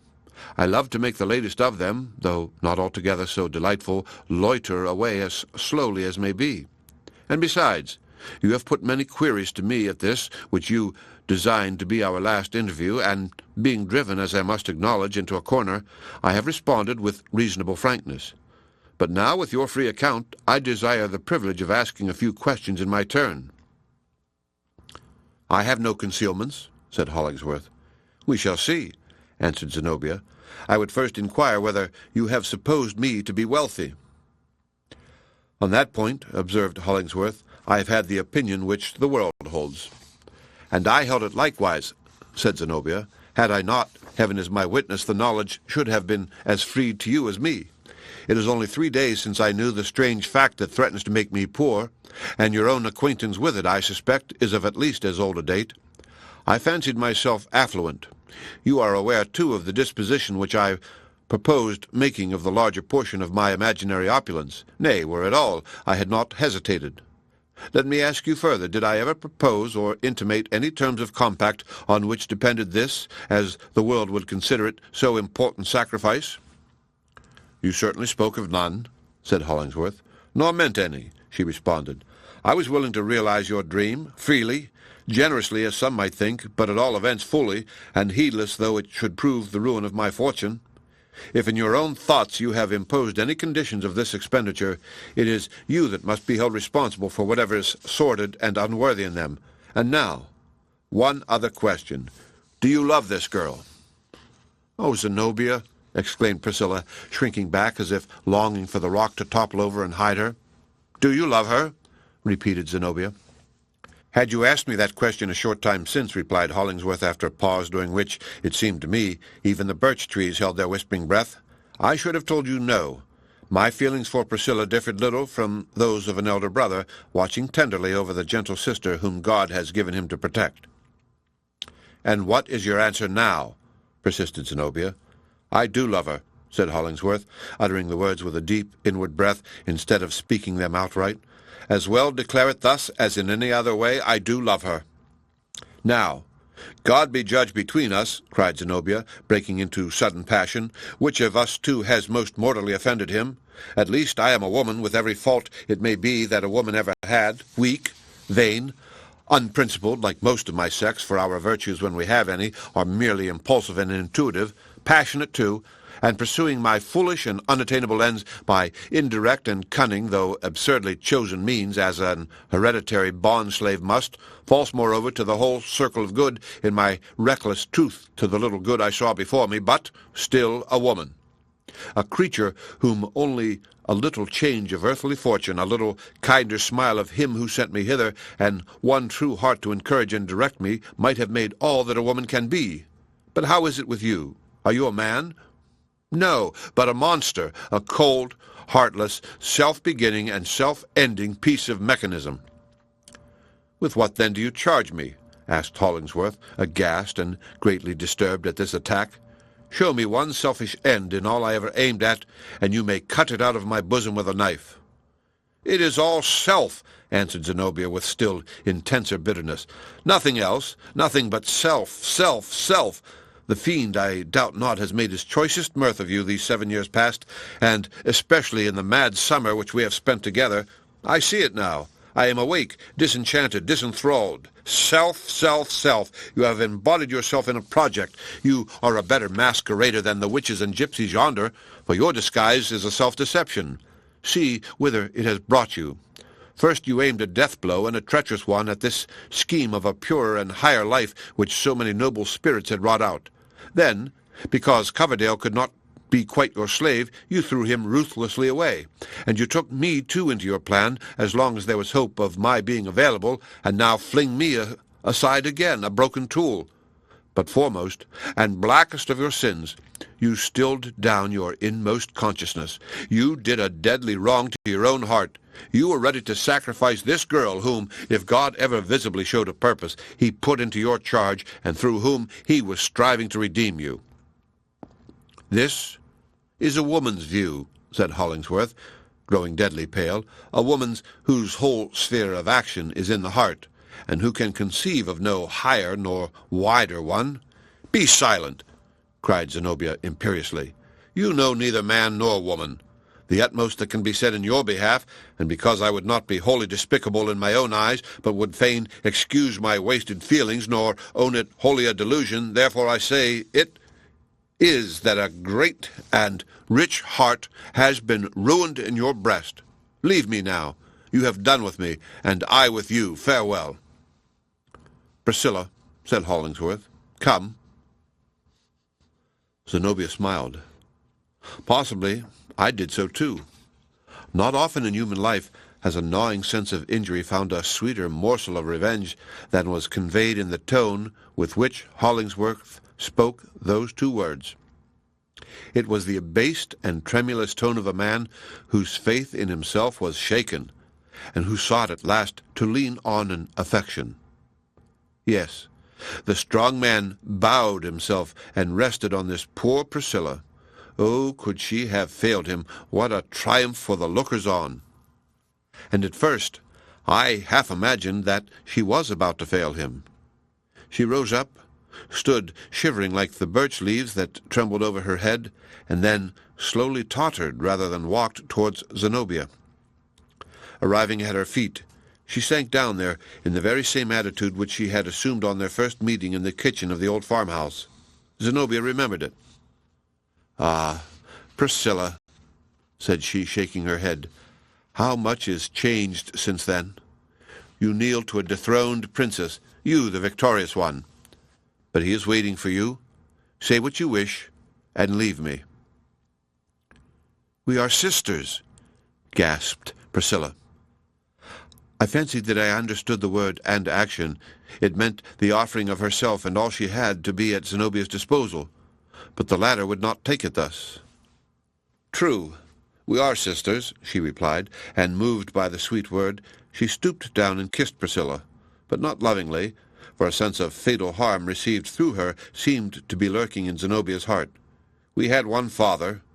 You knew it from the first, I but a little while, else some things that have chanced might have been spared you.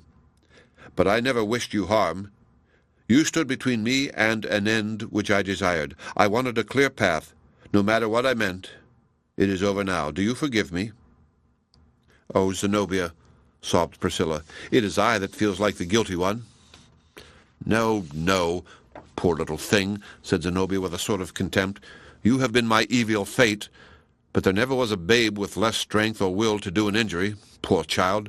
Methinks you have but a melancholy lot before you, sitting all alone in that wide, cheerless heart, where, for aught you know, and as I, alas, believe, the fire which you have kindled may soon go out. Oh, the thought makes me shiver for you. What will you do, Priscilla, when you find no spark among the ashes?" "Die," she answered. "That was well said," responded Zenobia with an approving smile. "There is all a woman in your little compass, my poor sister. Meanwhile, go with him and live."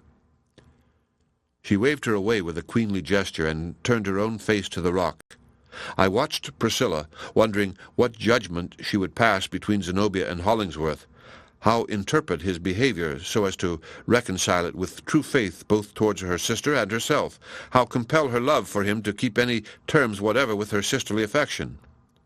But in truth, there was no such difficulty as I imagined. Her engrossing love made it all clear. Hollingsworth could have no fault. That was the one principle at the center of the universe, and the doubtless guilt or possible integrity of other people, appearances, self-evident facts, the testimony of her own senses, even Hollingsworth's self-accusation, had he volunteered it, would have weighed not the value of a mote of thistledown on the other side. So secure was she of his right that she never thought of comparing it with another's wrong, but left the latter to itself. Hollingsworth drew her arm within his, and soon disappeared with her among the trees. I cannot imagine how Zenobia knew when they were out of sight.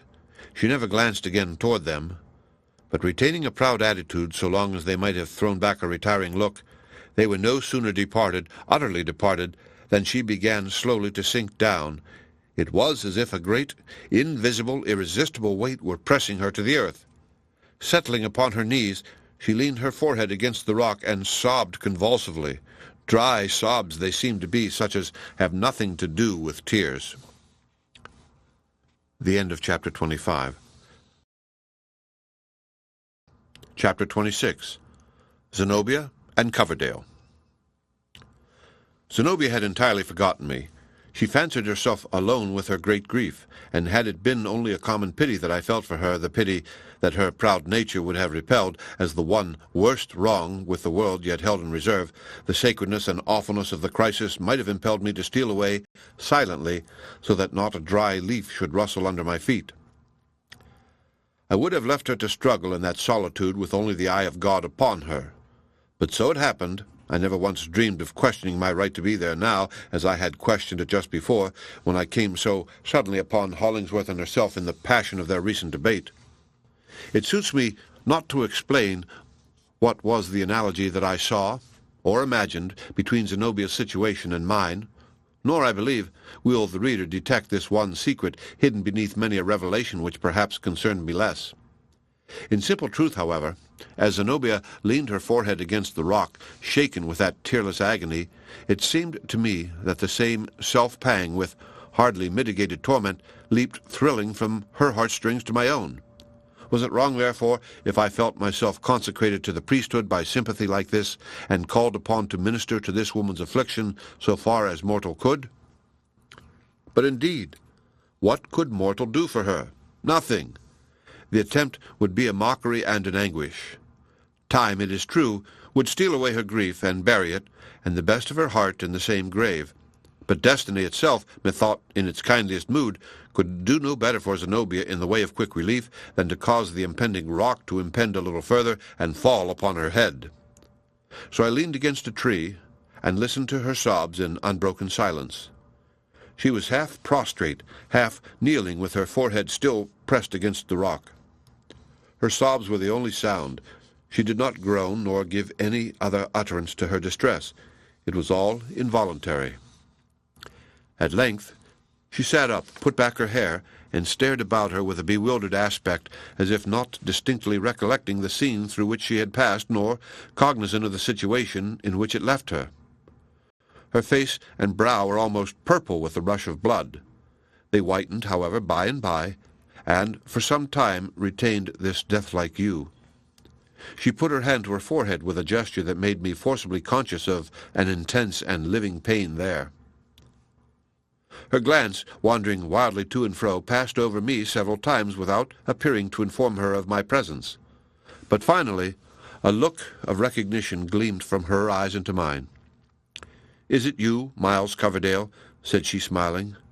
"Ah, I perceive what you are about. You are turning this whole affair into a ballad. Pray, let me hear as many stanzas as you happen to have already."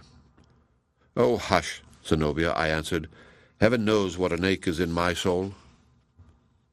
"It is a genuine tragedy, is it not?" rejoined Zenobia with a sharp, light laugh. "And you are willing to allow, perhaps, that I have had hard measure. But it is a woman's doom, and I have deserved it like a woman, so let there be no pity, as on my part there shall be no complaint. It is all right now, or will shortly be so. But, Mr. Coverdale, by all means, write this ballad, and put your soul's ache into it, and turn your sympathy to good account, as other poets do, and as poets must, unless they choose to give us glittering icicles instead of lines of fire. As for the moral, it shall be distilled into the final stanza in a drop of bitter honey." "What shall it be, Zenobia?" I inquired, endeavoring to fall in with her mood. "Oh, a very old one will serve the purpose," she replied. "There are no new truths, much as we have prided ourselves on finding some. A moral? Why this, that in the battlefield of life, the downright stroke that would fall only on a man's steel headpiece is sure to light on a woman's heart over which she wears no breastplate, and whose wisdom it is, therefore, to keep out of the conflict. Or this, that the whole universe, her own sex and yours, and Providence or destiny to boot, make common cause against the woman who swerves one hair's breadth out of the beaten track. Yes, and add, for I may as well own it now, that with that one hair's breadth she goes all astray, and never sees the world in its true aspect afterwards." "This last is too stern a moral," I observed. "Cannot we soften it a little?" "Do it if you like, at your own peril, not on my responsibility," she answered. Then, with a sudden change of subject, she went on, "After all, he has flung away what would have served him better than the poor pale flower he kept. What can Priscilla do for him? Put passionate warmth into his heart when it shall be chilled with frozen hopes? Strengthen his hands when they are weary with much doing and no performance? No, but only tend towards him with a blind, instinctive love, and hang her little puny weakness for a clog upon his arm. She cannot even give him such sympathy as is worth the name, for will he never, in many an hour of darkness, need that proud intellectual sympathy which he might have had from me? The sympathy that would flash light along his course and guide as well as cheer him? Poor Hollingsworth! Where will he find it now?" "Hollingsworth has a heart of ice," said I bitterly. "He is a wretch." "Do him no wrong," interrupted Zenobia, turning haughtily upon me. "Presume not to estimate a man like Hollingsworth. It was my fault all along, and none of his. I see it now. He never sought me. Why should he seek me? What had I to offer him? A miserable, bruised, and battered heart, spoilt long before he met me. A life, too, hopelessly entangled with a villain's. He did well to cast me off. God be praised he did it. And yet, had he trusted me and borne with me a little longer, I would have saved him all this trouble." She was silent for a time, and stood with her eyes fixed on the ground. Again raising them, her look was more mild and calm. "Miles Coverdale," said she. "Well, Zenobia," I responded, "can I do you any service?" "Very little," she replied, "but it is my purpose, as you may well imagine, to remove from Blithedale, and most likely I may not see Hollingsworth again. A woman in my position, you understand, feels scarcely at her ease among former friends. New faces, unaccustomed looks, those only can she tolerate. She would pine among familiar scenes. She would be apt to blush, too, under the eyes that knew her secret. Her heart might throb uncomfortably. She would mortify herself, I suppose, with foolish notions of having sacrificed the honor of her sex at the foot of proud, contumacious man. Poor womanhood, with its rights and wrongs. Here will be new matter for my course of lectures, at the idea of which you smiled, Mr. Coverdale, a month or two ago. But as you have really a heart and sympathies, as far as they go, and as I shall depart without seeing Hollingsworth, I must entreat you to be a messenger between him and me." "Willingly," said I, wondering at the strange way in which her mind seemed to vibrate from the deepest earnest to mere levity. "What is the message?" "True. What is it?" exclaimed Zenobia. "After all, I hardly know. On better consideration, I have no message. Tell him something pretty and pathetic that will come nicely and sweetly into your ballad, anything you please, so it be tender and submissive enough. Tell him he has murdered me. Tell him that I'll haunt him." She spoke these words with the wildest energy. "And give Priscilla this." Thus saying, she took the jeweled flower out of her hair, and it struck me as the act of a queen when worsted in a combat, discrowning herself, as if she found a sort of relief in abasing all her pride. "Bid her wear this for Zenobia's sake," she continued. "She is a pretty little creature, and will make as soft and gentle a wife as the veriest Bluebeard could desire. Pity that she must fade so soon. These delicate and puny maidens always do. 10 years hence, let Hollingsworth look at my face and Priscilla's, and then choose betwixt them. Or, if he pleases, let him do it now." How magnificently Zenobia looked as she said this! The effect of her beauty was even heightened by the over-consciousness and self-recognition of it, into which, I suppose, Hollingsworth's scorn had driven her. She understood the look of admiration in my face, and Zenobia to the last it gave her pleasure. "It is an endless pity," said she, "that I had not bethought myself of winning your heart, Mr. Coverdale, instead of Hollingsworth's. I think I should have succeeded, and many women would have deemed you the worthier conquest of the two. You are certainly much the handsomest man, but there is a fate in these things, and beauty in a man has been of little account with me since my earliest girlhood, when for once it turned to my head. Now, farewell." "Zenobia, whither are you going?" I asked. "No matter where," said she, "but I am weary of this place, and sick to death of playing at philanthropy and progress. Of all varieties of mock life, we have surely blundered into the very emptiest mockery in our effort to establish the one true system. I have done with it, and Blithedale must find another woman to superintend the laundry, and you, Mr. Coverdale, another nurse to make your gruel the next time you fall ill. It was indeed a foolish dream. Yet it gave us some pleasant summer days, and bright hopes while they lasted. It can do no more, nor will it avail us to shed tears over a broken bubble. Here is my hand. Adieu." She gave me her hand with the same free, whole-souled gesture as on the first afternoon of our acquaintance, and being greatly moved, I bethought me of no better method of expressing my deep sympathy than to carry it to my lips. In so doing, I perceived that this white hand, so hospitably warm when I first touched it 5 months since, was now cold as a veritable piece of snow. "How very cold!" I exclaimed, holding it between both my own with the vain idea of warming it. "What can be the reason? It is really death-like." "The extremities die first, they say," answered Zenobia, laughing. "And so you kiss this poor, despised, rejected hand. Well, my dear friend, I thank you. You have reserved your homage for the fallen. Lip of man will never touch my hand again. I intend to become a Catholic for the sake of going into a nunnery. When you next hear of Zenobia, her face will be behind the black veil, so look your last at it. No, for all is over. Once more, farewell." She withdrew her hand, yet left a lingering pressure which I felt long afterwards. So intimately connected as I had been with perhaps the only man in whom she was ever truly interested, Zenobia looked on me as the representative of all the past, and was conscious that, in bidding me adieu, she likewise took final leave of Hollingsworth, and of this whole epoch of her life.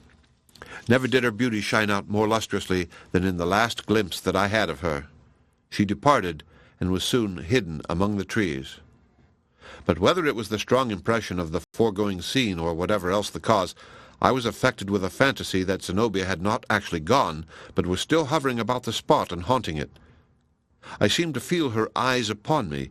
It was as if the vivid colouring of her character had left a brilliant stain upon the air. By degrees, however, the impression grew less distinct.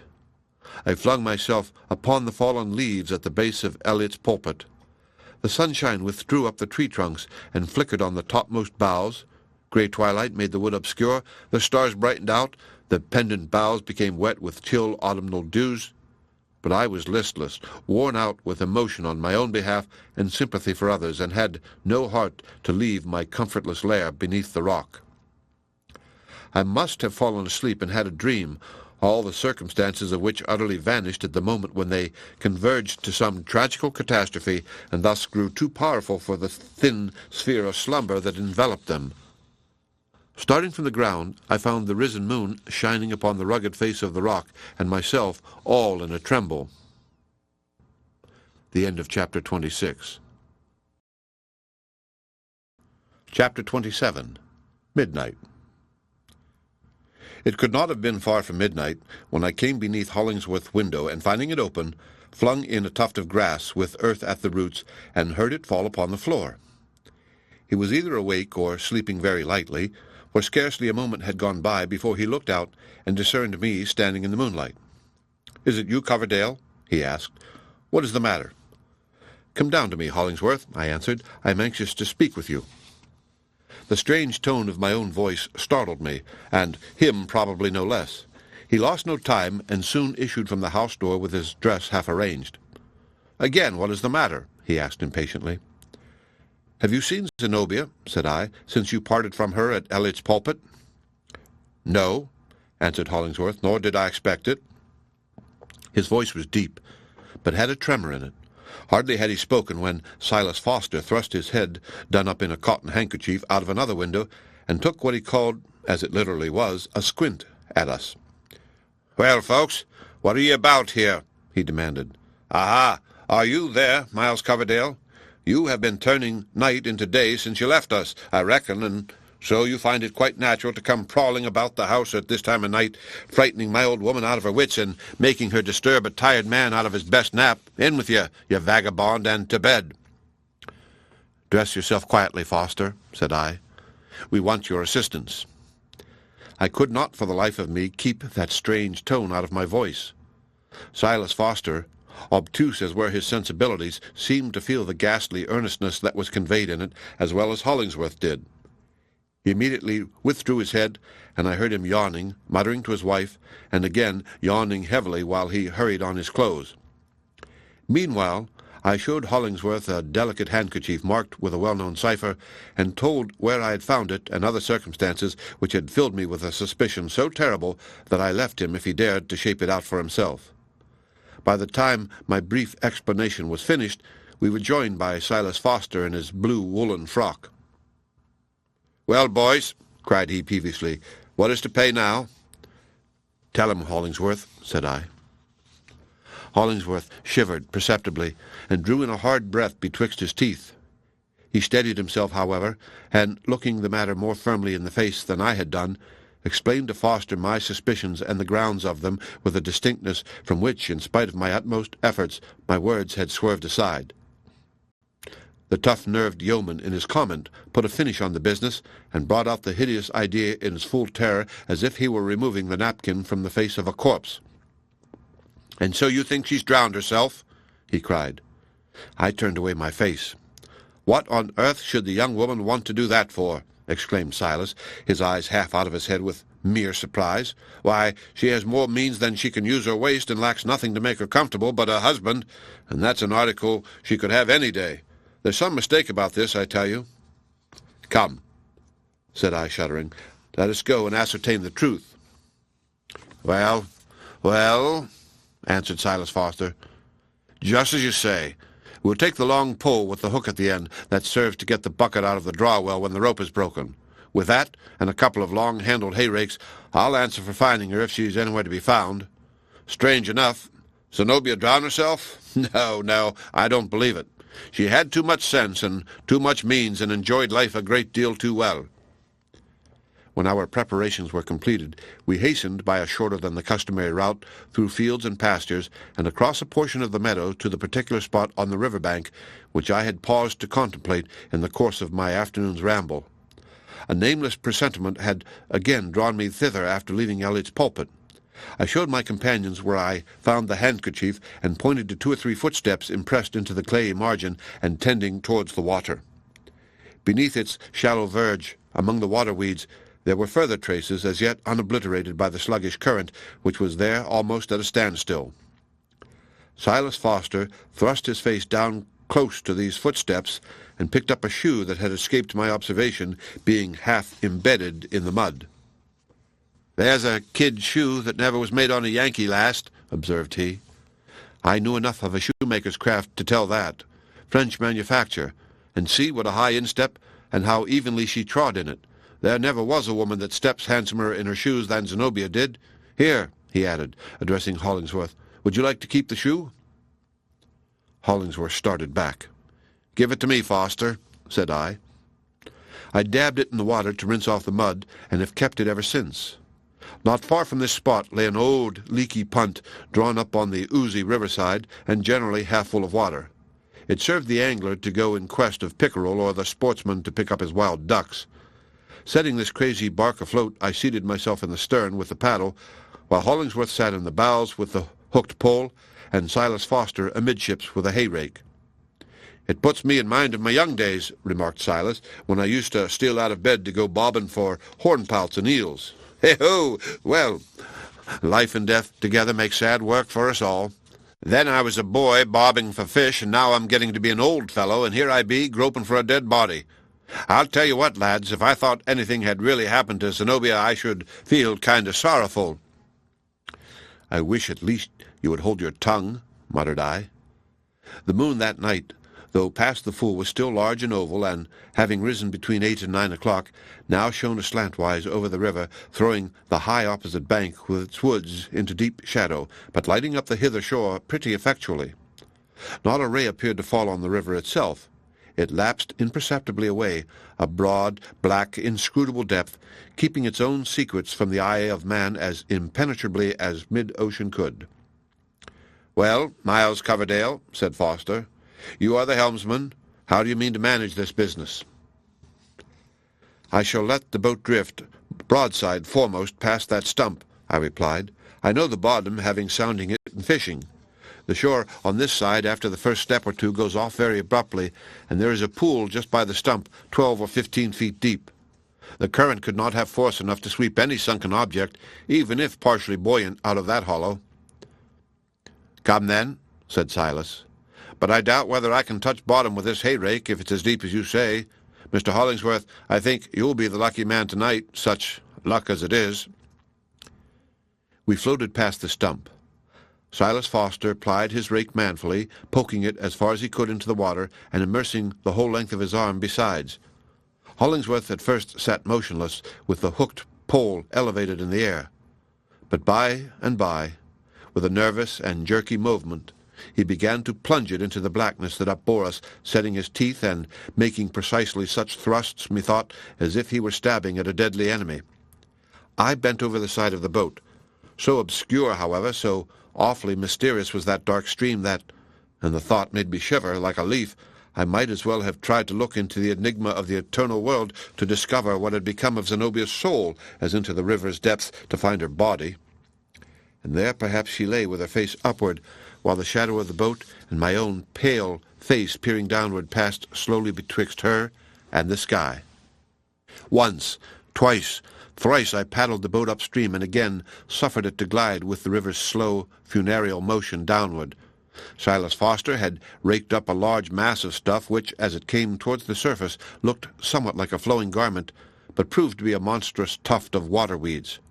Hollingsworth, with a gigantic effort, upheaved a sunken log. When once free of the bottom, it rose partly out of water, all weedy and slimy, a devilish-looking object which the moon had not shone upon for 100 years, then plunged again and solemnly returned to its old resting-place for the remnant of the century. "That looked ugly," quoth Silas. "I half thought it was the evil one on the same errand as ourselves, searching for Zenobia."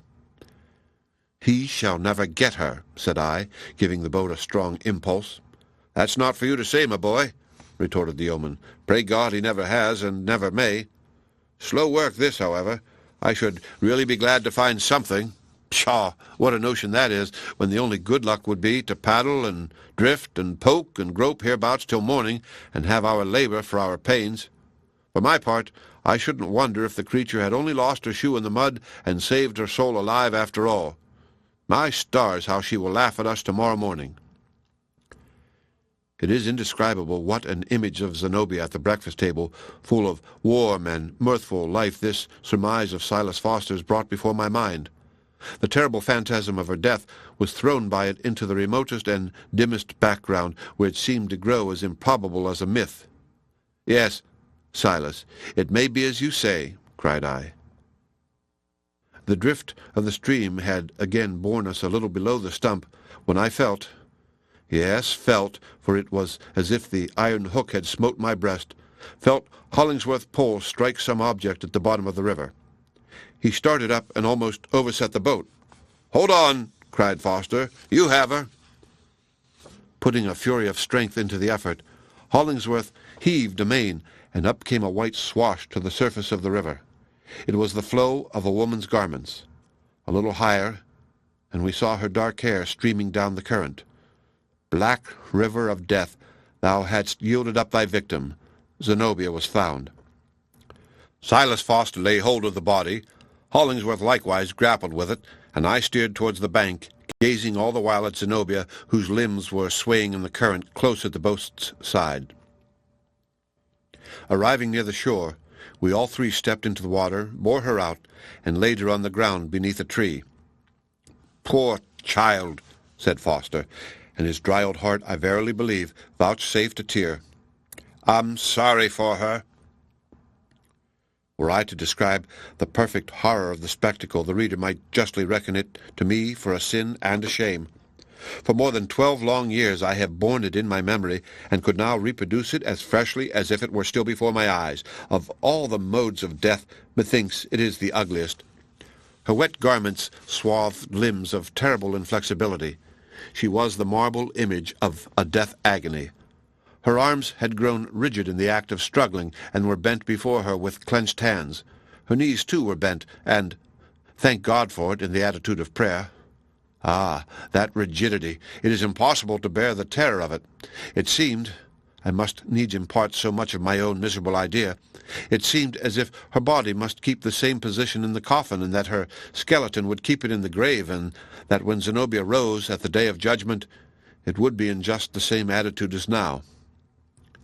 One hope I had, and that too was mingled with fear. She knelt as if in prayer.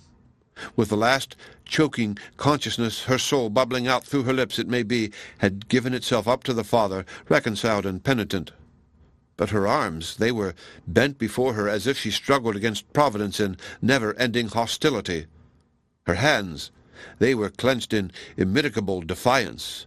Away with the hideous thought, the flitting moment after Zenobia sank into the dark pool when her breath was gone, and her soul at her lips was as long in its capacity of God's infinite forgiveness as the lifetime of the world. Foster bent over the body and carefully examined it. "You have wounded the poor thing's breast," said he to Hollingsworth. "Close by her heart, too." "Ha!" cried Hollingsworth with a start. And so he had, indeed, both before and after death. "See," said Foster, "that's the place where the iron struck her. It looks cruelly, but she never felt it." He endeavored to arrange the arms of the corpse decently by its side. His utmost strength, however, scarcely sufficed to bring them down, and rising again the next instant, they bade him defiance exactly as before. He made another effort with the same result. "In God's name, Silas Foster," cried I with bitter indignation, "let that dead woman alone." "Why, man, it's not decent," answered he, staring at me in amazement. "I can't bear to see her looking so— well, added he after a third effort, "'tis of no use, sure enough, and we must leave the woman to do their best with her after we get to the house. The sooner that's done, the better." We took 2 rails from a neighboring fence, and formed a bier by laying across some boards from the bottom of the boat. And thus we bore Zenobia homeward. 6 hours before, how beautiful! At midnight, what a horror! A reflection occurs to me that will show ludicrously, I doubt not, on my page, but must come in for its sterling truth. Being the woman that she was, could Zenobia have foreseen all these ugly circumstances of death, how ill it would become her, the altogether unseemly aspect which she must put on, and especially old Silas Foster's efforts to improve the matter, she would no more have committed the dreadful act than have exhibited herself to a public assembly in a badly fitting garment. Zenobia, I have often thought, was not quite simple in her death. She had seen pictures, I suppose, of drowned persons in lithe and graceful attitudes, and she deemed it well and decorous to die as so many village maidens have, wronged in their first love, and seeking peace in the bosom of the old familiar stream, so familiar that they could not dread it, where in childhood they used to bathe their little feet, wading mid-leg deep, unmindful of wet skirts. But in Zenobia's case, there was some tint of the Arcadian affectation that had been visible enough in all our lives for a few months past. This, however, to my conception, takes nothing from the tragedy, for has not the world come to an awfully sophisticated pass when, after a certain degree of acquaintance with it, we cannot even put ourselves to death in wholehearted simplicity? Slowly, with many a dreary pause, resting the bier often on some rock or balancing it across a mossy log to take fresh hold, we bore our burthen onward, through the moonlight, and, at last, laid Zenobia on the floor of the old farmhouse. By and by came 3 or 4 withered women and stood whispering around the corpse, peering at it through their spectacles, holding up their skinny hands, shaking their night-capped heads, and taking counsel of one another's experience what was to be done. With those tired women we left Zenobia. The end of Chapter 27. Chapter 28. Blithedale Pasture. Blithedale, thus far in its progress, had never found the necessity of a burial ground. There was some consultation among us in what spot Zenobia might most fitly be laid. It was my own wish that she should sleep at the base of Elliot's Pulpit, and that, on the rugged front of the rock, the name by which we familiarly knew her, Zenobia, and not another word, should be deeply cut and left for the moss and lichens to fill up at their long leisure. But Hollingsworth, to whose ideas on this point great deference was due, made it his request that her grave might be dug on the gently sloping hillside in the wide pasture where, as we once supposed, Zenobia and he had planned to build their cottage. And thus it was done accordingly. She was buried very much as other people have been for hundreds of years gone by.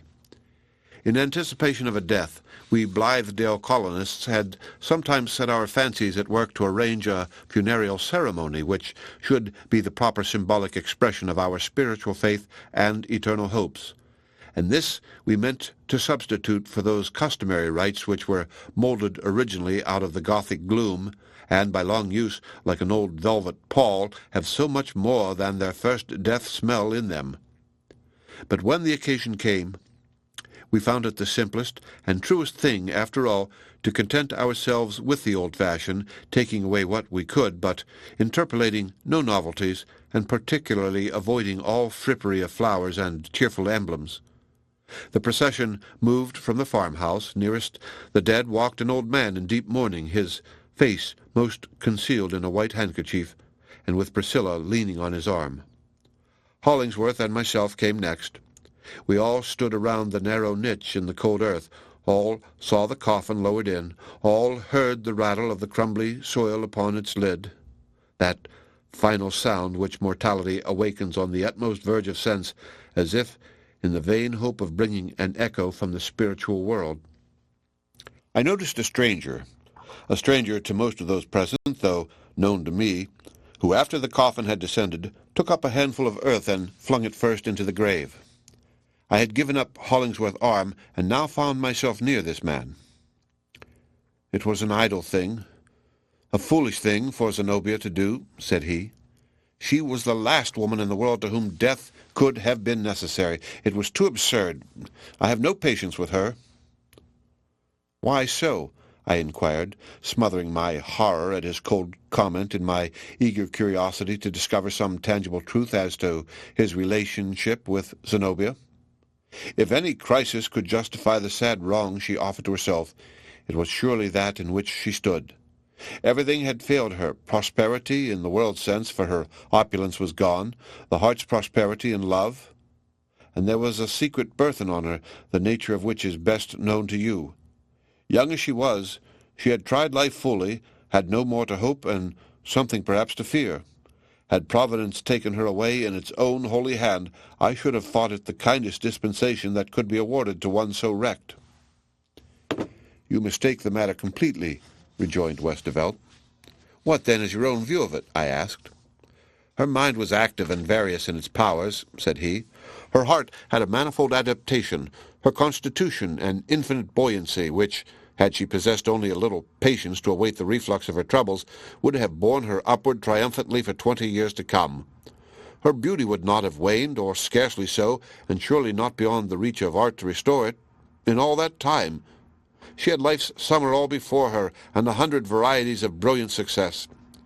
What an actress Zenobia might have been! It was one of her least valuable capabilities.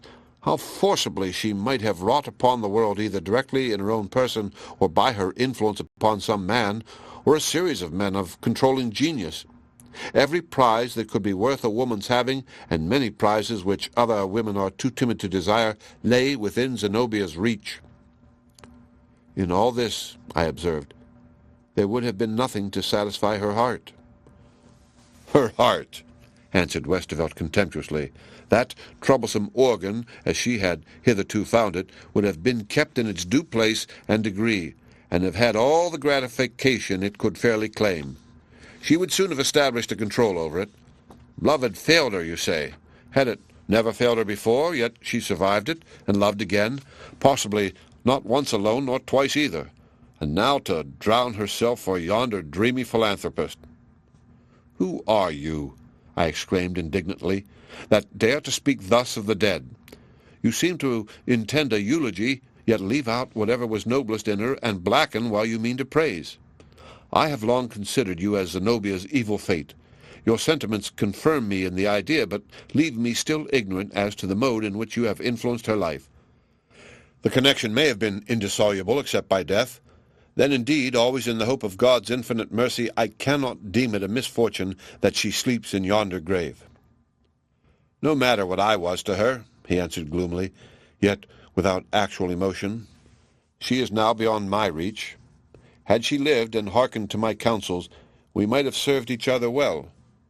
But there Zenobia lies in yonder pit, with the dull earth over her. 20 years of a brilliant lifetime thrown away for a mere woman's whim. Heaven deal with Westervelt according to his nature and deserts. That is to say, annihilate him. He was altogether earthy, worldly, made for time and its gross objects, and incapable, except by a sort of dim reflection, caught from other minds, of so much as one spiritual idea. Whatever stain Zenobia had was caught from him, nor does it seldom happen that a character of admirable qualities loses its better life because the atmosphere that should sustain it is rendered poisonous by such breath as this man mingled with Zenobia's. Yet his reflections possessed their share of truth. It was a woeful thought that a woman of Zenobia's diversified capacity should have fancied herself irretrievably defeated on the broad battlefield of life, and with no refuge save to fall on her own sword merely because love had gone against her. It is nonsense and a miserable wrong, the result, like so many others, of masculine egotism, that the success or failure of woman's existence should be made to depend wholly on the affections and on one species of affection, while man has such a multitude of other chances that this seems but an incident. For its own sake, if it will do no more, the world should throw open all its avenues to the passport of a woman's bleeding heart. As we stood around the grave, I looked often towards Priscilla, dreading to see her wholly overcome with grief. And deeply grieved, in truth, she was. But a character so simply constituted as hers has room only for a single predominant affection. No other feeling can touch the heart's inmost core, nor do it any deadly mischief. Thus, while we see that such a being responds to every breeze with tremulous vibration, and imagine that she must be shattered by the first rude blast, we find her retaining her equilibrium amid shocks that might have overthrown many a sturdier frame. So with Priscilla. Her one possible misfortune was Hollingsworth's unkindness, and that was destined never to befall her. Never yet, at least, for Priscilla has not died.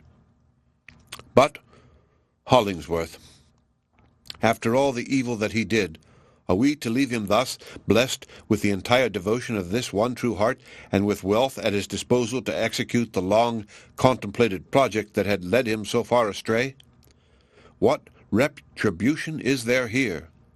My mind being vexed with precisely this query, I made a journey some years since for the sole purpose of catching a last glimpse at Hollingsworth, and judging for myself whether he were a happy man or no. I learned that he inhabited a small cottage, that his way of life was exceedingly retired, and that my only chance of encountering him or Priscilla was to meet them in a secluded lane where, in the latter part of the afternoon, they were accustomed to walk. I did meet them, accordingly. As they approached me, I observed in Hollingsworth's face a depressed and melancholy look that seemed habitual. The powerfully built man showed a self-distrustful weakness and a childlike or childish tendency to press close and closer still to the side of the slender woman whose arm was within his. In Priscilla's manner there was a protective and watchful quality, as if she felt herself the guardian of her companion, but likewise a deep, submissive, unquestioning reverence, and also a veiled happiness in her fair and quiet countenance. Drawing nearer, Priscilla recognized me, and gave me a kind and friendly smile, but with a slight gesture which I could not help interpreting as an entreaty not to make myself known to Hollingsworth. Nevertheless, an impulse took possession of me and compelled me to address him. "I have come, Hollingsworth," said I, "to view your grand edifice for the reformation of criminals. Is it finished yet?"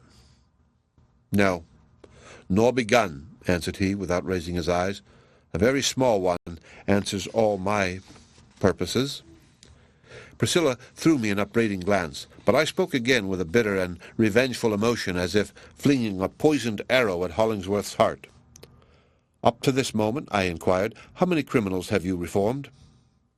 "Not one," said Hollingsworth, with his eyes still fixed on the ground. "Ever since we parted, I have been busy with a single murderer."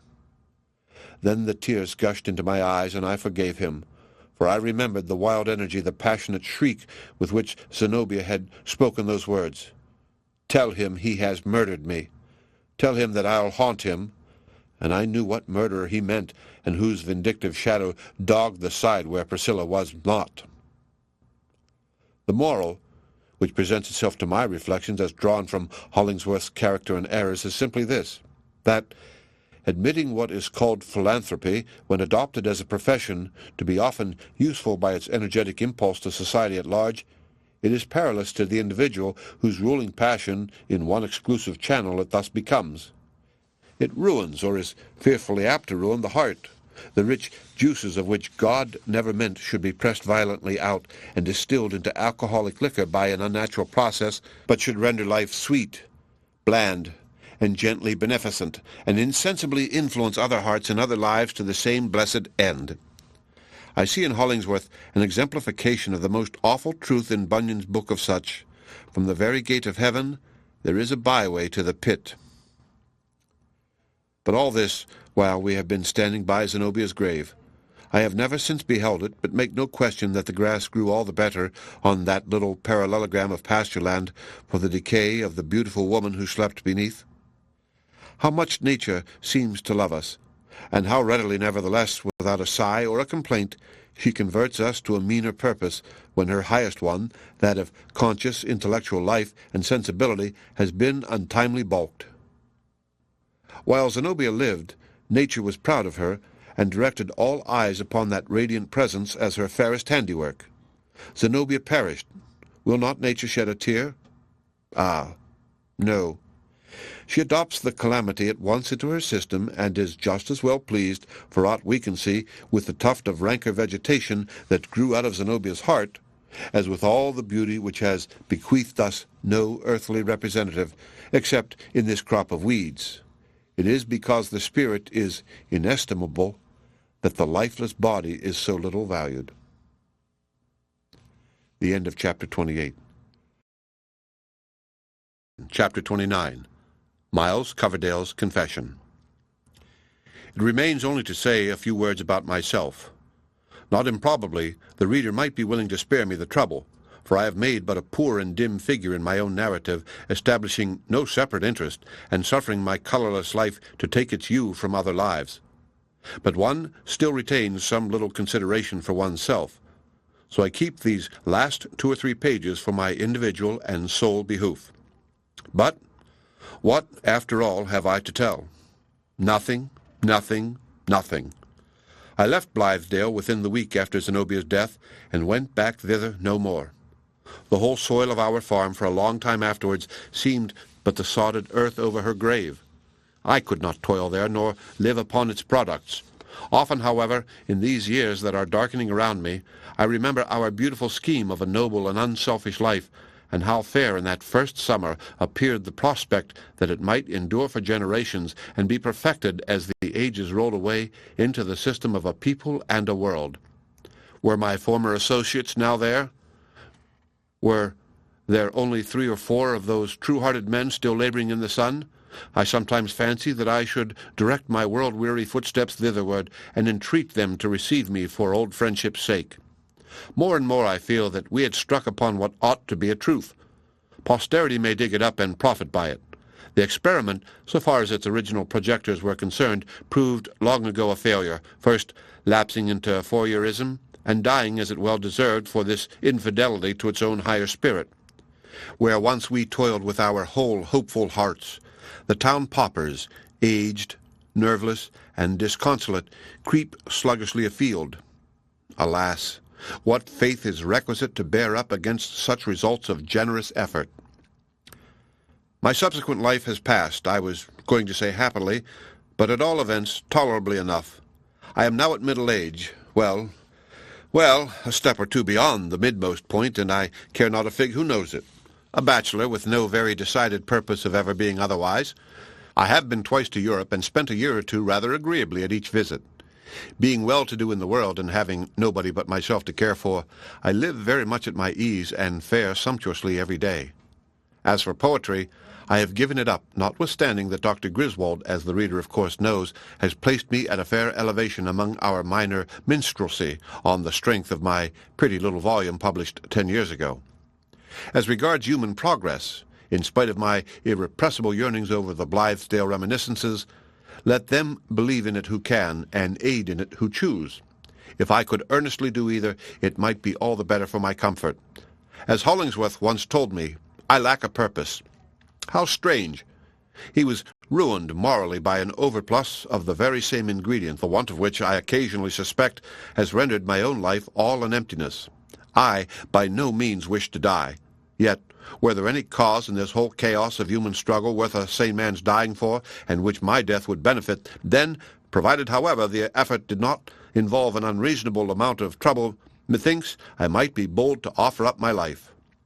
If Kossuth, for example, would pitch the battlefield of Hungarian rights within an easy ride of my abode, and choose a mild sunny morning after breakfast for the conflict, Miles Coverdale would gladly be his man for one brave rush upon the levelled bayonets. Farther than that, I should be loath to pledge myself. I exaggerate my own defects. The reader must not take my own word for it, nor believe me altogether changed from the young man who once hoped strenuously and struggled not so much amiss. Frostier heads than mine have gained honor in the world. Frostier hearts have imbibed new warmth and been newly happy. Life, however, it must be owned, has come to rather an idle pass with me. Would my friends like to know what brought it thither?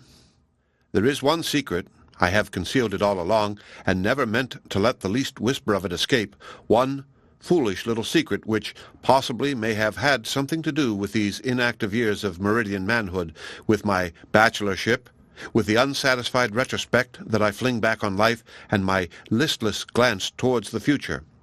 Shall I reveal it? It is an absurd thing for a man in his afternoon, a man of the world, moreover, with these 3 white hairs in his brown mustache, and that deepening track of a crow's foot on each temple, an absurd thing ever to have happened, and quite the absurdest for an old bachelor like me to talk about it. But it rises in my throat, so let it come. I perceive, moreover, that the confession, brief as it shall be, will throw a gleam of light over my behavior throughout the foregoing incidents, and is, indeed, essential to the full understanding of my story. The reader, therefore, since I have disclosed so much, is entitled to this one word more. As I write it, he will charitably suppose me to blush and turn away my face. I myself, was in love with Priscilla. The end of Chapter 29, and the end of The Blithedale Romance by Nathaniel Hawthorne. Read by Rick Kistner for Lit2Go on the web at fcit.usf.edu.